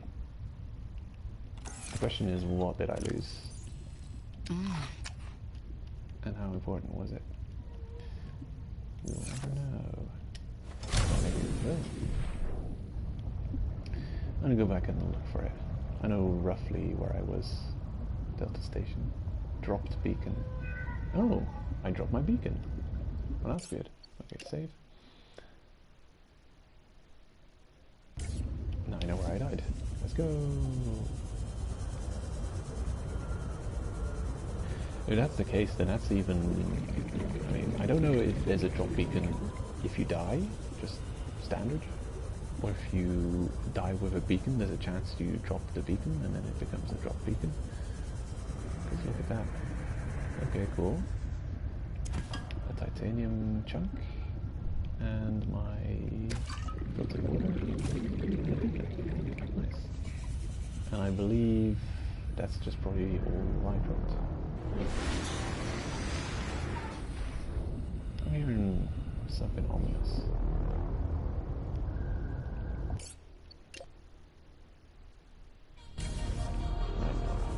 Actually running a bit late.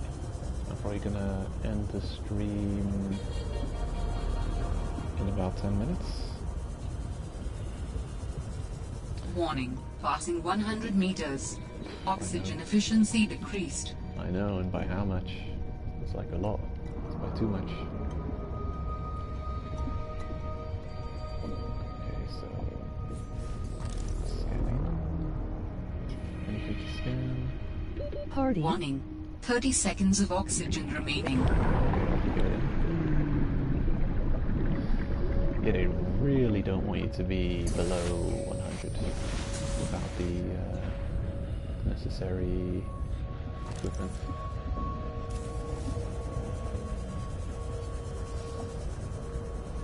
No, I'm actually going somewhere.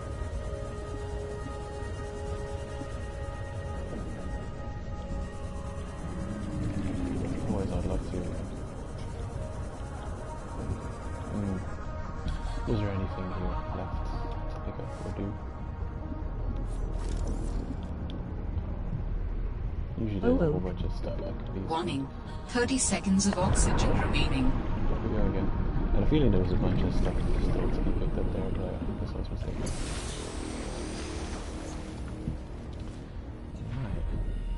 And now I actually kind of don't really want to start on a big story moment just before I have to leave, because who knows how long there's going to be dialogue and what kind of stuff I'm going to discover. So I'm probably going to head back to base and see what we've got and see if there's anything that I can read, if there's anything, new technology that I can build or examine. And then we'll carry on the main story next stream. Delta Station Dock. This is a curious thing though. I mean, I wonder if they're going to make important things, beacons, also something that you can pick up. Because then you might lose the location of important places if you just pick up those beacons and take them with you. Surely they wouldn't do something so silly.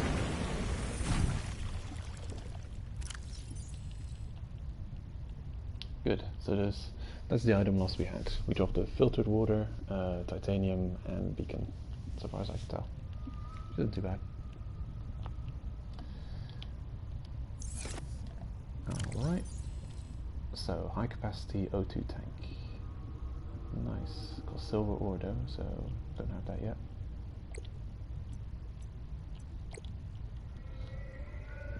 It's probably just a matter of exploring at the lowest depths that we can reach so far. Base pieces. Look at all that. We just have a habitat creator already. Fantastic. Or at least, I think we've almost got it. Tools. Ah, there it is. Habitat builder. Oh yeah. Don't have it yet. I think the computer chip is makeable, but the wiring kit costs silver. And just like this. Right. Wait. Oh yeah, I know how to make advanced wiring kit now already, apparently. Enameled glass, diamond, lead, and... This is new. Enameled glass used to cost stalker teeth. And to get stalker teeth, you had to go to the seaweed forest and get the barracuda-like stalker fish to grab onto pieces of scrap metal that would lie around and cut their teeth and lose their teeth, and then you'd have to pick up the teeth and use the teeth to make enameled glass. It would cost 2 glass and 1 stalker teeth or something to make an enameled glass, and it looks like they've completely got rid of that monster from the first game and replaced him with lead and diamond, which seems quite rare. Curious. Okay, mobile vehicle bay, awesome. Light stick, deployable lighting. Nice. Alright, so the habitat builder, I got a feeling I'd want it soon, but I don't know how... I might be overestimating how difficult it is to get silver ore, because this is really the next blockade to get through, the silver ore. And with that, I'll be able to make the next O2 tank,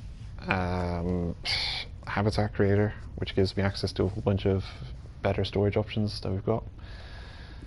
And yeah, I mean, one of the complaints people have about this game, and I've heard people definitely when comparing this game to No Man's Sky, for instance, that this game has bad storage, not good, not enough storage.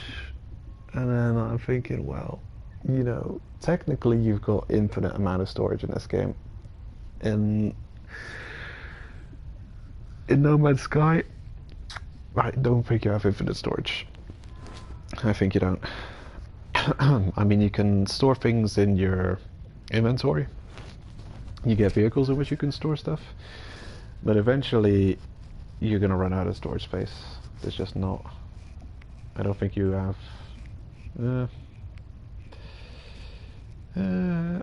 yeah, I think you've got a maximum of 10 storage vaults that you can make.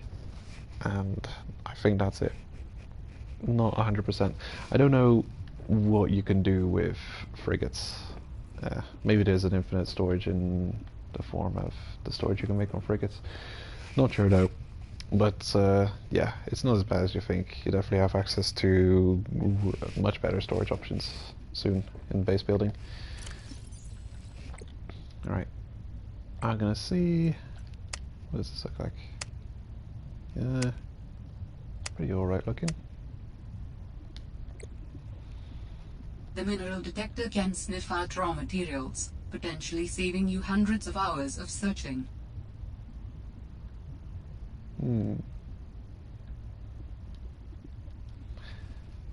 Right, I want to have a listen to this one. I wasn't paying attention when it first happened.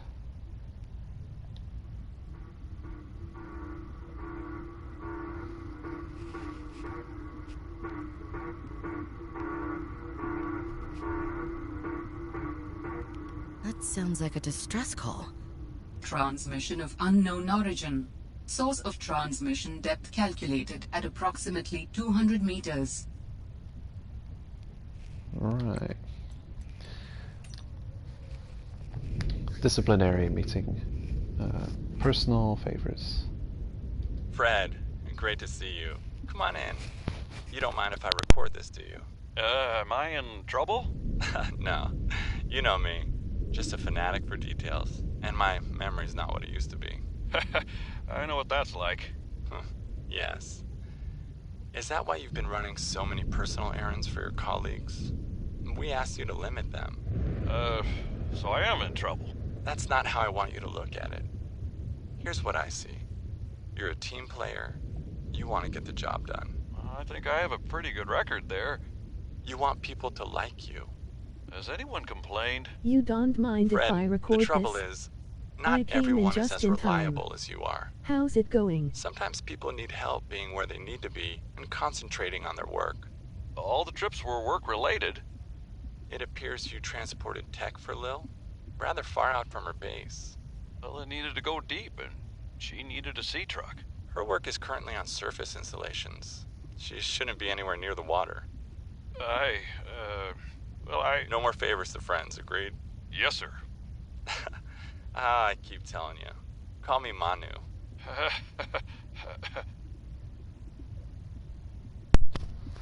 Well, damn. That is, I guess, an annoying boss to work for. Curious.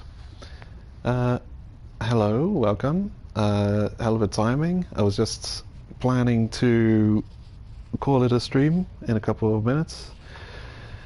The stream will be up on YouTube after it's finished. It's gonna be a Let's Play series and recording it. I guess you could download it from YouTube if you want. But yeah, sure, record away. I mean, Sounds good. the video will be on Was YouTube. just checking so. in. Haven't seen you on here for a while. Yeah, I've decided to start streaming again after a long hiatus. Mainly because there's just a really good reason to stream in this game that I'm really looking forward to continuing Let's Playing, because it will be fun. And I did play through the first game, and looking forward to continuing with Below Zero. So far, it's been real fun. I like the... Oh no, I was talking about changes. what the boss said about recording LOL. He was going to have you sit on the black couch with the desk in the room. Okay.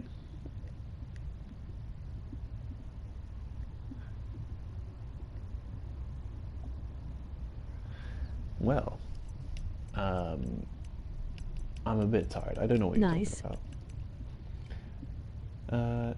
Yeah, anyway, almost finished with...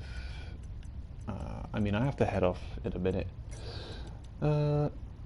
Yeah, I was just planning to go through a couple of audio logs before ending the stream. Mischievous monkeys. Some of the wildlife down here is very grabby. If I didn't know better, I'd say they're after my supplies. LOL, it's a good thing you don't know what I'm talking about. It means you're a clean person, LOL. Anyways, catch you soon. Alright, well, I'll look forward to seeing you maybe in future streams. And take care. The damn ugly thing followed me into the shallows. Didn't think something that big would follow me up here. Had to jettison the sea truck. Again. I guess I could try to go back for the parts when it leaves. If it leaves. I really don't want to sit in another meeting with Emmanuel. Manu, as he likes to be called. I just want to drive around and deliver cargo in peace. Right. That'll be something we could probably do at some point. Because I've already got a part of a blueprint for a sea truck. So...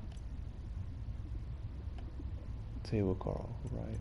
Useful in computer chip fabrication. Oh, there's a whole bunch of stuff. Right. Carnivores. Symbiote. catch or neutralize to approach the Titan holefish. Okay. Why would I want to do that? Herbivores large. Harmless. Cool. Titan holefish. Okay. Valuable oxygen source if you can reach it. Right. There's oxygen if you swim through it, I'll bet. A large docile herbivore which emits oxygen and is defended by the small aggressive symbiotes which accompany them. Slow, stupid, and delicious. You can eat them?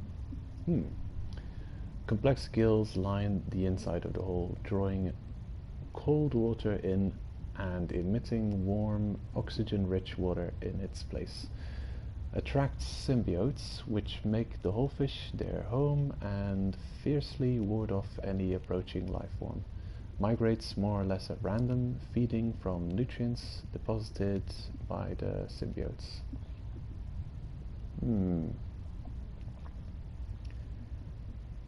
Right. What do the symbiotes get out of it? The Titan holefish has evolved entirely beyond basic survival mechanisms like speed, intelligence, or hunting. It exists in a semi-permanent state of unreflective calm, swimming forward on impulse, fully trusting the complex ecosystem which supports it. Assessment: valuable oxygen source if you can reach it. Okay, interesting. They're cool.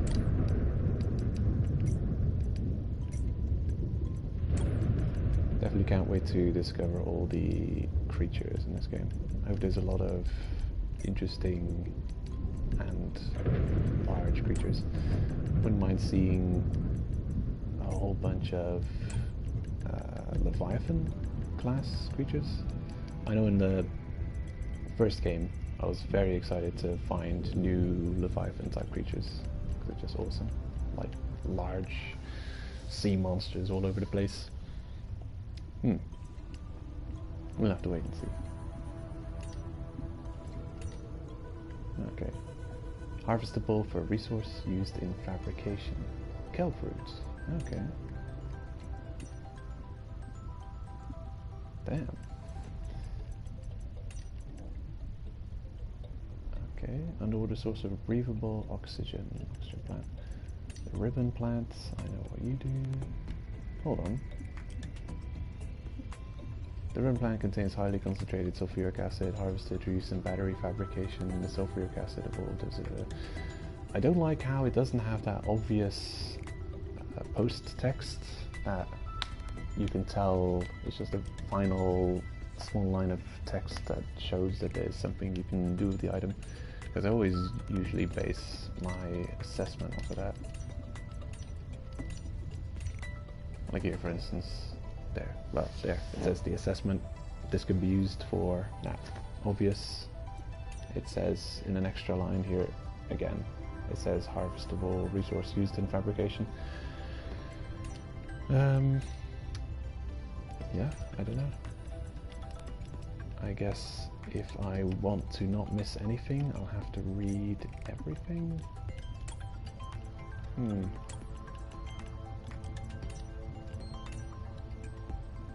Right. I still haven't figured out how this mineral detector works. The sea truck. Sea glide. Okay. I'll read this, and that'll be the last thing I do, and then I have to go. The sea truck is an advanced underwater vehicle with attachable modular cabins for maximum adaptability in the field. Main cabin. Small and nimble when unencumbered by additional modules, the main cabin alone is comparable in speed to the Seamoth. A wide, reinforced glass viewing window provides excellent forward visibility, while at the helm, retractable helmsperson's chair. No expense spared.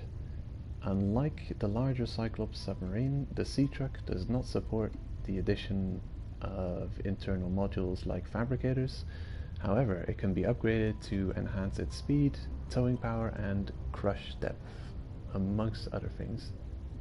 Rating speed variable depending on cargo. Crush depth 150 meters upgradable. Power 2 times replaceable power cells.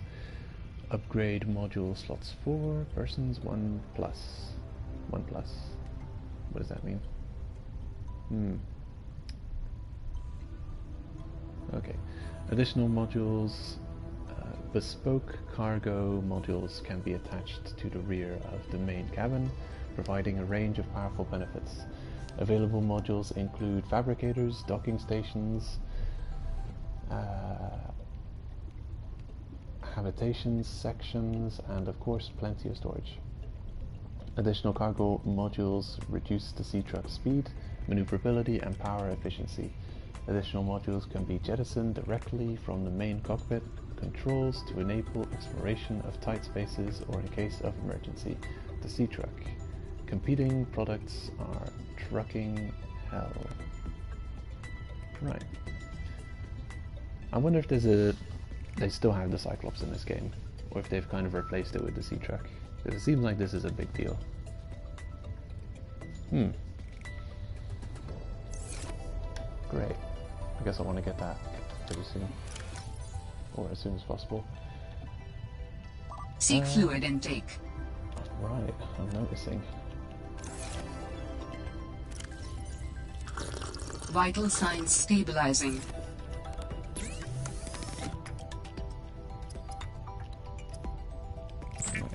Please stay alive.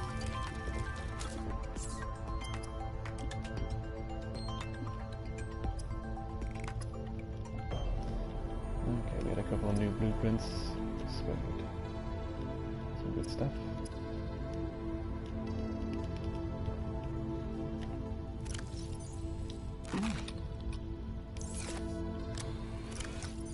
Alright. Seems fine.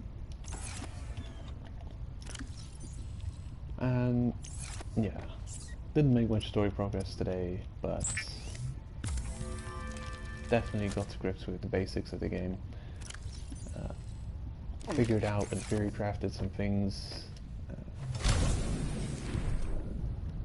Know pretty much our way around the early stage, I guess. Prepared well, got a bunch of crafted items, and should be good to jump right into the next section of the game. Pretty much straight away from the next stream onwards. Can't say when I'll be streaming. Kind of random. Probably just whenever I feel like it. Might be as early as tomorrow. Might be some other time. There could be a really long time between streams. Yeah. Gary saved this one. It's going to be impossible to predict. But eventually it'll just be up on YouTube as a Let's Play series. And yeah. I don't know. Probably something I should have said at the very start of the stream. But there, now you know. If you've made it this far. Well, yeah. Game's real fun. Definitely worth looking into if you like survival type games. The original was also quite fun. I mean, yeah, really fun. I definitely would play them in order. I'd start with the first game and then move on to this one, because yeah, it seems like this one definitely makes some quality of life changes which improve on the framework set by the first game. So, great games, and I would be very excited to see a physical copy which actually has both games in the future. Something like that, like a combo disc maybe for the next gen consoles, like a Subnautica 1 and Subnautica 2, possibly with the glitches, the worst glitches in Subnautica 1 dealt with and fixed. Yeah. Wishful thinking. Yeah, anyway, thanks for watching, and see you next time.